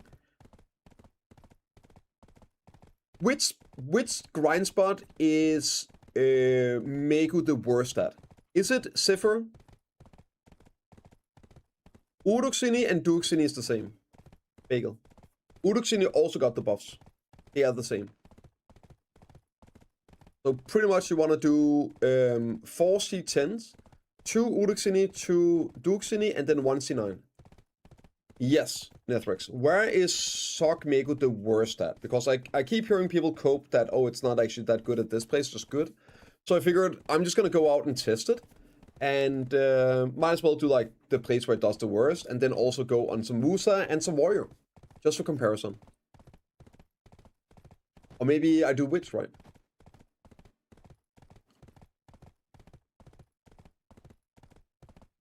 Sogmego sucks so far at Cipher, where you need burst for the boss?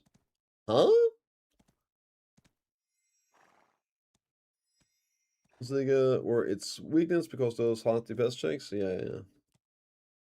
Just kill everything. Kill it all.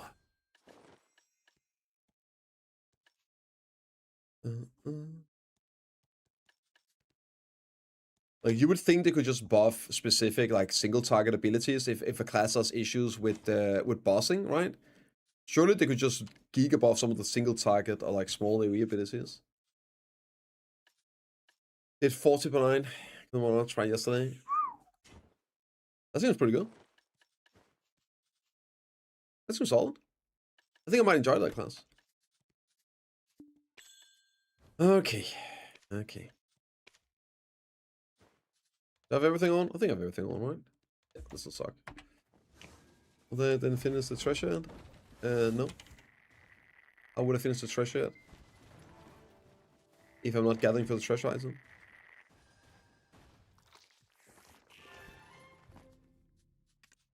Yeah, that doesn't make any sense.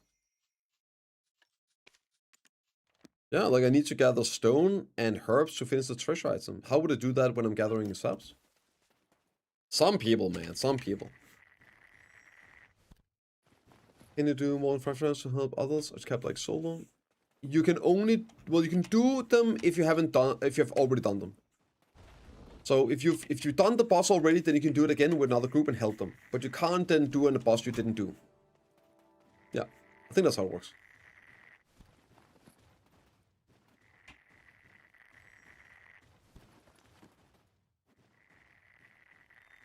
Oh, that's my boss. Then you got 58 gems on his nostril. Ooh. Like a bonus effect.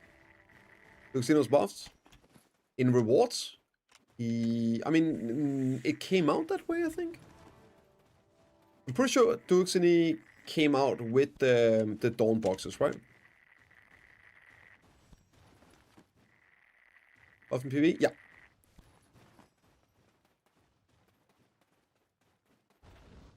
You thought it was already good in PvE? Which spec? Nomad.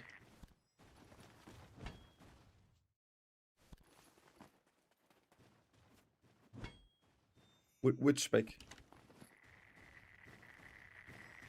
Awakening? Yeah. Sock was buffed.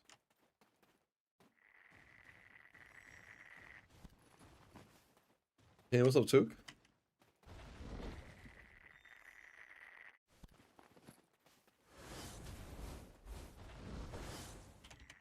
I weren't any changes to Awakening. Succession was buffed.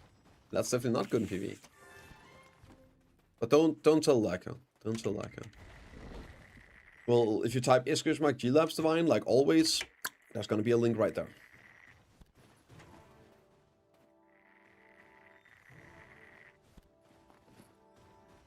Sweet, so now Success is good in PvE.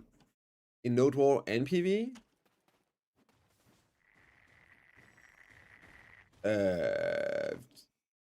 Who knows? I mean, just because something is buffed doesn't mean that it's good. If something gets a 1 damage buff, not even a 1%, but just 1 damage buff, it's buffed. It doesn't mean that it's now good, right? So, who knows, Nomad? Like, it's, yeah.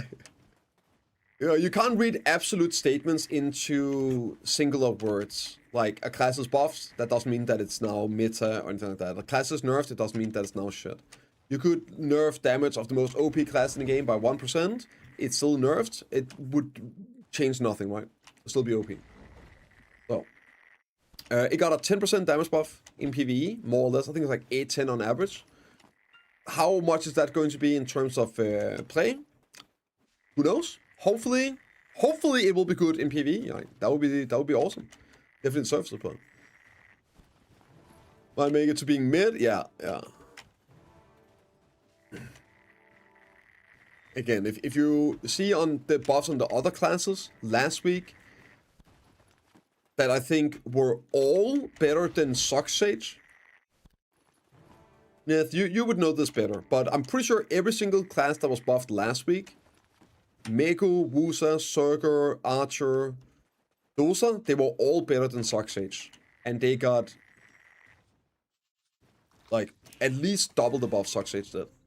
In percentage. Oh yeah, like who knows, right? Who knows? This week's buffs look so goddamn low compared to last week. Chillest, yeah, it's the only one that's so far, yeah. I hadn't seen it here, yeah. Yeah, Sock Sage is still there, obviously, so.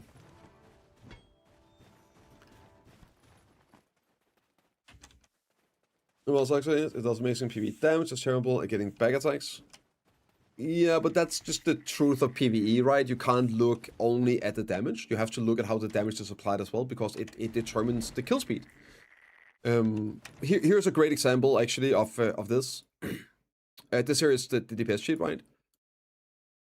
Shy has the second highest DPS. It's just second highest DPS, right, in PvE.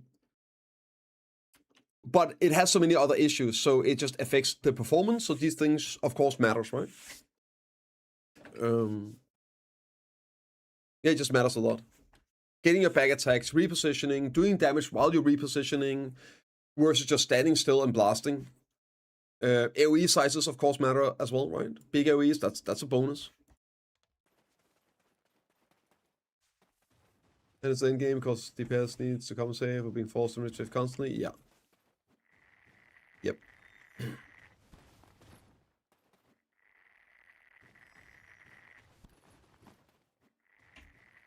But I guess, like, because of this, it's also one of those classes where a damage increase, a 10% damage increase, might actually have a very big impact. Maybe. Yeah. Zero skill?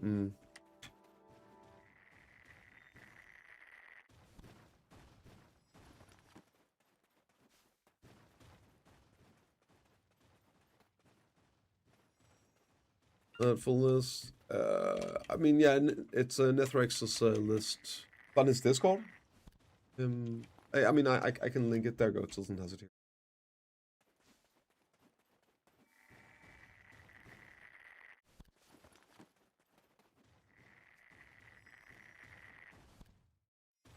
Just, of course, like it's a DPS and it's a comboing, but it's not an infinite DPS. Like, this is not a strict DPS you have.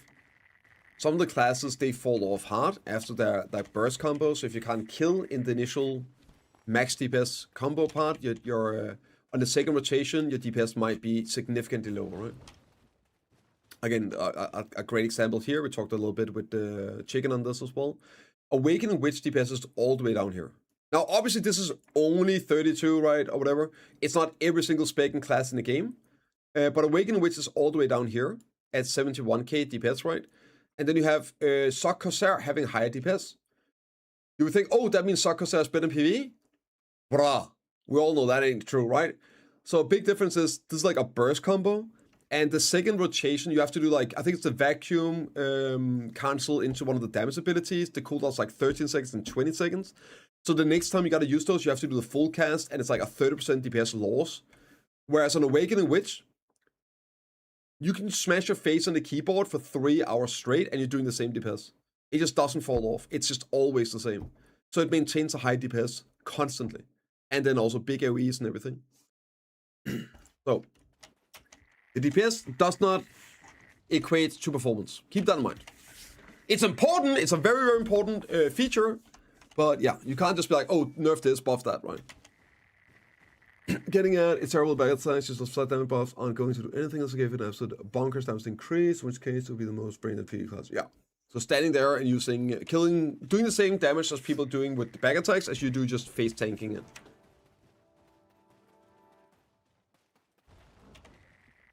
But Seth, right? I guess this is like a hard nut to crack regardless, actually, never mind. We're just talking about having, like, reworking some rabams and some classes. So you would have potential, like, a PvE and a PvP version that could overcome some shortcomings, but that would be a movement for a lot of times with the Success, so I don't know how that would probably work. Yeah. As it falls off. Falls off to around 68k. Yeah, that's pretty much the same.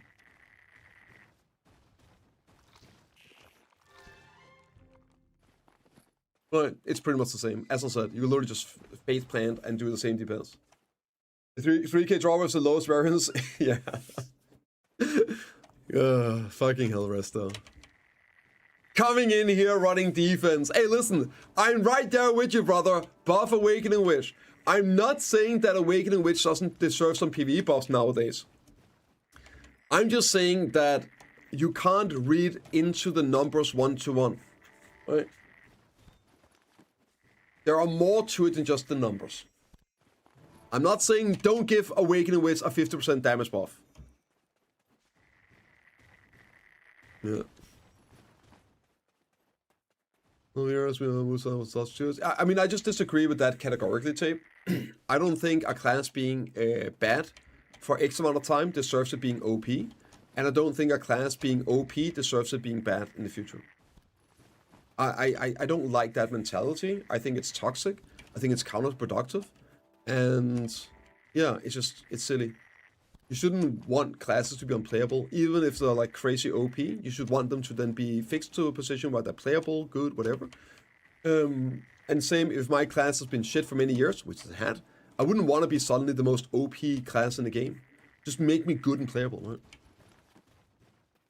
So I don't think those things justifies any of the extremes.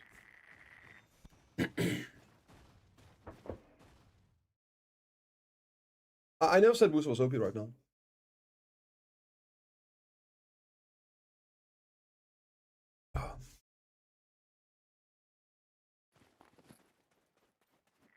I mean, if you're looking at the patch today and the buffs today, and think that that is going to be the new baseline, then Sockmusa would actually probably be a bit OP compared to Sockcorsair after its buff. You know what I mean? Now, I don't think that should be the baseline. I think where you have like these classes like Wusa, Circer, where they landed up after their buffs, that's probably a really good place to aim for. That would be great. Almost all classes will get some buffs, except the strongest one already.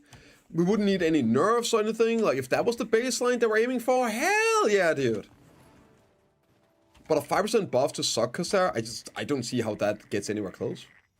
That's sad to me. Happy to constantly if I was Corsair, man, I'd be happy to be insanely OP for a week or two at least. As somebody that tried that, Foxy, I can say you don't want that. Actually, not even like insanely OP, like just being an S tier grinder for a week, it makes it feel even worse getting nerfed down to just being decent. If you get buffed up to being a decent class, that feels good. If you get buffed up to be S tier and then get nerfed down to S, you're like, fuck me, bro. It feels terrible. Having to worry, we got one day, and they nerfed us. Absolutely. Same. Yeah. Like, I'm even fine. Like, I can understand they're not doing so many classes today with what they wrote. That apparently they're actually still doing other stuff. It's not that these were the only classes that they've worked on. It's just that some of the classes they've already worked on and figured out changes to and made changes to, they are not putting out yet because of the changes affecting PvP. And then it's like, okay, fine. As long as we then gotta get a big drop later on, and they're actually gonna get through all the classes in a timely manner, then W, fine. I'm really disappointed about the direction now of like the level of PvE balance. If this is the readjustment. Yo, Hansen, thank you for the Got your prime, permit man. right here. Welcome back to Gun Show. I appreciate that. If it's next week, I would have, like, if you asked me last week, I would have said, yeah, like 20, 25. Sure. I was like, yeah, like if last week Awakened Dorsal should get like a 20% damage buff probably. Now, I don't know if that's likely. I think it should have gotten it, yeah. But again, if the new level is what we see today, then it probably won't get. Also a bit more PvE tankiness? Yeah, I agree with that. Maybe it's a typo, like 40-50% was a typo last week, right? It doesn't need much. Well, if you wanted to bring it up to what Sockmaker is right now, right, Neth? If you compare it to Sockmaker right now, I don't think 10% is enough. But again, I am more than willing to concede that you are way more in tune with the numbers. Way more in tune. I think the Sockmaker new standard is being silly. Well, it clearly isn't. But when you only had last patch, like patch for last week, there was nothing stopping PA for aiming towards that level. I still think that was too much, right? I definitely expected Mako to be nerfed a little bit. So if you're comparing it to, like, maybe the next tier, I don't think... I think it needs more than 10%. But if you then factor in today's patch, yeah, probably won't get a whole lot. That's big. It feels like... yeah. I know, right, Juno? I fully agree. The only outlier for me was really the Mako from last week. Everything else looked so cool. And I was expecting maybe like a 5-10% nerf on Mako. And then that'd be it, right? And then the other classes being pulled up to that level.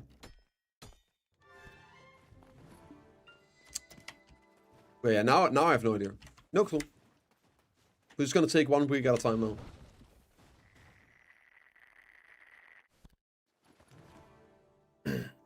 Sonic seems like that's over 20k different.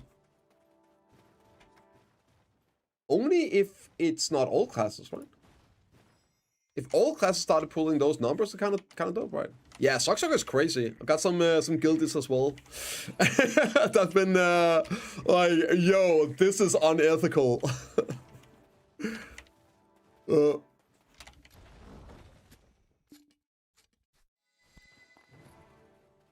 So like, yeah, I'm concerned for Wusa and Surger as well, right? It's just weird. It's just a little bit unpopular. Yeah. It's like Tamer. Tamer's never going to be a really popular pick. The power fantasy of classes really matters a lot. Oh my god, this guy is just enhancing crazy. Do we enhance manners as well? How much black gems do we have? How much money is this?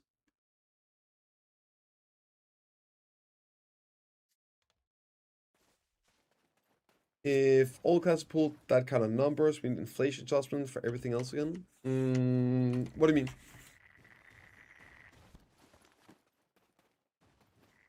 What inflation adjustments?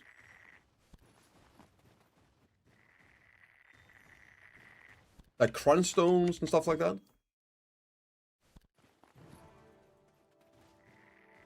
I don't think we would need to. Because, and the big reason is, the big reason is Idane Part 2. So if they're bringing out, like, new tiers of gear, a lot of new items, they can just adjust the cost to that around the new income. And the new income, the new power creep, the new inflation would just make all the older items relatively cheaper. Which works pretty fine. Oh, you meant other types of profit. Okay, yeah, that's true. Yeah, that's very true. Yeah, but that would only be the case if you thought that life skilling was supposed to make comparable silver to grinding. Yeah.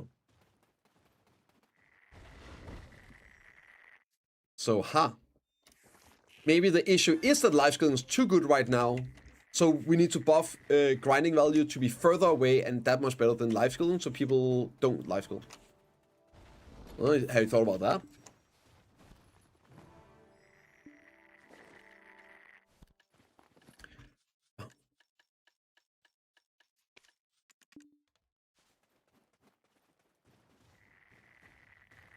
Can you give us 3 like summer members Dana next year? No.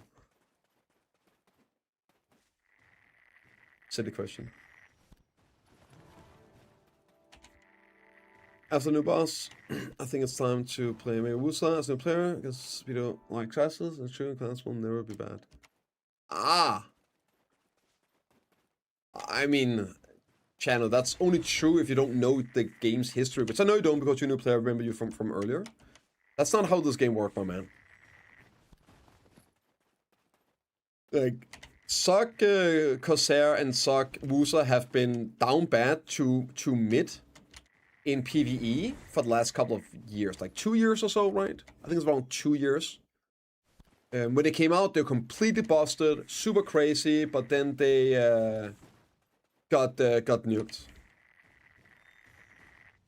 And you know the crazy thing is, Wusa didn't even get nuked. Wusa got nuked relatively because they kept buffing all the other classes in PvE up to Wusa level, and they just overbuffed them over Wusa level, and then they just didn't touch Wusa. Pretty much, yeah.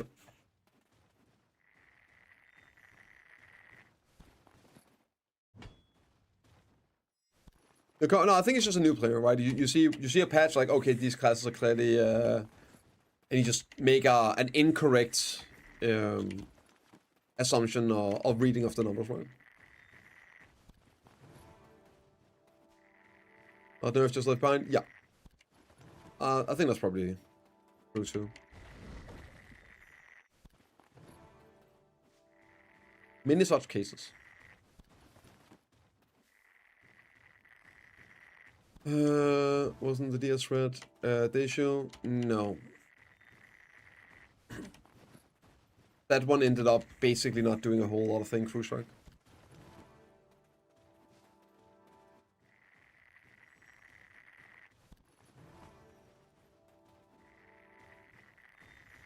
On power creep. It was a relatively small change. I think that affected PvP more than PvE. Ooh, finally. Got some crystals, baby. I'm pretty sure that affected PvP more, where you couldn't just absolutely destroy DR targets standing up in 2 hits. I remember having some fights out. Was it me and Pone or something? We're like fighting two Wusas. And dude, I would just get absolutely deleted. I even put on, this was like way back, like double catcher. I'm pretty sure this was after that nerf. Also remember, I was grinding with Aaron as well. Didn't really do a whole lot in PvE. No, it's like it's a cumulative effect as well. Of course, it does matter. And when you change AP scaling also, then those numbers matter more relative to the 70% scaling and all, right? But it was more the game changing around Wusa than it was any change to Nufa. I mean, I was grinding there at the time, and we didn't really notice any difference with Arian. Me, Aaron, and Quantum. Because remember I was talking about it, I was like, yeah, just... I don't think it did anything to our grind. It could be because we're all gear lords, but yeah.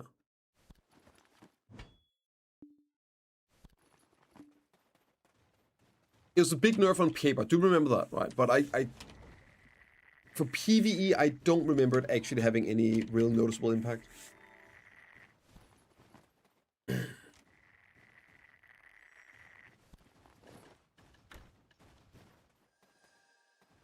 But like the class did get some nerfs like at the time, right? That was a nerf. But it was mainly just, yeah, the power creep. Because the big time when it started getting worse, it didn't actually get changes. It was when they said, okay, we're just gonna buff everything up to Wusa level. And then they just overbuffed a bunch of stuff. That was the time when it started falling off.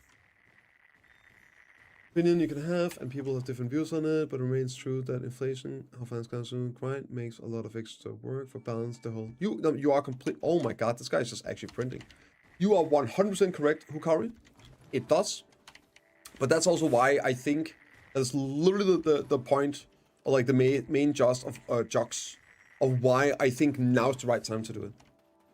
If you go back, anytime we've had PvE, like these big changes, I've always been like, okay, well, not always buffing. I'm a I very well understand this, very big proponent of just always, opponent of always buffing, even in PvE. I think this should be the main thing. But right now, with Idana Part 2 coming out and then being able to adjust cost and profits and other things, I do think it's the right time to power creep a bit. And only buff. But you are right at like the other life skill and bartering the relative value. Yeah, but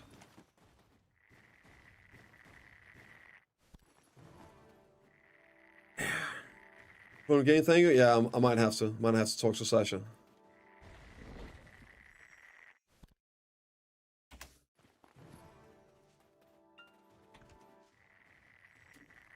You also have to remember, right?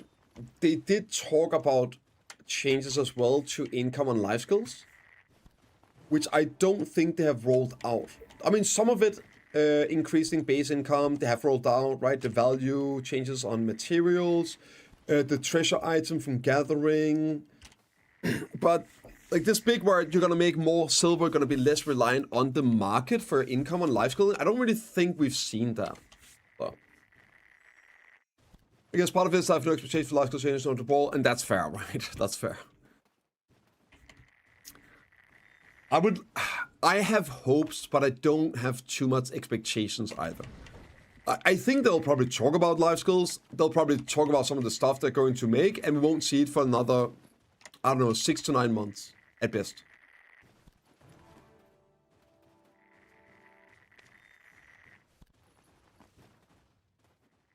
But surely one day. I'm really curious how much is actually going to be there. With the ball.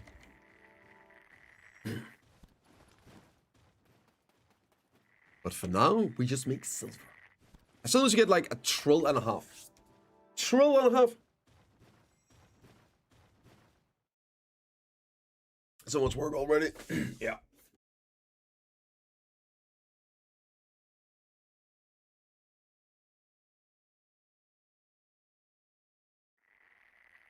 What do we do if there's no gear progression announced?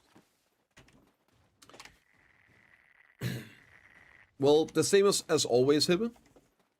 If the game is still fun, if I'm enjoying playing the game, if there's stuff in the game that I enjoy doing, that isn't centered around making number go up, why would I not play it and have fun? But realistically, it would just be a complete fail. It is an obvious, massive thing for the enjoyment of this game for us over the years, having progression, stuff to work on. It's how we got to where we are. It's because it's fun chasing gear. It's fun chasing upgrade. It's fun getting stronger. It's fun watching number go up. And if you can't do that, then for me, the entire structure, the entire premise of what Black Desert is, completely falls apart. Right? I've been fine with it here the last 6 months or so. With nothing really to work on, the time-gatedness, under the assumption that it's to catch as many people up as possible, so they can release a bunch of stuff for people to work on again, like the good old days. And if that doesn't happen, I mean, obviously it depends. Would that ruin the fun for me? If it does, then I would play other games as well, right? Why wouldn't I? For me, it's all about having fun, sitting playing video games, and enjoying it. It's what it's always been about. Hey, what's up, Vincent? No, it is 25th. Saturday, 25th of July. So it's a month later than normal. And gear that up. It doesn't really interest me as much, Foxy. It just doesn't interest me as much.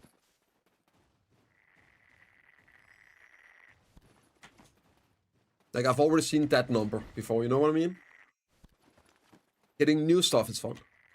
Don't get me wrong, it's kind of fun leveling up an alt and all that, but...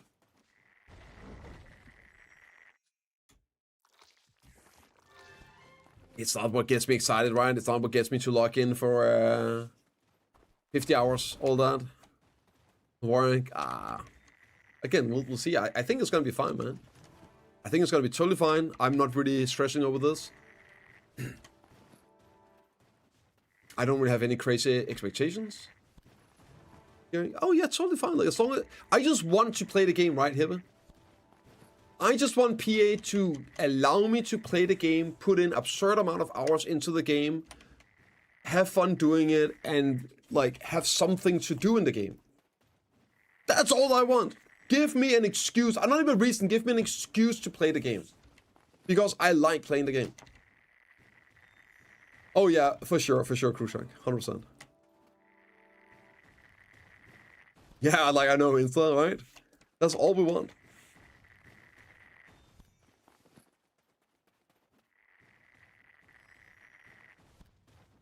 If time game, I mean, we get at the same time, it wouldn't be so devastating. What do you mean with the if time gate means we get it at the same time?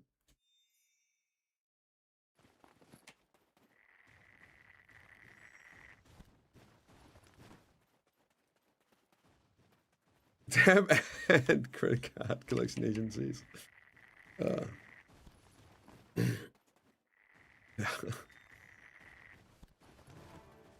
More on finding out you use a credit card. Rip.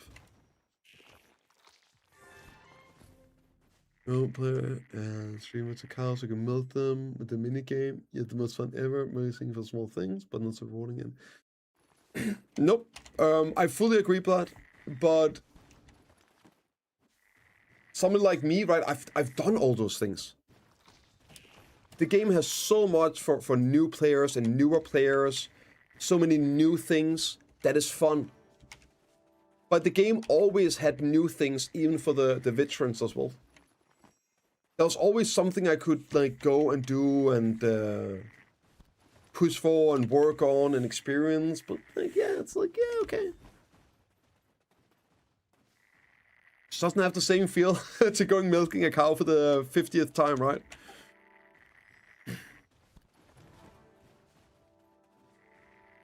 The game is great. It is amazing. But yeah, we just need something an excuse to go crazy on it. Yes, I am. I mean, I'm not hard pushing for it. I'm a bit of a slacker. I just do whatever when I feel like it. I will get 600 CP eventually. I am using all of my consumables for that. Yeah. I have a little competition instead with Bayrock on who can reach 600 first. The problem is I'm 1 CP ahead of him. And I used to be like 20 CP ahead of him. 15 maybe. So it's not looking good. It's not looking good. Yeah.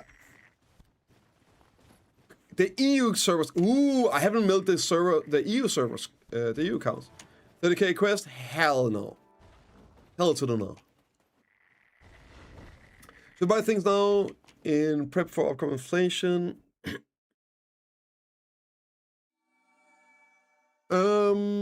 What do you think inflation means in video? War milk?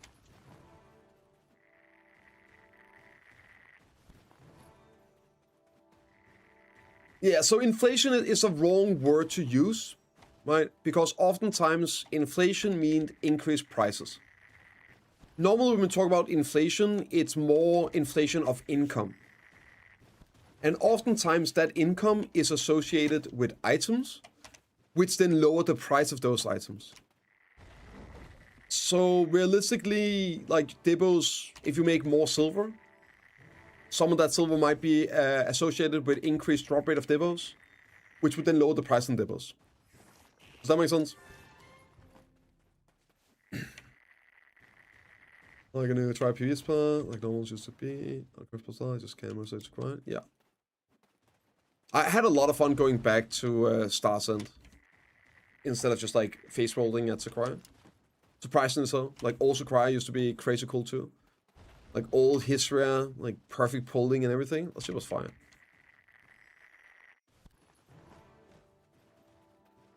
Oh, they're fine.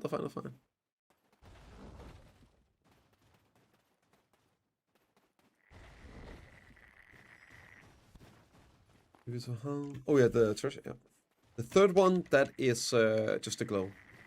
This one here, Athens Firefly.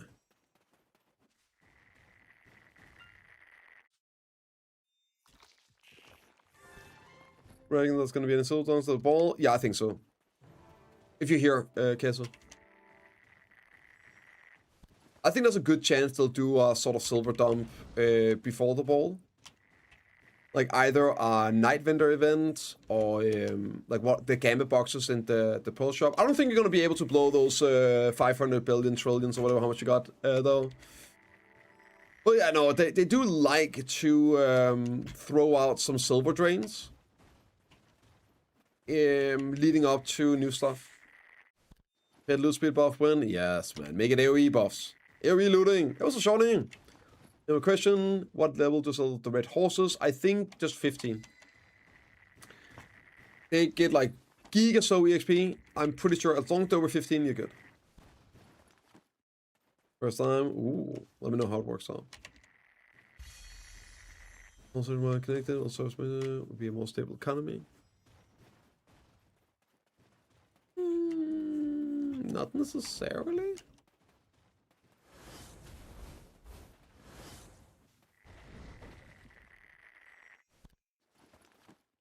The thing is, there's a lot of I maybe could work just fine. But there's reasons why the marketplace are so different. Because of the pros and cons and the advantages for different regions for that. So like I don't know. I mean, at the end of the day, you're playing with other people in your region, so I guess it would be easier then in terms of balancing, seeing as the changes would affect all servers equally. Right, for example, if you increase the supply of Dawns right now, that would be pretty good for NA, for new players on NA. On Sia, it would just kill it even more. Yeah, true. Hopefully we wouldn't have issues like the Forest Fury stuff and the magical shards either, where they were literally sitting on KR, but they were impossible to get, sold out by the hundreds of thousands on other regions. Yeah. What you say for? Death and Fury and Defense. I used them to make Harmony elixirs, or sorry, Harmony drafts, and then also Death for Imperials.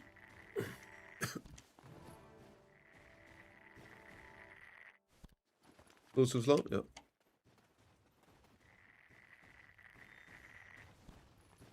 And done? No. I doubt it, Vlad. I doubt it. On EU Essence Dawn's Blood with 40? Yeah, do you know what they are on Sia?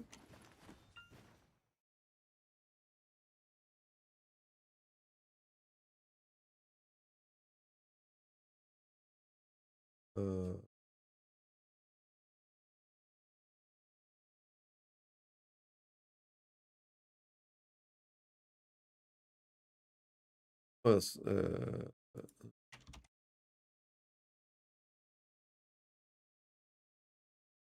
320,000 min listed. Imagine sitting there crying about 40 mil essence that actually sold.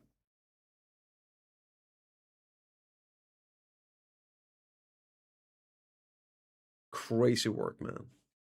Crazy work. Yeah. What is happening to Sia? What is happening in EU?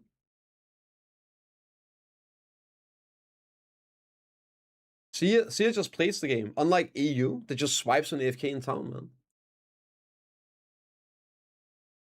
Yeah. Crazy work. You think that's bad? Take a look at this.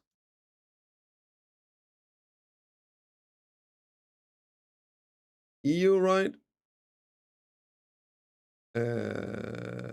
Sets. Like 2 days average. 2 days average for a premium costume on EU.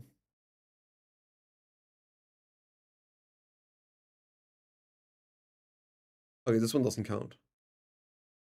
4 days, right? 4 days, 4 days, 4 days. Literally double the time. EU is easy mode, bro. EU is easy mode. At least double the wait time on Asia compared to EU. I think they should merge EU and Asia marketplace.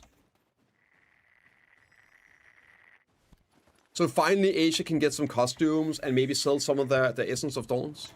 Yeah. Does you pre-order those? Yeah, of course you should. Yeah, of course, of course.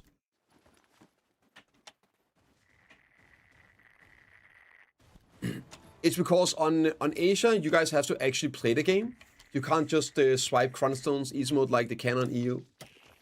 So that's why EU players are just like swipe Chronstones, Gambit boxes, and then they enhance the Karasats. Whereas the hardworking Asian players, right, it's too expensive swiping over there. So they just grind a lot. They actually play the game.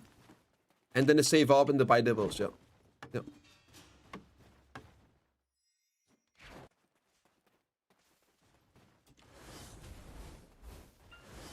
I see what you're doing. Yeah. It's good though, right? I wonder how many people know what I'm doing.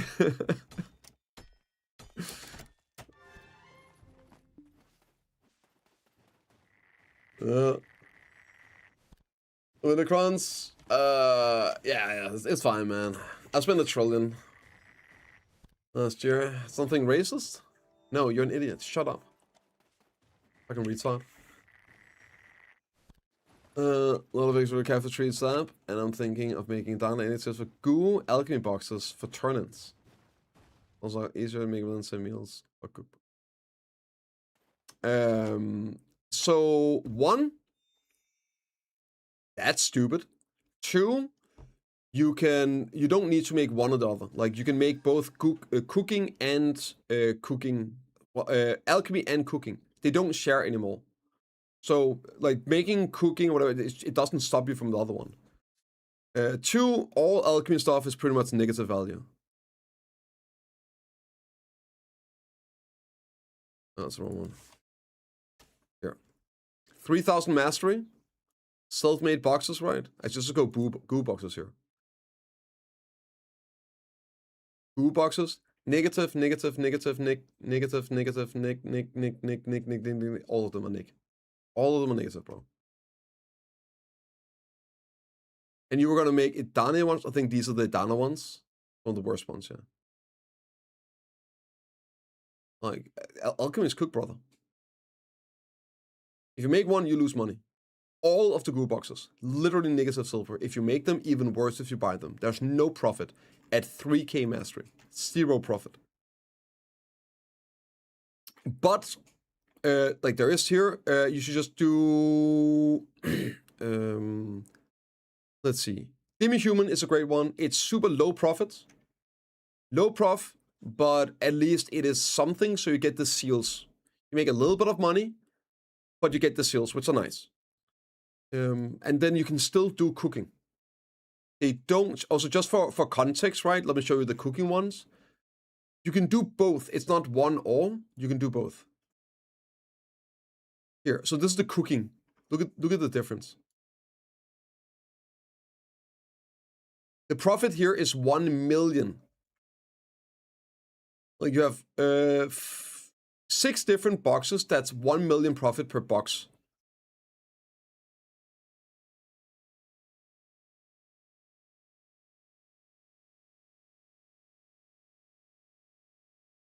The highest one is the reagent, which again, this here, the reagent, this is a marking reagent. It's the stuff where you can see people in ghillie suits. You realistically can't make these. It's like super cancerous. You need to get the herbal powder and shit.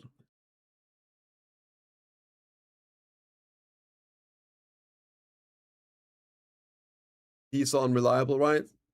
Like even the single best one is worse than average on cooking. Yeah, just ass chicks. Complete ass chicks.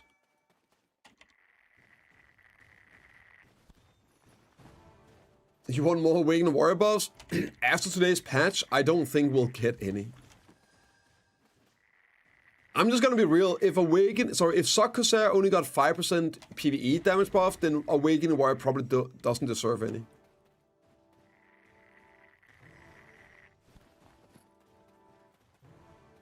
But that also gonna require them to giga nerf so many classes, so that's just silly. Yeah, that's silly. Today's patch just doesn't make any real sense to me. Yeah.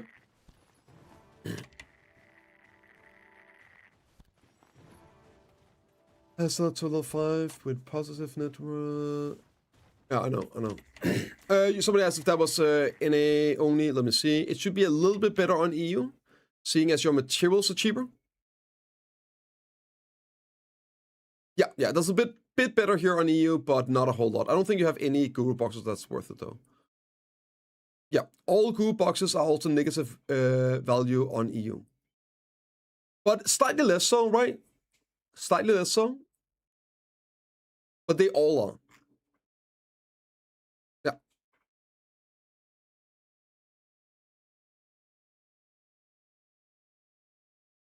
Lucy, that's fucking hilarious. Oh, that's funny.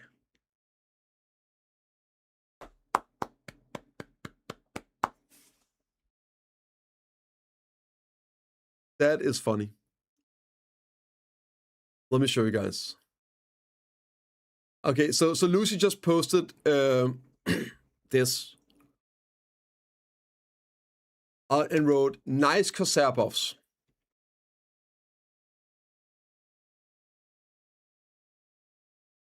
I mean, you gotta appreciate it. You gotta appreciate it. Inferior 1% ice and drop rate buff. That seems about right. Yeah.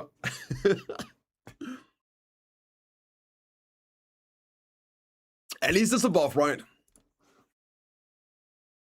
Take out mistakes forever? Yes, it does. These allow us to do mass symbol alchemy. Mass produce symbol alchemy, I beg. Green buff 2 must be a joke. Sage definitely deserves to be buffed.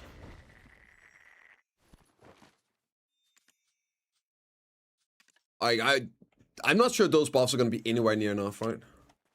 That's just, yeah, it is. The point is just that the Corsair buffs is also a troll, right? That's like an April 1st joke on its own, and then it's just, yeah, 1% buff because it's funny. I know the buff is actually 100% when you pop the scroll, but yeah.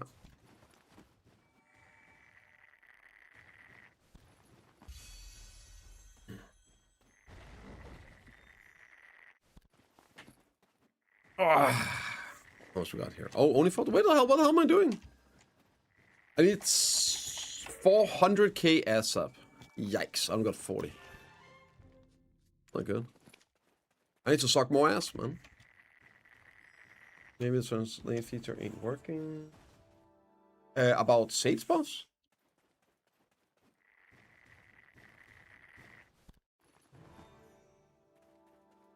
I'm just like, do you not think, Warlock, that Sage deserves buffs? I'm just like trying to like how to read the message. It can be hard to read sarcasm or stuff like that. Oh, Corsair buffs? Yeah, I wish, man. I wish. People say the same thing about the 40% buff for Mako last week. That like, it's probably a typo. It's probably like a little mistake. But no, those were the numbers coming out. So I'm not holding my breath for the other stuff. I am not holding my breath. I think people forget Suckshades exist. I think so too, Yuna. I think wouldn't be the first time where... It already happened a couple times today. People see Sage buffs and they automatically assume it's Awakening Sage.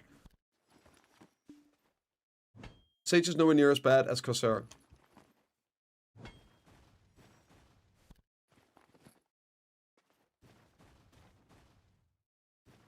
Which spec, Warlock?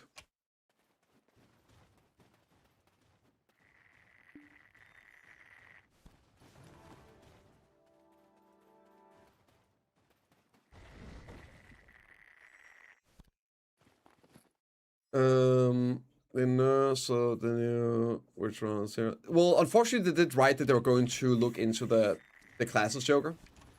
They basically confirmed today that they were going to nerf some of the classes from last week. Suckshades, I guess, could get a 10% buff and be okay.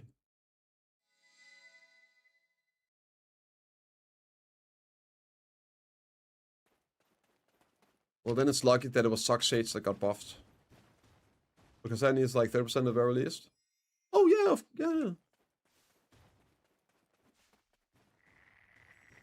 I mean, and also no, I don't think Sock Shades 10% is enough. I don't think that's gonna be enough, but regardless, right? Corsair's stuff is also just crazy. You just made it seem like that the Sage buffs were too much. Again, it depends on what we're aiming for, Joker. Like, what would be the baseline? If you want to suck Corsair to, I mean, maybe 30% is a bit much, right? I mean, obviously the 40% on Maker was too much. So that's not the number people should be aiming for looking at, right? But if Sock Sorga got 15, 20%, I don't see why Sock Corsair wouldn't get at least 15, 20%.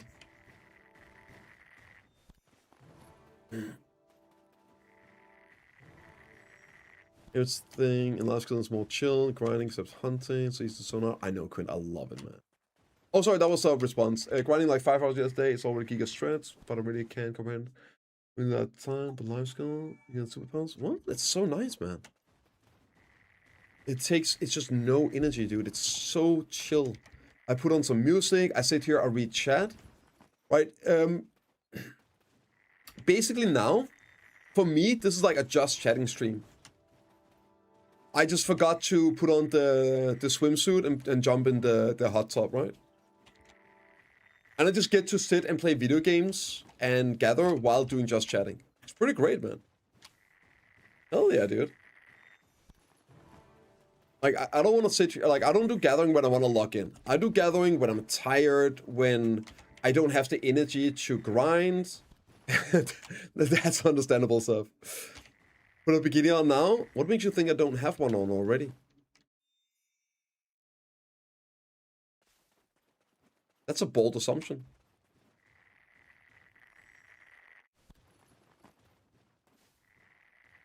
But if I want to play the game active and stuff like that, I would just go grind. But the days where I'm like tired, maybe a little sick, oh, yeah, just want to chill, focus on something else. Maybe I want to catch up on a new series, a new anime. I want to actually like watch an anime and be able to read the subtitles. Well, then I'm not gonna be fucking grinding, right? I can suck wood while watching anime. It's great. I'll just make I make silver. I'm chilling. It's awesome. What's not to love? Buff is pretty nice for attack grind. Yeah. Sock Sugar is looking crazy good. So comfy, so good. And again, I would hope that's where they were aiming for. Or just bother. Nah, I don't like that. Did you update guide for gear? No. I was thinking about doing one with wood, huh? But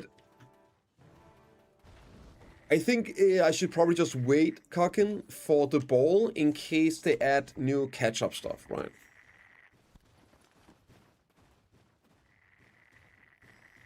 But it's one of the videos I do want to make. And saving up the...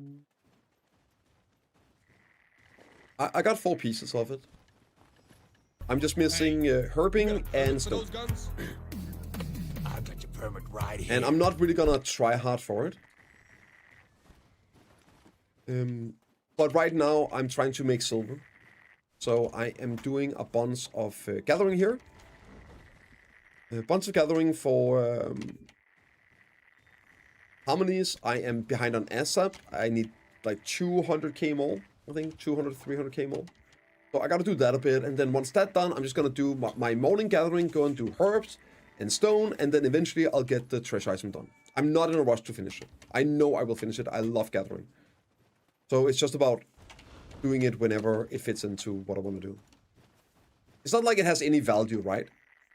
The only reason to really get it is so you have it. In case other people don't have it.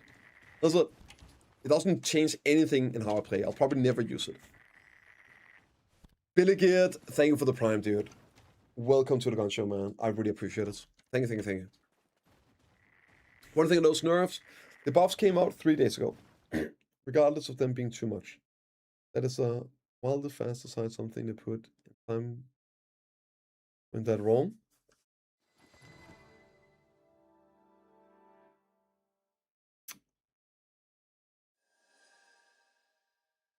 Yeah, I know. I know Hukari. Cryson Warrior. Literally the day after. The very next day, shot in the face. And then another nerf the next week. I'm aware. I haven't even been saying that they should nerf Mego today. I guess I do have a weakness of some time talking about some different things from different perspectives. This is what I think and hope PA would have done. I think they probably shouldn't have nerfed. Maybe they could have nerfed Mego like 5% or so. But realistically, I think a better approach, unless it was completely giga broken, was to just buff the other classes, aim for this new level, and then once that was done, make some downwards adjustments if there's a couple of classes that was overperforming. That's what I think they should have done. Yeah, if we're aiming for, let's just say, the current Sock Wooster level, if that was the, or Sock Caster, then buff the classes up, try to aim for those ranges, and give all of the things a bit of time. Let people just enjoy a semi-OP for a couple weeks, and then if there's a few classes and specs that's overperforming after the new rebalancing, then you can nerf those down a little bit to the same ballpark level. Yeah, that's what I think they should have done.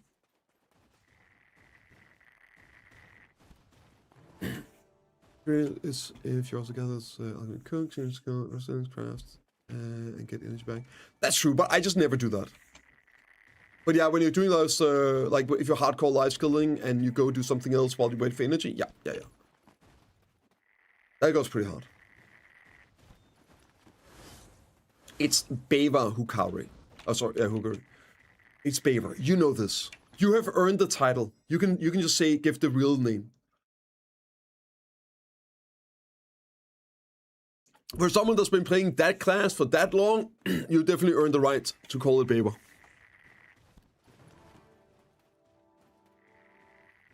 We're gonna tap, man.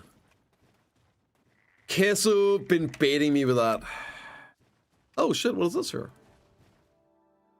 What's this? I had a pry? Oh, speaking of. Quick gains? Oh, what's this 2 on this side? Quick gains?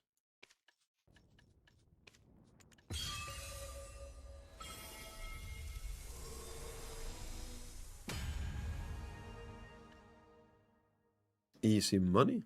What about Prions? No. No Prions, but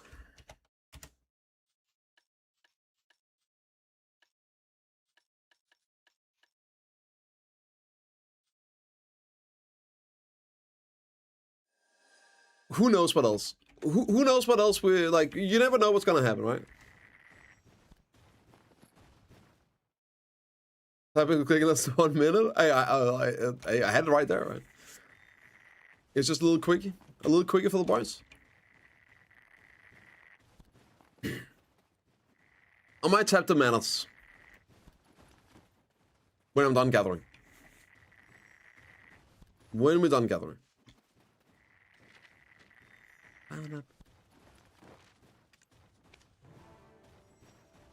Get another one. Big money, man. This shit adds up, by the way, guys. If you're not doing your guild missions, make sure you do them. It's like almost 4 billion here. What's the amount of money? I found a source, 300 bill. Don't spend it all in one place. Are you saving up for something, or? This sounds kind of sus. It worked, though.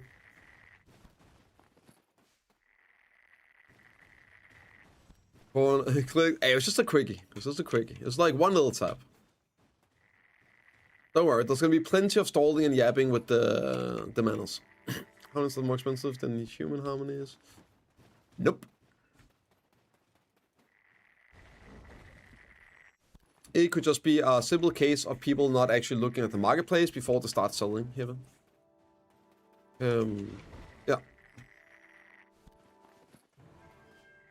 It's what it also could be, and this has happened a few times, where the harmony price is so high that, and like the issue with stuff like this, and as you know, it takes time to do.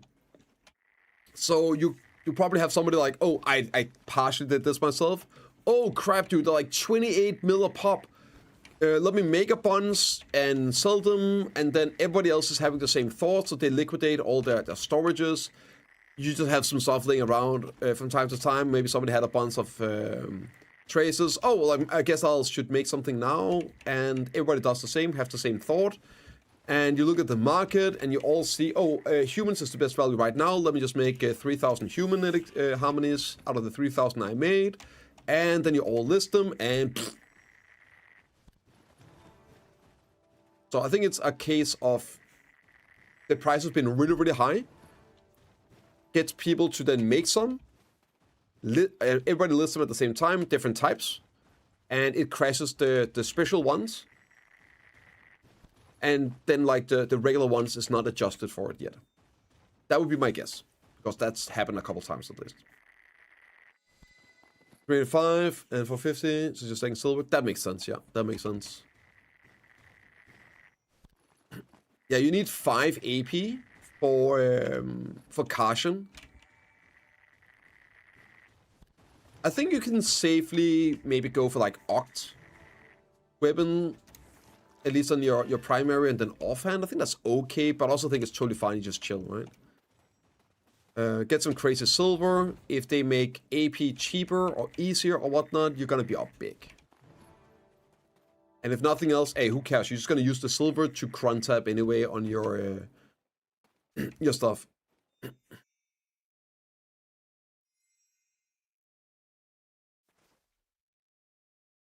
Because the life skills are quitting. You mean stab us? Yeah, stab us. I don't think the life skills are quitting. If anything, the life skills got a lot of stuff to do. And also, if life skills are quitting content, that will reduce the supply of harmonies. Because life skills are the one making the harmonies, and grinders are the one using them. That doesn't even make any sense. And that's today, is everything okay? Right, so Thursdays I never stream. Sucks. Because it's maintenance. And maintenance ends at 2, right? And at 4, I start making dinner. That's why I stream like 4 normally, so I can like spend a little time with the kid and then start making dinner. We eat at 5. So it just doesn't make any sense streaming maintenance days, so I always take those off and do other things. And then Wednesday, I was so tired, and I think I had to do something else early. But anyway, I was behind on YouTube videos, so I just like, you know what? I'm gonna start late anyway because of the gym day. I was super tired. I was afraid I was getting sick. I was like, you know what? I'll just take the day off streaming and I'll work on YouTube instead. So I made like 3 YouTube videos. That was freaking great. Yeah. I played a couple games of TFT. It was nice. And yeah, I was actually productive. So that's been pretty good, yeah. Been pretty good. Hey, what's up, Musi? Just, yeah, I never stream maintenance days because it makes no sense in terms of my RL schedule.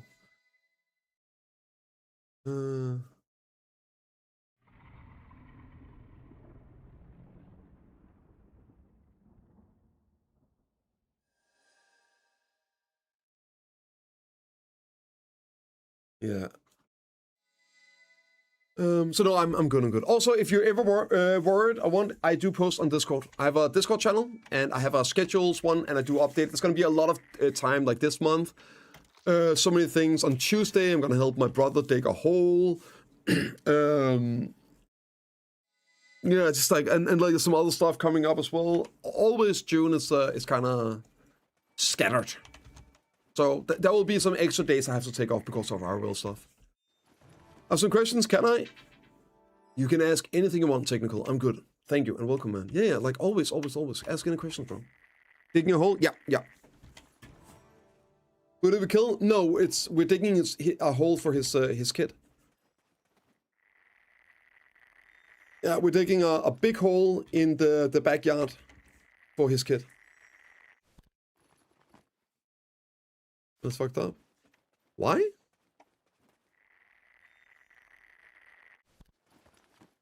Sounds like a lot of fun. What do you mean? Oh, wait, what? Huh? Let's look around. Yes, I did, Musi. I did.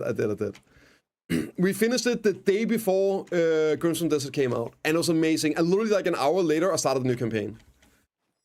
What? No, it's because like, so you dig a hole, and then he's gonna put a trampoline over the hole, so his kid can use it for a trampoline. What do you guys think it was? Man. Oh, thank you. One of the best experiences. Okay.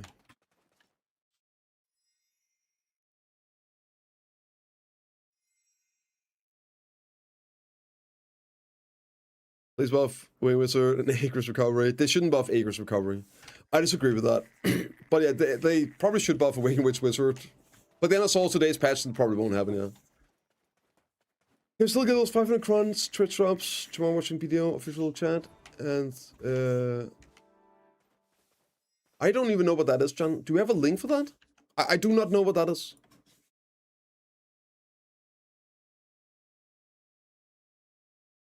Like a funeral? Why would I be... What?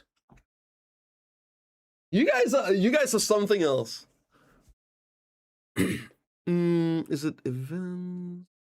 Oh, is it this one? Friendly match. Korea JP's best peers. June 12th. June 13th. Oh, yeah, that should be there. That should be there. I didn't know that. I'm not gonna be streaming this, guys. I knew about the match. I didn't realize that was tomorrow. Tomorrow is my day off as well. Fuck, dude. We might watch the VOD. So, get the drops and everything. I think I might watch the VOD from this. Spoiler free on one of my streams. I'm gonna stream Heidel Ball? Yes. Because you didn't for Calcium Ball?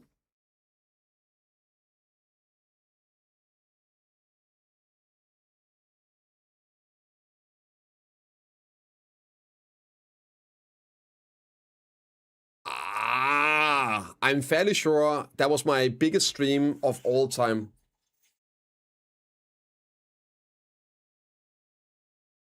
I'm fairly sure I had Laco visiting for Calcium Ball, and it was my biggest stream of all time. I think it was Heidel Ball last year, Talty. It was Heidel Ball last year you're thinking of. So you're not wrong, you just got the wrong ball. No, you're just thinking of the wrong ball. Calcium Ball was in December. I had the Laco visiting in IRL. It was great. That was when Seraph came out. But Heidel Ball, you're correct. I wasn't streaming it because I was moving. That was quite literally like that weekend and like week as a whole that we were moving. So I was sitting in a car. I was like driving up here. Well, I wasn't driving the car, guys. But like I was driving in a car and I was sitting watching the ball on my phone. So yeah. Time's moving fast. Yep, it is. It's actually been a year, Talty. It's been a year. Soon. It's fucking wild. So you're not completely off, right? You're not completely off. You're just like wrong date or wrong ball. Yeah. Yes, I am. I'm already told the girlfriend. Already scheduled. All that marriage planned out yet? Most of it. Yeah, I know you meant the wedding. I think we're mostly sorted that out. There's a few things that we're doing tomorrow. Like I need to get a new shirt and things like that. But in general, I think we're almost there. Yeah, no. When it comes about moving to a rent or buy, we bought. Which is one of the reasons we moved so far away. I've been renting my entire life, but girlfriend finished school last summer. And we wanted something a bit bigger because like the kid didn't have his own room. So we needed to move very far away, so we did. Basically as far as where you can in Denmark. Yeah. But we were able to buy, well, we didn't buy, we're paying, right? We didn't buy it, but that, you know what I mean, yeah.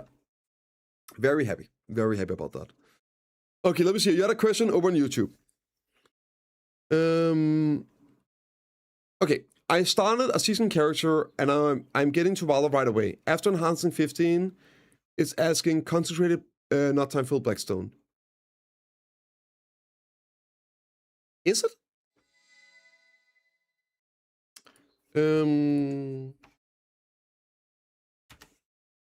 That doesn't sound right.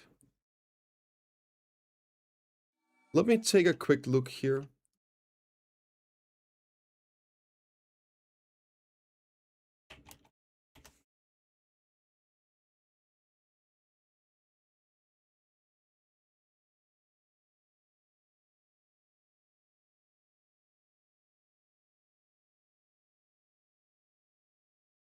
Stone Blackstone 15, then concentrated Blackstones. On Tuvala gear? Oh, it's okay. Okay, so it isn't. It's okay.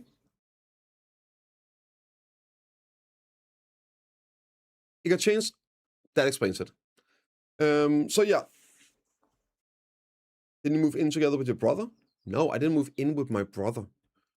My brother has a wife and 2 kids. No, we didn't move in with my brother. That would be great though. Actually getting it's something on the right. It's something we have talked about, Captain. Me and my brother have talked about like actually getting like a like a big farm thing, right? And have like separate and yeah.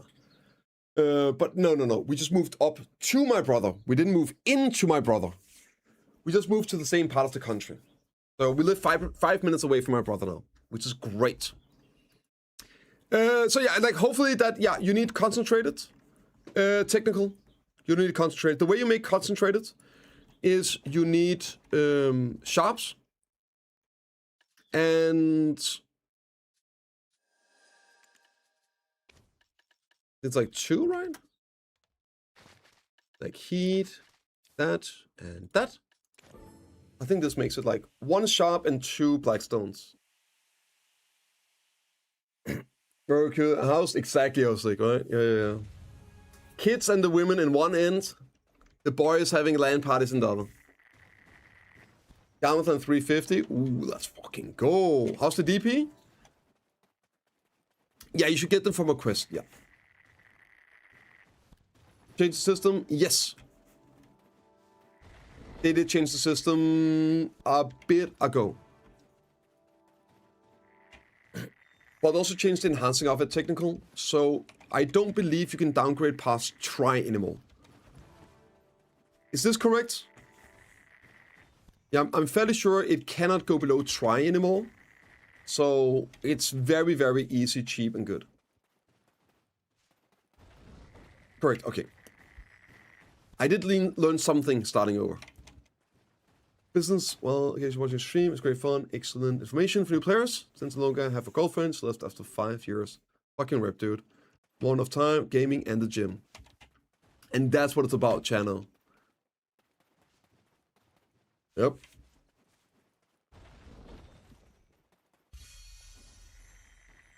Just making the best, right? Leveling up. Best way of getting over that. I'm really sorry to hear, by the way. Hopefully, it's gonna turn out to be for the better long term. But yeah. Working on himself, having some fun. It is just the best way to do about it. You can't make an egg without breaking some omelets, you know.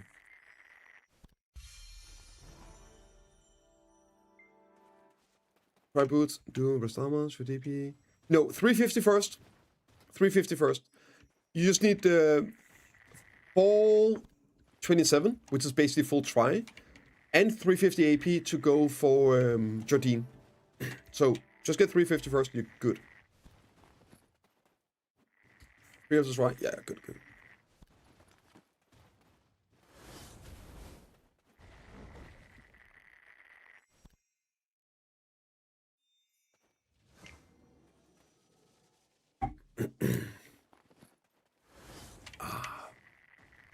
Now let's get back to the game. Piss easy. It's piss easy, Pandaf, getting back into the game. Easiest it's ever been. Now, if you had a break, like you're a returning player, and let's see, like a year ago, yeah, the game might be overwhelming, even though you've only been gone for a year. A lot of stuff has changed in the game, so it can be kind of overwhelming. But and that could be making harder getting back into the game. But in terms of gear and progression, it is the easiest it's ever been. I would say, Pandalf, even like no matter like where you are, it's always a good idea to make a seasoned character when you come back. You're gonna get some great rewards, and it's also just a good way of touching base with the game and classes and the systems again. Like, oh, like the enhancing UI looks different now, right? Well, who gives a fuck if you're enhancing Tuvala, right? So you'll get comfortable with this while you upgrade your Tuvala. Oh, this is how it works now, without being stressing over accidentally fucking up your main gear or whatever, right?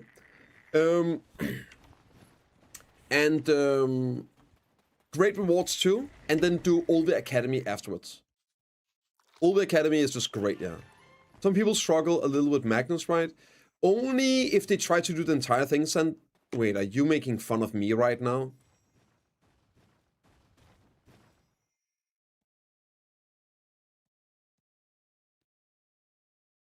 Are you being a cheeky little cunt?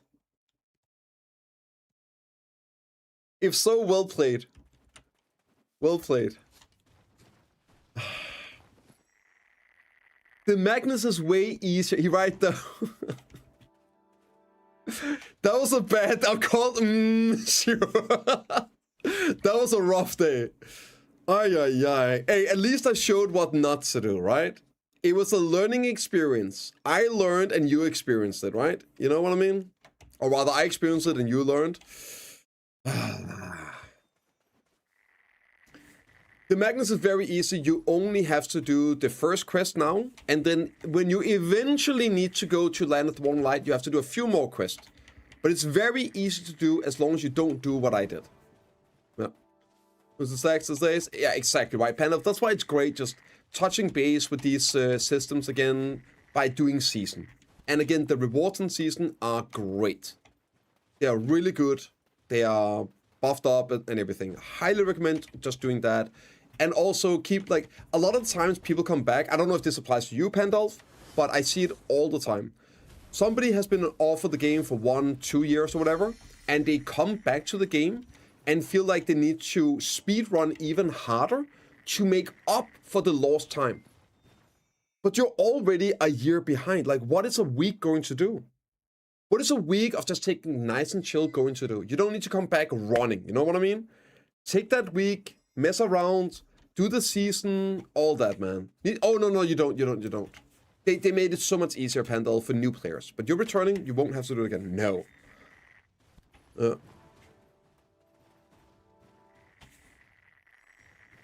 Definitely not.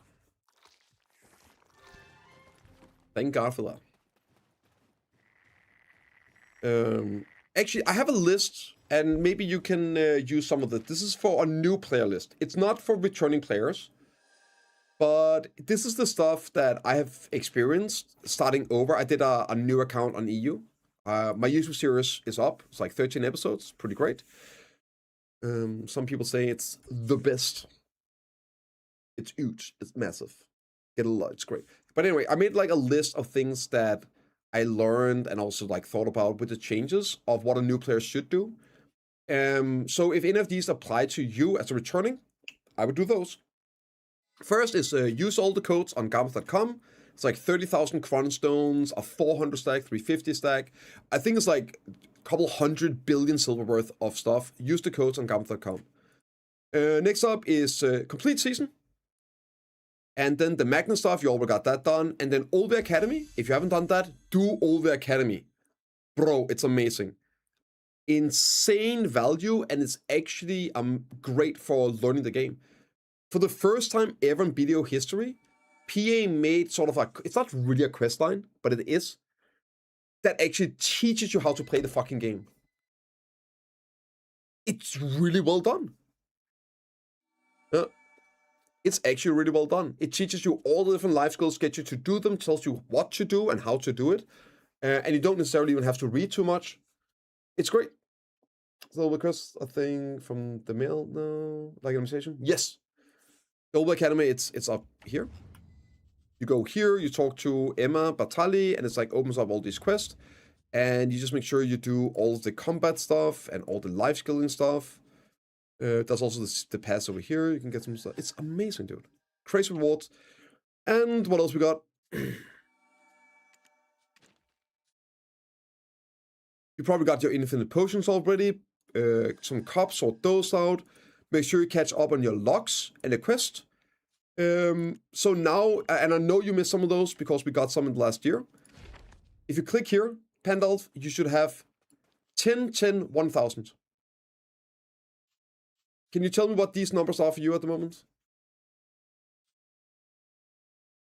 They're probably going to be 9, 9, and then like 8, 7, 6, 7 or something like that. After season, we finish? Yes! Channel, okay, yes. After season, to academy, and you don't have to graduate, you can do academy while on season. You can still do it on season. You don't have to graduate. And I just want to do a little self-plugging. I love plugging myself. Nobody else seems to want to do it, so I'll just do it myself. I started a series, Zero to Hero, full playlist. New episodes coming out. One came out yesterday, a week ago. I started again here of me basically starting over. Episode 1 all the way up. Let me just link it here in chat if you guys are curious of how I approach a new start with my knowledge and also all the mistakes I still make along the way. Pretty sure why I full plug you.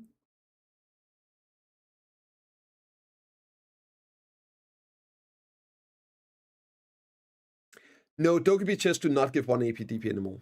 You do not have to do Dokkaebi chest. I'll find you. Hey, hell yeah, channel. Hell yeah, man.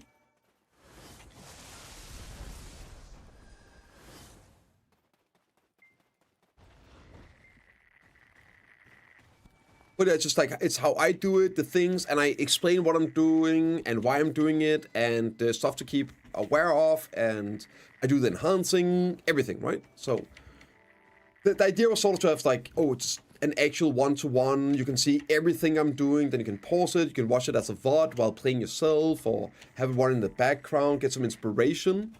And also then learn from some of the mistakes, especially when it comes to questing.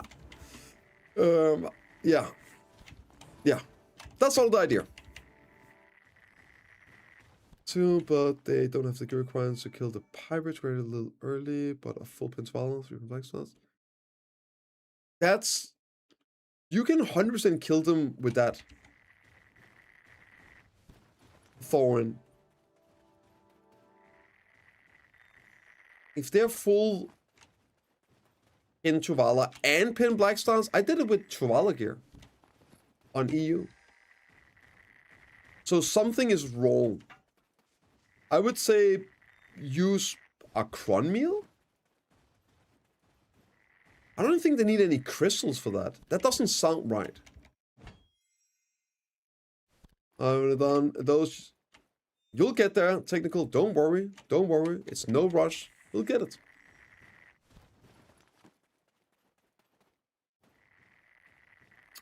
The AP DP stuff, guys, is actually very simple nowadays. For the journal, you only have to do Iga Batali. Only Iga Batali. That is it. And then there are some quests you also have to do. One of the quests is, unfortunately, Land of the Morning Light, Part 1. You don't have to do the Dokkaebi chest, but you do have to do the quest line that also gives you the 2 crystals. Next up is, you have to do the Saga Scroll, the 5 Saga kills, whatever, in Elvia Glitch. You have to do the main story in Camisylvia for 1 DP, and the main story in Odraxia for 1 AP. And then you have to do this journal here, which is the newest one. The 10-year anniversary journal. Gives you 1 AP, 1 DP, and you just talk to 3 different NPCs, that's it. Mental Mentee still works, yeah. I don't think that's down, yeah. Any tips for fast Oseka helmet skin? Grind as forest. That's about it, right? You just grind as first until you have it. I mean, you could go crypt as well and work on the armor too, if you want that. A great sword from Pins enough with the free... Oh my god, dude. Holy fuck.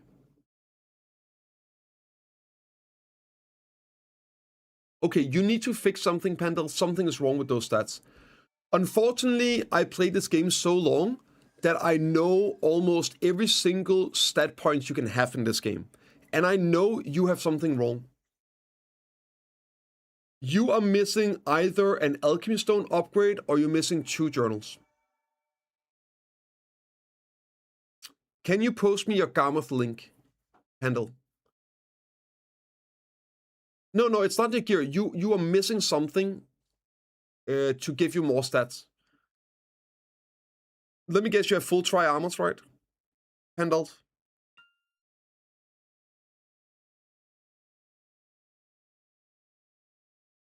Yeah, you gotta have full tri armors with that. One sec, awesome.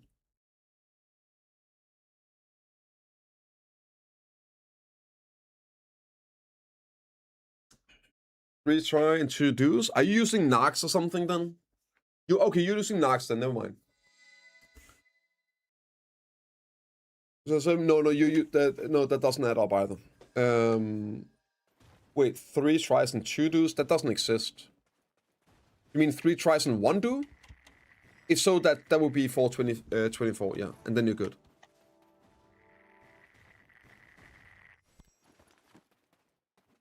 One do. Okay, so that should be a priority. You need to get 1 more do. Sorry, 1 more try. Do you have Deck Tuvala armor, Handalf? Is one of those tri armors a Deck Tuvala armor?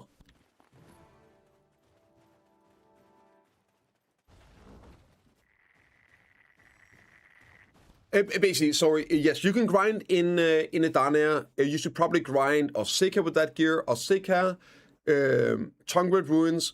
You made 3. Okay, good. DSR, they're great for your gear. Your next upgrade should be a tri armor, and then you can start doing Jardine every week, and you should do Jardine every week. You need 1 more tri armor. Have you done this? On your last armor, have you done this? Check out that video. I personally made, and I don't want you guys to be mad, I don't think you're gonna get it as well. I got very, very lucky, but I've actually made 4 tri armors for free with this trick. Probably have. Okay, let me see a look. So if you can use that trick and get your last tri armor, that would be pretty huge. More milestones hit? Yes. And congrats on it, Mill. It is. And they need to lower the requirements for Mermummy, so it's a more realistic milestone to then aim for afterwards. It feels great hitting a big milestone, but it also feels very great feeling like, okay, shit, I did it. Now let's go to the next one. But you get to Georgine and like, oh shit, that feels good. Let's go. Oh my god, what is that? You know what I mean? It's just too much. It's too much. It's a bit crazy. Dude, this looks amazing.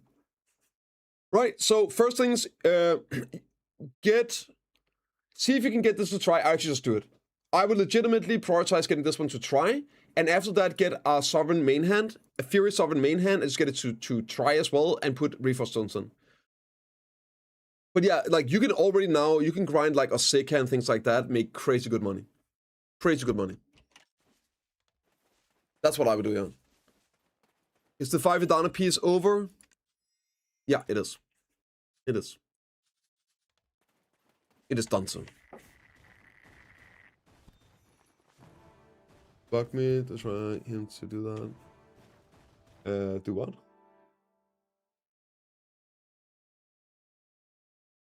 I will go there, but I don't have mates. Don't worry. It is. It went from being super mate heavy to being probably the best place in the game without mates, Pandalf. A lot of people, and you don't need a single mate, brother. They changed it. They changed it so there's only 1 rotation now, and that rotation is quite literally right next to the NPC. So you can just take 5 steps, sell your trash, go back and grinding. You don't have to skip a beat. So yeah, you actually don't need mates for a sick animal. You just sell your trash to the NPC right next to the rotation. Yep.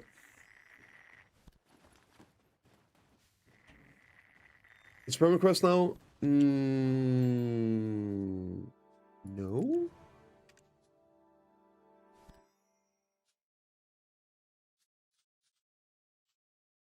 No, that's the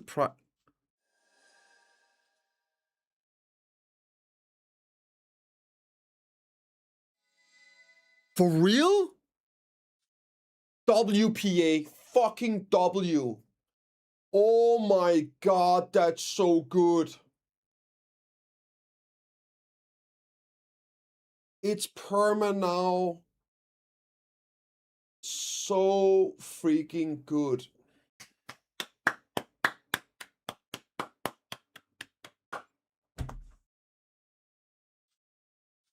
Amazing. Holy shit, that's so amazing.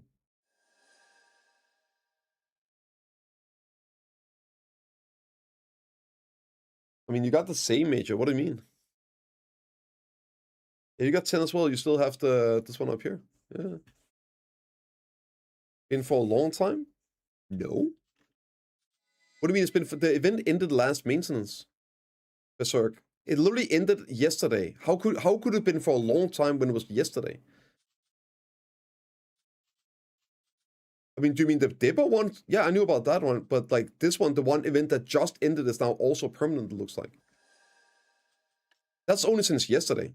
So that, like, I don't think 1 day is a long time, even on the internet. Okay, sometimes it is on the internet.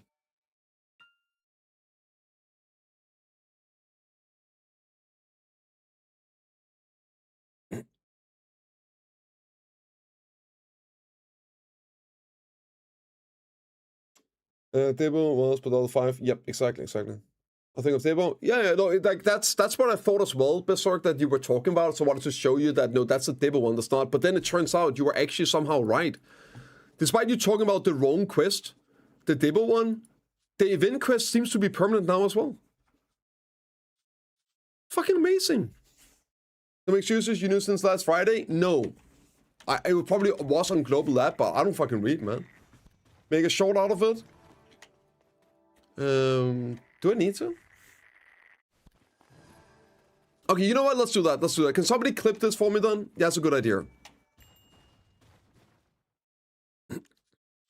That's actually a good idea.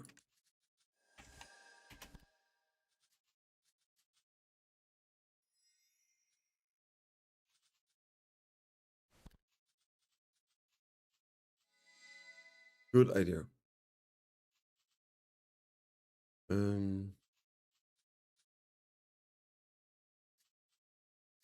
Yep. Oh, training the levels? Huh? Oh, sorry. Yeah. Huge update that... sorry. Let's try this. Did you miss out on the best and most important event ever in BDO? Don't worry. The Pieces of Idana quest event that just ended yesterday. This is... I don't even know what to say, man. I'm just... Oh, this is so bad.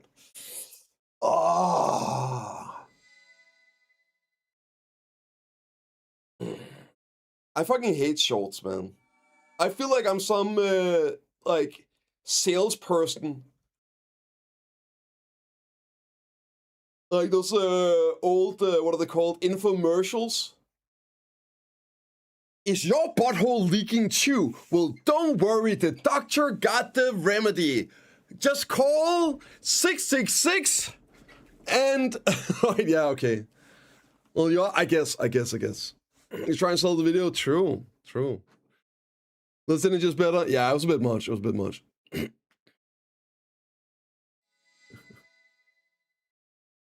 The growing energy quests aren't there in my quest list. Have you done them already, Sania? Did you do the event? Then make sure you untap hide, complete the quest.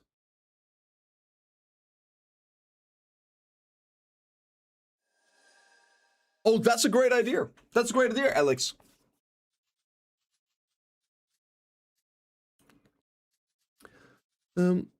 Wait, isn't this the event quest that just finished? Damn, it looks like PA actually just rolled out a complete W. Now, if you missed this insanely important event, I made some videos about it with getting the pieces of Adana for upgrading your gear. Now you don't have to worry about it. They are added as a permanent quest on top of the already existing 5 pieces of Adana you can do by turning in your Pride Depots. So now new players in the future will also be able to get all 10 pieces of Adana to ease up that progression towards the next bosses. Hope you enjoy. Let's just skip the last part, I guess, right? Let's just finish on the bosses, boom. I think that was okay. I feel like that was okay. That was pretty good. Great idea, like, going into it. I like that. I like that. That was pretty solid. Regino, I feel betrayed. No, you never meet your heroes. No. I always gotta put on the YouTube voice for the videos, right?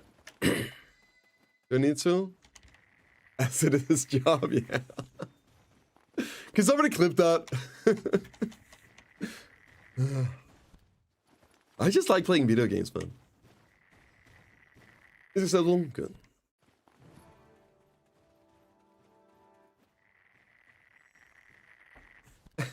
Really? 206 awards, awesome. It is. I like pronunciate, I think that's how you say it. Pronunciate my words differently for YouTube. I do it on purpose though. Yeah.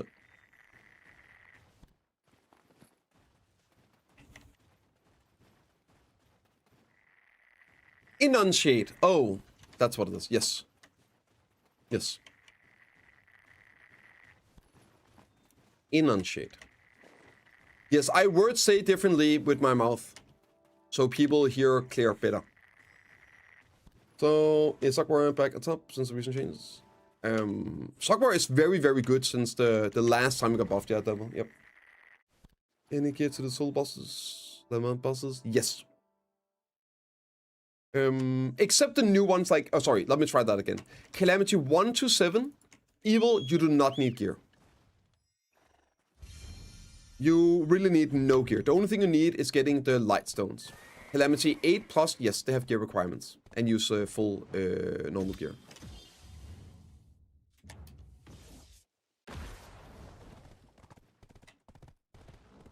Good sometimes, maybe bad. Yeah, that sums it up. Sums it up. Which start farming half correctly, cause the moment I do whatever. Here, I'll show you the combo. Okay. So you do Shift F into S, R, and B, and then you just spam random shit. That's it. And then whenever Shift F is off cooldown, use Shift F. And then whenever S, R, and B is off cooldown, use SF. And then in between, you just use whatever else is there. Does not matter. That's what it.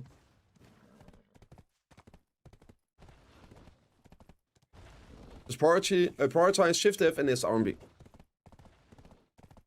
That suck? No, that's Awakening.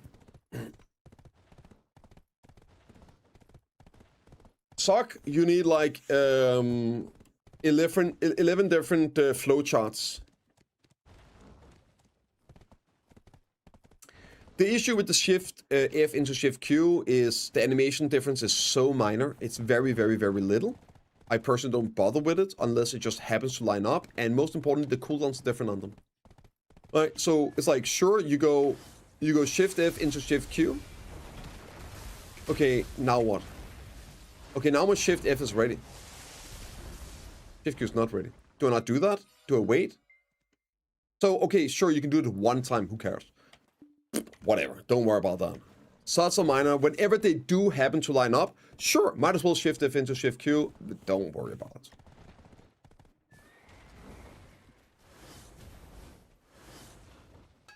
It would be great if they were saving cooldown. Listen, I would love Shift Q being 6 seconds cooldown. Holy PA. Oh my god. Maybe that's the play. You know what? That's such a good idea. That would really help with PvE and the ease of operation of Awakening Witch when grinding. Ooh, I think that's a very good idea. PA, are you taking notes? Shift Q, 6 seconds cooldown. Yes, brother. Yep. That would be a very, very good, useful PvE buff. Oh my god, oh my god, I need to gather more. I didn't pay attention. I didn't see I wasn't done. I'm just gonna go down here. Suck some ass. What's up? Yeah. Yeah, what Prince said. Do a C3, then a C5, and then a C6. And after that, you can just easy one-shot all C7s.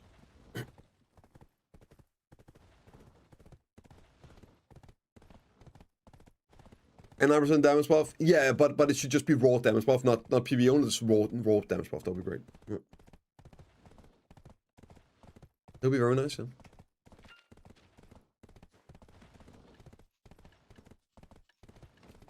Well.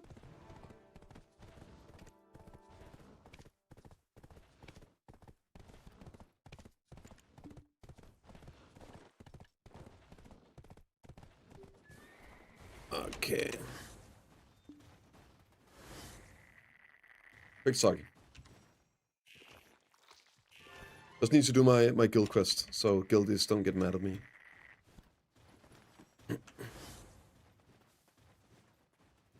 Oh, a stone here. Evil, I'll show you.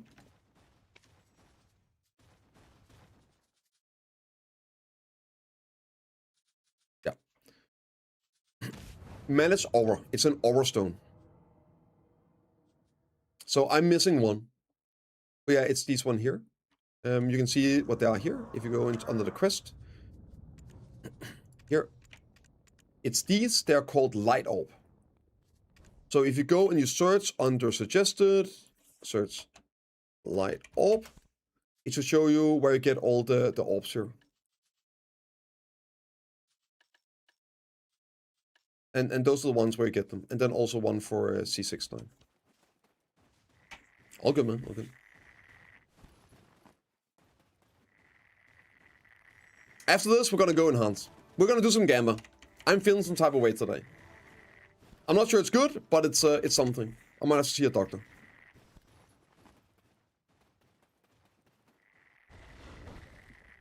Guilty is making gains, man. Making silver. I'm like, goddamn, I can do that too, right?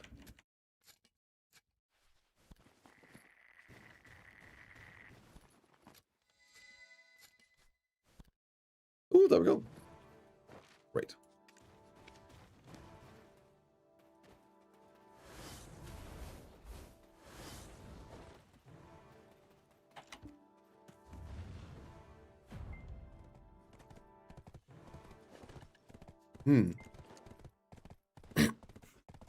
How much? Okay, actually, I'll just do this. Let's go here. Let's take a little look.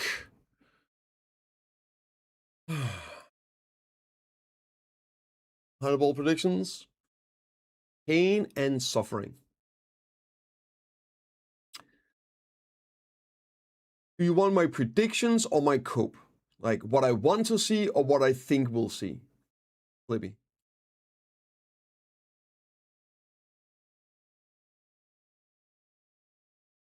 I mean, a lot of those are intertwined, right?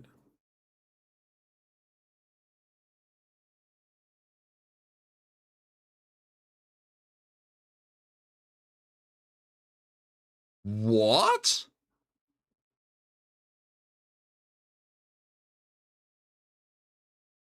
It's on average 1100 enhancing stones for a tit? There's no way. There's no way. What?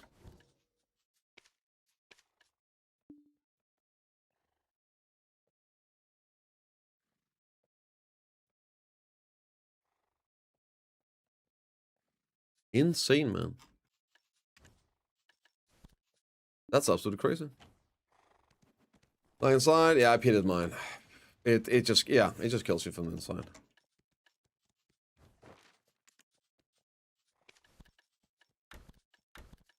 All right, we better start processing black gem. We got some black gems here. Okay, what they need for that is just black stone, fragment, and black stones. Okay.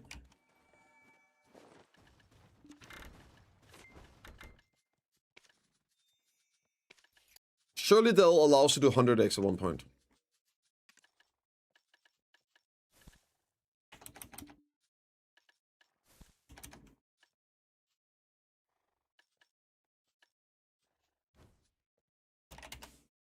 You want to do 10x, right? Blackstone pile.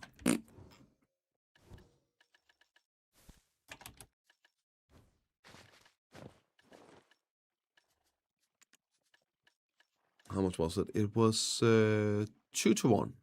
Okay, so it should be 20k. Holy fuck, dude. That's all my stones. Am I getting cooked here?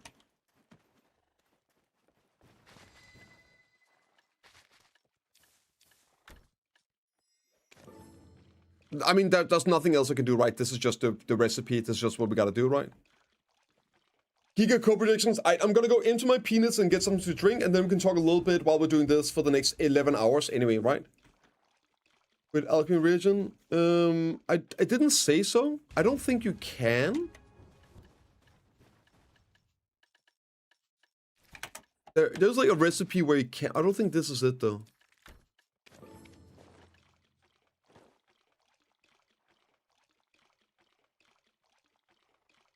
You can't. You have to do 10x, right? I thought so. Yeah.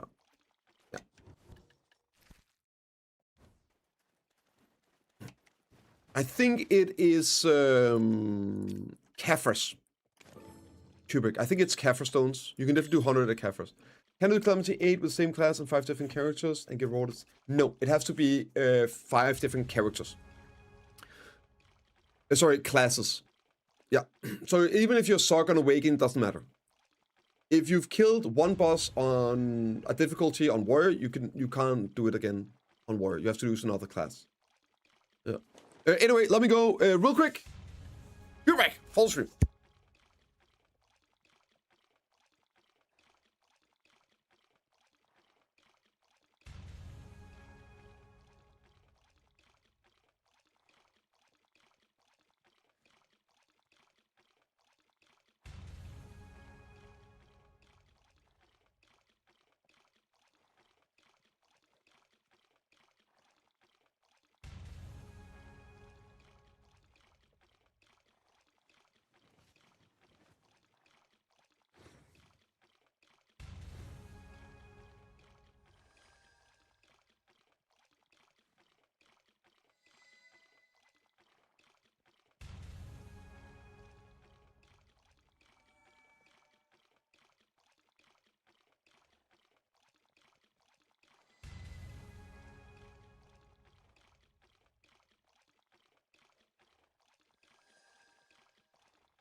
Oh, so this is gonna be all day, isn't it?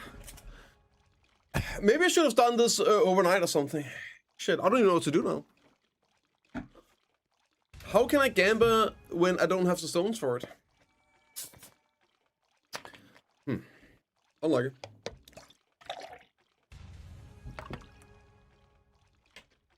I'm not really sure what to do right now. Maybe just gamble what we have and see what happens, right? I feel like that's a good idea.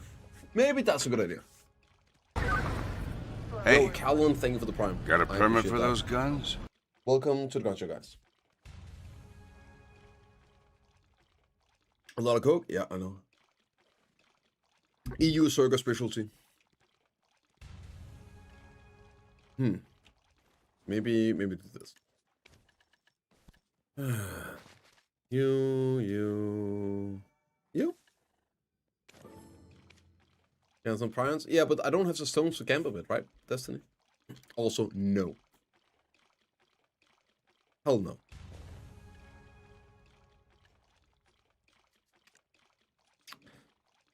Um, 10, what's the ratio here?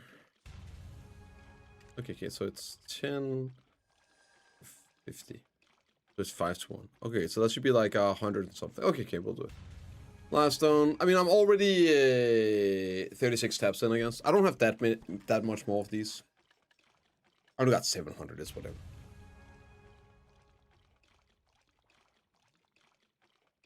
I slipped your lunch away. Was it coleslaw with meat scraps again? Not today. It was yesterday. Had a min-price coleslaw. Today it was leftovers. It was chicken and rice. Done like a one-pot chicken thingy. It was pretty good. I like it. So do the light or quests cost the pre-requirements. We gotta do some more quests. Or it should tell you which one it is though. Yeah. I'm pretty sure you just do the kill. I'm not sure you have to actually pick up a quest beforehand, Evil. Yeah. If you're talking Calamity 3 and 5, I think you just kill them and that's it. Yeah. You have to pick up the quest first. I don't remember that. Try Fongana. I'll try it today, but I need to get the tokens and stuff. Yeah. It's pretty worth it. It's solid. You get enough items, and the chat, like, you'll get it back for sure, right? Now, if you end up hitting the do on return, I will make sure you have enough to like get it back to do also. Where your quest now? Awesome, dude. Awesome. Okay, which is the best manners? Like, on average, I should only be able to make one set, right? So 20, 21. They're all shit, bro. What is this? Ring. Oh my god, this is so cooked. I guess we just do belts. Let's just start with the belt and see what that end up. Okay, let's try.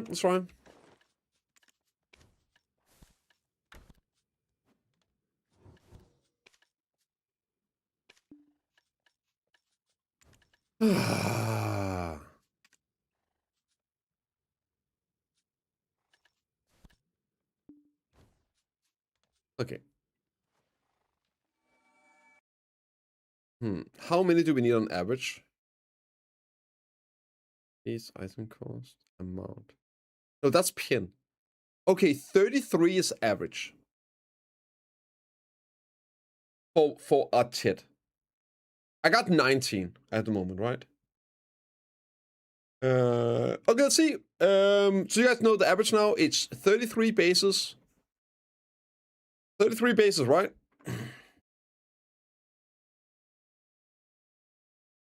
Sorry here.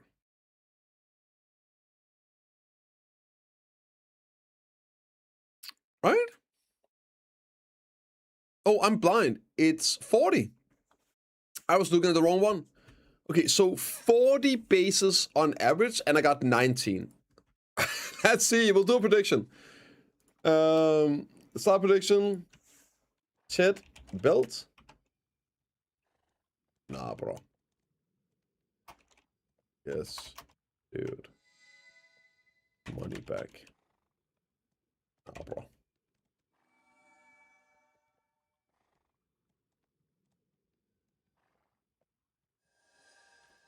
So it's like half of the actual average, I hear. Feel lucky today? Yep. I did not understand what is Calamity 8. Okay, so when you do your bosses here, technical, the Calamity is just the difficulty level of bosses. So you see here on the solo bosses, they're called Calamity 1, 2, all the way up to 10. And that's the difficulty of them. Now, Calamity 8, 9, and 10 are very, very different from 1 to 7. 1 to 7 uses boss ores. This was the original design. This is when they came out. So you use these, and you need to plug them in for the right color you're doing. Oh, god damn it. And the color see out here. That's the color of them, and you then need to adjust the ores. Super stupid. All right. Then Calamity 8, you see, they have here a requirement. They have a sheet AP requirement. So you can't attempt those without 330 AP. And then it scales up, 350, right, on C10 and 9.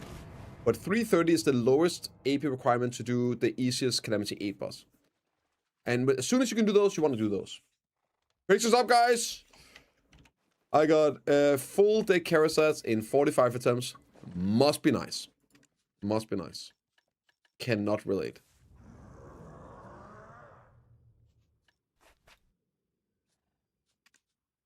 Okay, 30 seconds! Big gamble! Big gamble!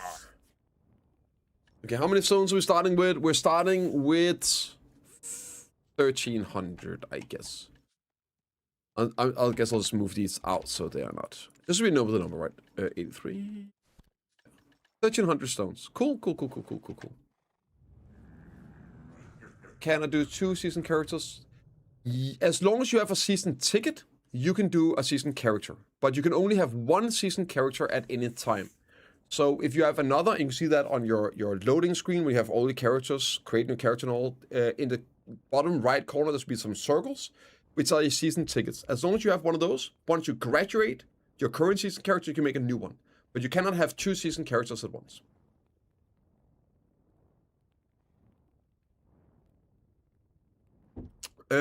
Which one is most useful? In most cases, would compliment with which good? Okay. Seraph, Guardian, Dosa, Deadeye, Wukong, Wusa, Mego. Seraph would complement pretty well. It's very different. But I would say, personally, I would go with Wusa or Mego. Yeah. They are somewhat in the same style of being this like magic casters and all, but they feel very different, and they're very smooth as well. They're very good now. And yet they're also good in PvP.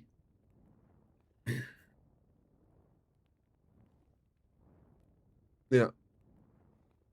Deadeye is cool too, though. Deadeye might be cool too, if you want something different than magic. Yeah.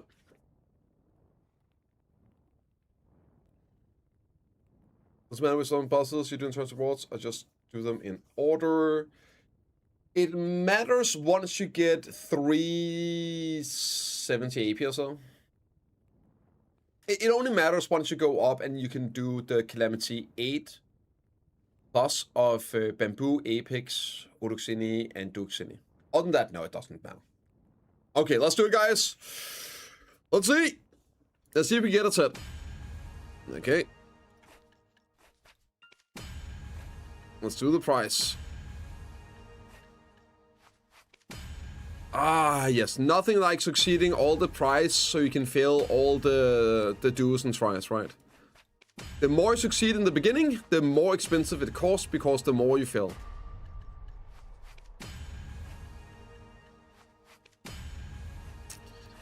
Oh my god. This is gonna be so expensive. Because now I have more items I need to attempt duo on. I know it looks good, but I know my RNG, this is gonna just be even more expensive. That was kind of crazy, though. That was kind of crazy. Yeah, but now the issue is I have 17 left, right? So I'm gonna have to do 17 taps with 11. And then when they inevitably all blow up, I've just used more stones. Okay. That's no fails, yeah. Doesn't matter, I told you I'm feeling lucky. Okay, that's cool, dude. So we should get like 7, I think, right? Let's see. 1,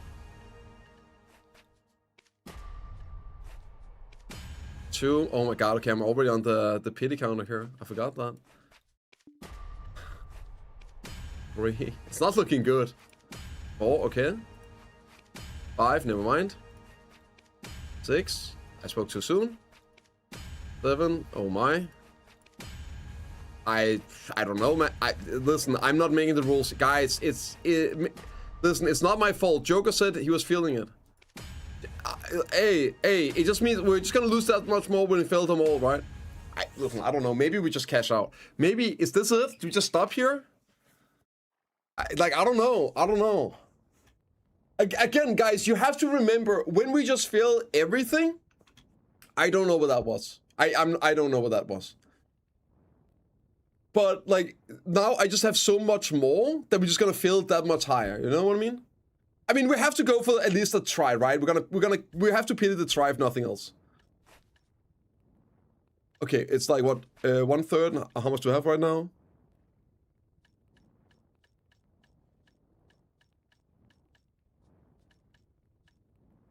Four. This should be like 4, right? It should be like 4. Okay. So let's 4. 4. This should still be pretty solid. We gotta start out with the pity, right? Okay, 1. Oh, huge, man, huge.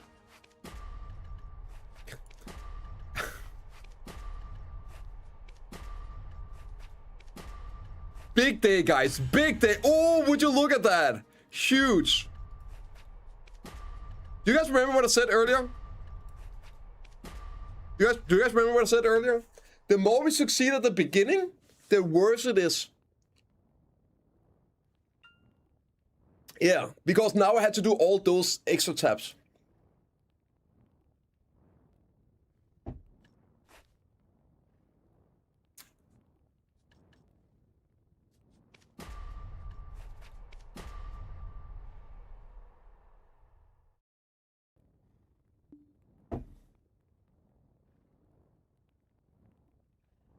Remember what I said? Succeed early so you can fail more later. I love video. It was fun. How much was that? So that was 568 times 20 mil. So that was 11.5 billion silver plus the divos. That was fun. Let's do the next one.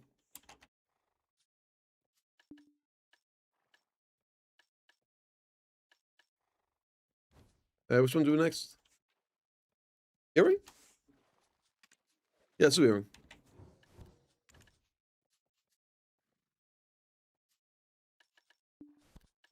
Yeah.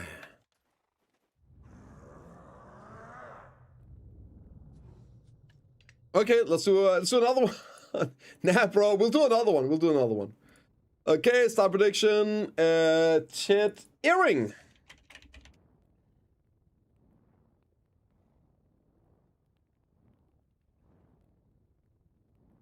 Is doing more? Yeah, I have like 4 extras. I have 76 debos. Sorry, manas. 76 manas. Do it again, and we'll find out. I know, Kason. Let's do it. Let's actually do it. Predictions up, guys. Prediction is up. I love video, bro.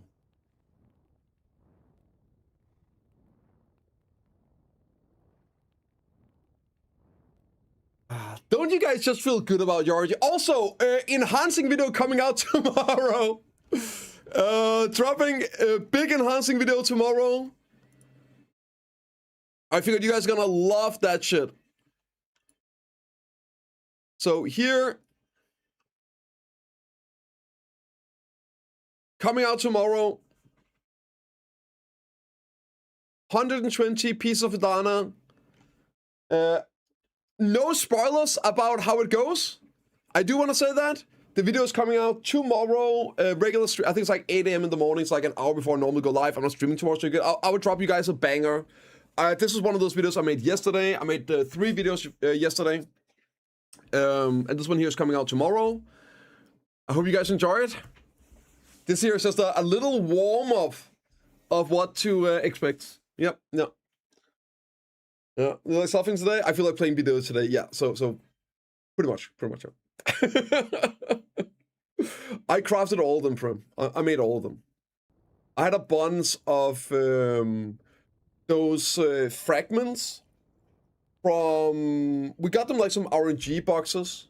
Didn't we get them? There's some RNG boxes where we got them. Was it the grinder one? I had like 700. I actually had I had exactly 760. So, yeah. Yeah. Sock was better, or Awakening, they're both crazy good, yeah. I think Sock is better in PvE right now, but Awakening is still amazing.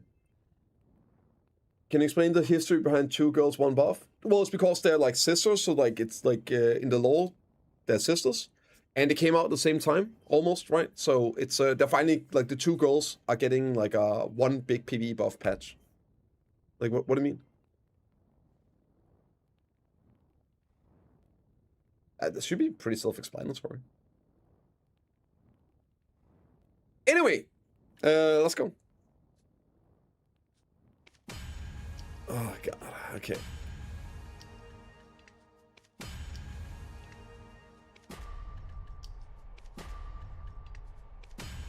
Ooh, nice pity. Nice pity. Huge pity.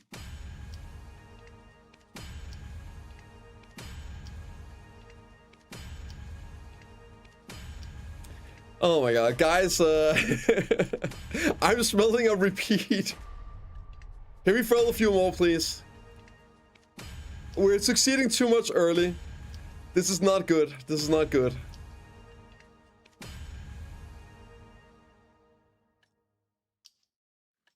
Okay. How much we got? That's like, yeah.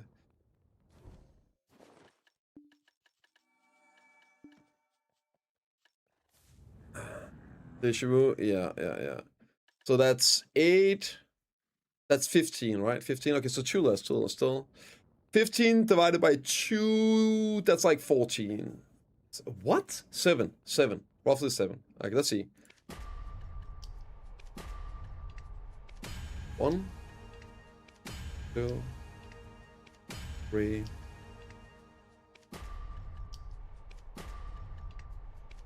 4, 5, 6, 7. Okay. Yeah. Alright, this is gonna be expensive. Oh my god, that's gonna be expensive. Okay, let's just send it. Let's send it. Surely we're not gonna pity all of the tries, right?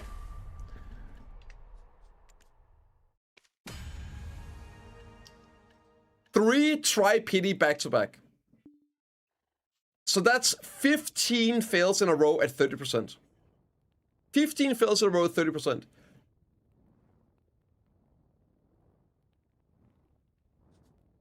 Okay, well. Oh my god, we succeeded one! And that wasn't pity!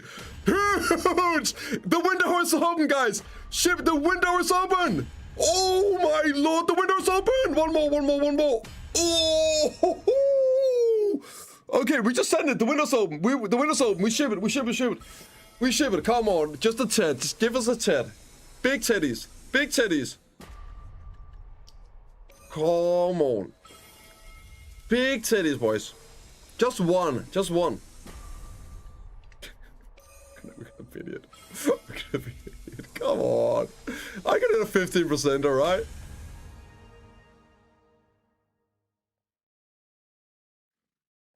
I succeeded something! Let's do it again! That was great! Money back! I don't even think I've got money back. Maybe? Wait, what? Oh, this rip. Okay. That was... Oh, come on. One more for the road. One more for the... Okay. Money actually back. Money back. Hey, hallelujah. That wasn't the script. I know. See, guys, and this is why you never quit gambling. Imagine if I'd stopped after the first round. Right? 90% of all gamblers quit right before winning big. We just keep going. Because the dent on our head is on the inside. Yep. No, I'm not going for a pin. Come on, brother. Come on. Come on. Oh, my lord. I guess we tap more then. Now I'm feeling... Oh, I don't have more stones. Rip. Good luck, yeah.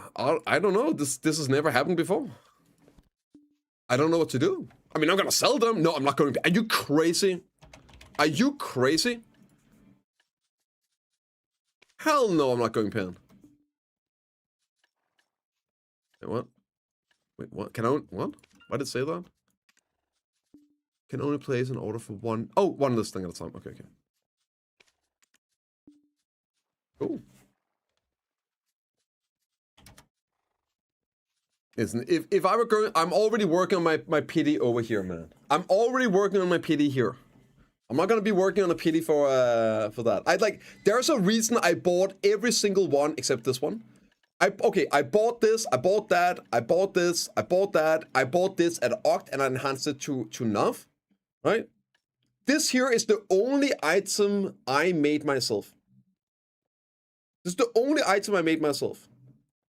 And I pitied Ted, I pitied Pin, I was 2 off pitying Hicks, I pitied Sip, I pitied Oct, I got relatively, I think a 6-tap Nuff, and then I pitied Dick. This build cost me 700 billion silver to make. 700 billion silver to make this build. Listen, I'm not tapping freaking Pin, okay?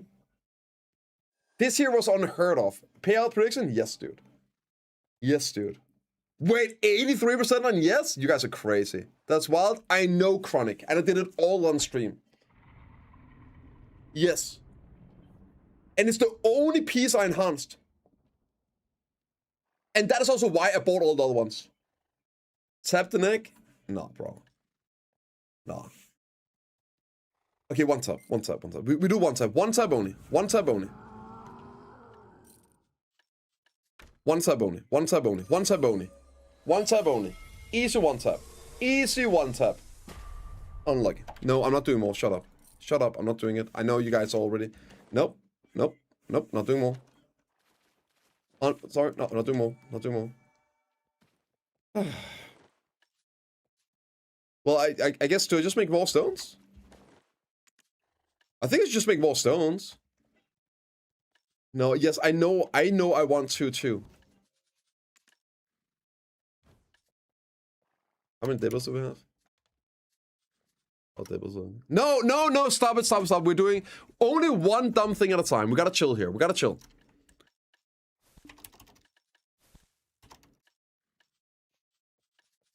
Yeah, boy can only do as many dumb things.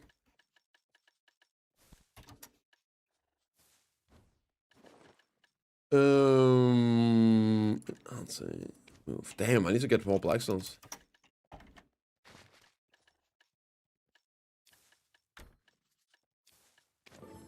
Please, PA, give us 100x. You never stop again. yeah. That would time again. What? No, you are gaslighting. All biceps would never have done even the first click. All biceps wouldn't be doing manners right now.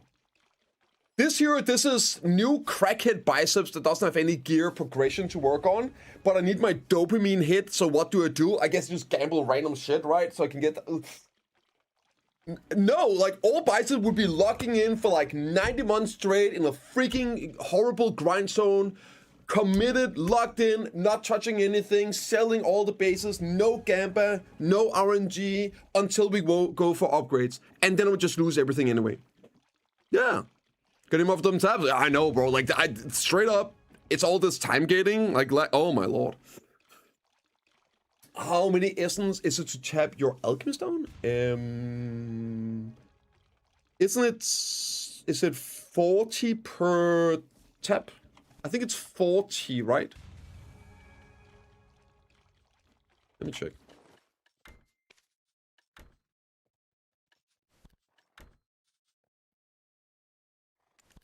30. 30. I should have known that.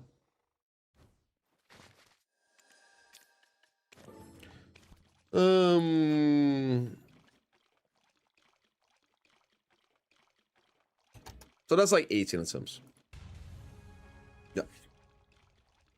My plan with that is just save up for a big enhancing stream, right? For the ball. Like, one cent, there's not even close to a try. Shut up, Big T. This guy, man. This guy. A price up, right? Yeah, I see how it is. Ball steal. All biceps have severely acute amount of brain damage. On taps, I'm working on it. It's not my fault that PA hates fun. Right? What is this here? 10 stones at a time? Like, are you kidding me?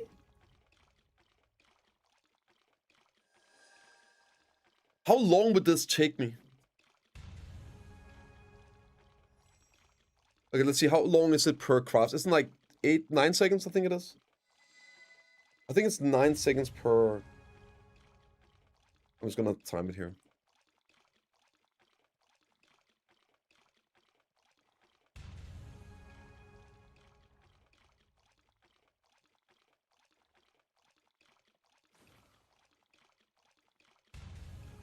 Yeah, it's 8.9 seconds, so it's 9 seconds.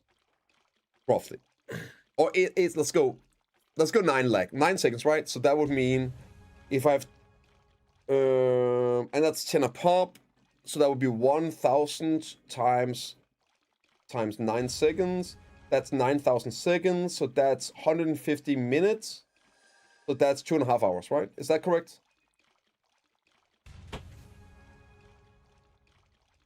Wait for it. Deceptimus. Oh, that would be huge, man. Huge Deceptimus. You don't even need the 2 C's, by the way, Big D. It could be like Decept, like you just skip out one of the C's, yeah. You're probably 100. You're thinking of Acres, sorry, Dust, Spirit Dust for Kefras. Yeah. Yeah, all biceps have brain damage, new biceps also brain damage, yep.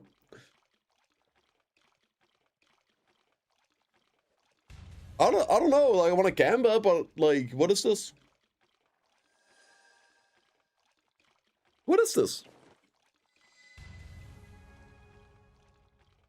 Why does PA hate fun? You'll become BiceptimusPrime. Ooh, Deceptimus, but it would be Deceptimus, like a Decepticon. Oh, that works really well. That's a great name. You're gonna live from you until you get that shit. You're about it or you're not. Holy shit, man. Is that the way it is? Oh my god, you guys going crazy over there. I need the silver, man. I need the silver. I need the silver. I need the silver. It's so slow. There's just no way we can do this. It's gonna take like 2 hours to go through these. You know, we're gonna have to do that another day, right? I'll have it ready for next stream, and we'll do the rest. We'll do the rest. Anything else we can tap? Like my RNG. Oh fuck, I might as well, right? Let's give it a little tap, a little love tap. Let's see what happens.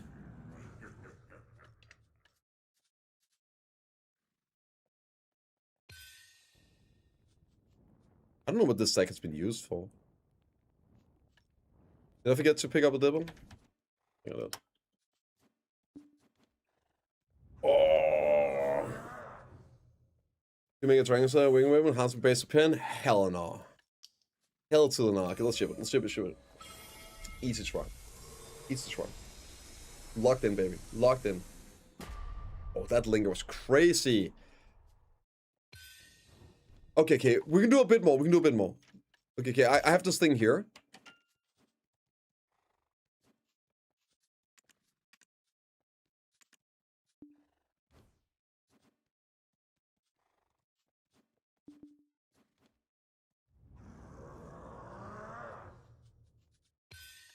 Okay, maybe it goes, guys. Maybe it goes. Go. Let's go. Easy money. Easy money. 13% in the bank. Damn it. Okay, maybe one more. Maybe one more. Wait, that's not. Okay, one more. One more for the road. Surely this is gonna pay off soon.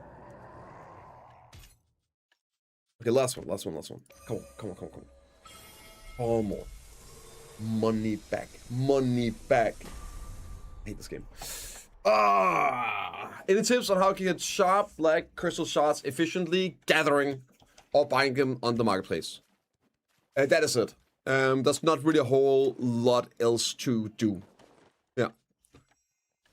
30 distos? Is that worth enhancing? I mean, should we try that?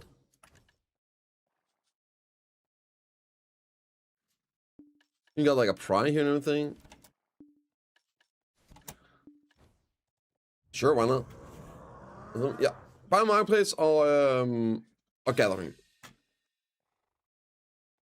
My name is Maximus Deceptimus, Meridius, commander of the armies of the north, general of the eternal legions and loyal servant to the true emperor. Sethian Aurelius. Father to a murdered son, husband to a murdered wife, and I will have my vengeance in this life. It's a great-ass movie. What stacks do you use for this?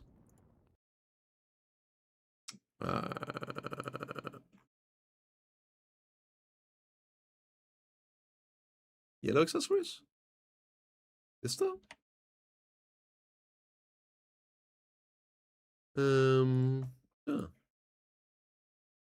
30, 40, 40. Okay, sure, why not?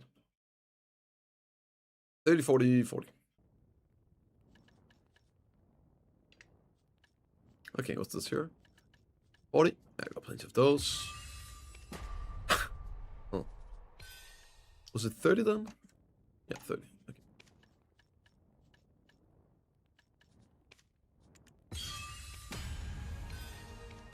Huge. And then like try is like a 40 again, I guess. Yeah, 40, that's fine. Rip. Okay, it's fine.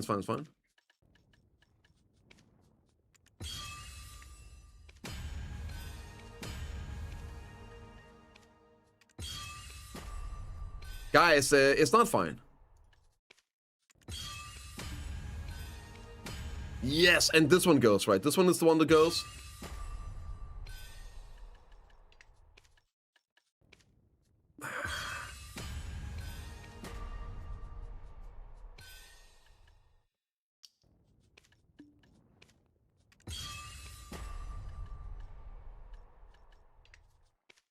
Yes! Big! And huge! Boink! Ooh, I'm rich. And then for Chid, it's like an 80 stagger. Oh, that's big news, man. That's big news. Dude, let's pop a 90, I don't care. 90. Oh, rip. Oh, wait, I'm running out of stacks here. This is not good. Let's try again. 30. It's okay. Hero 1. Never mind.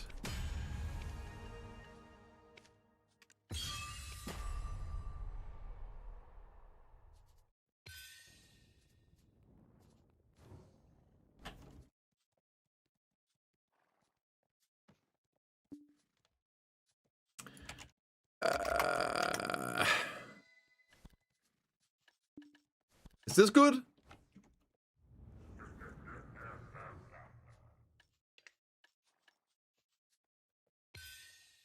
Oh, let's ship it. Oh, thing out of it. Okay.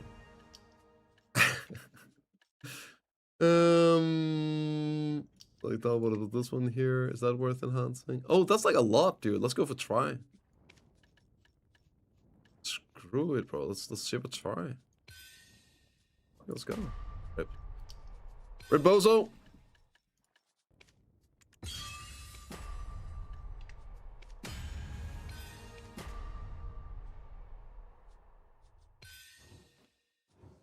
So anyway, guys, what a great day. awesome. Super happy. That's all, folks. That's all I got. That's all I got. I'll be back either Sunday or Monday. I'm not 100% sure I'll be able to come back on Sunday. Keep gambling. That's literally all, man. I would love to, but I need to spend like 2 hours crafting these stupid stones. So I'm gonna go. Next stream, right? I'll make some of these. I'll have these ready, and we'll do some more. We got 19 nicks and 19 rings still to go. So I'll tap those, right? We'll tap those next time. That should be somewhat fun. Yeah. Tomorrow video is dropping. Check it out on YouTube, and I will be back. Yeah, either Sunday or Monday. There is a chance because of RL stuff that I won't be here on Sunday. So just assume I'm not there. If I am, then great. We'll have some fun and we'll tap some stuff and play some video. But thank you also for tuning in. I'm gonna send you guys over to Mr. Rapolapolis. Yes, dude. I'll send you guys to Rapo. Have a great one and a great weekend, guys. Thank you so much for tuning in. I appreciate it.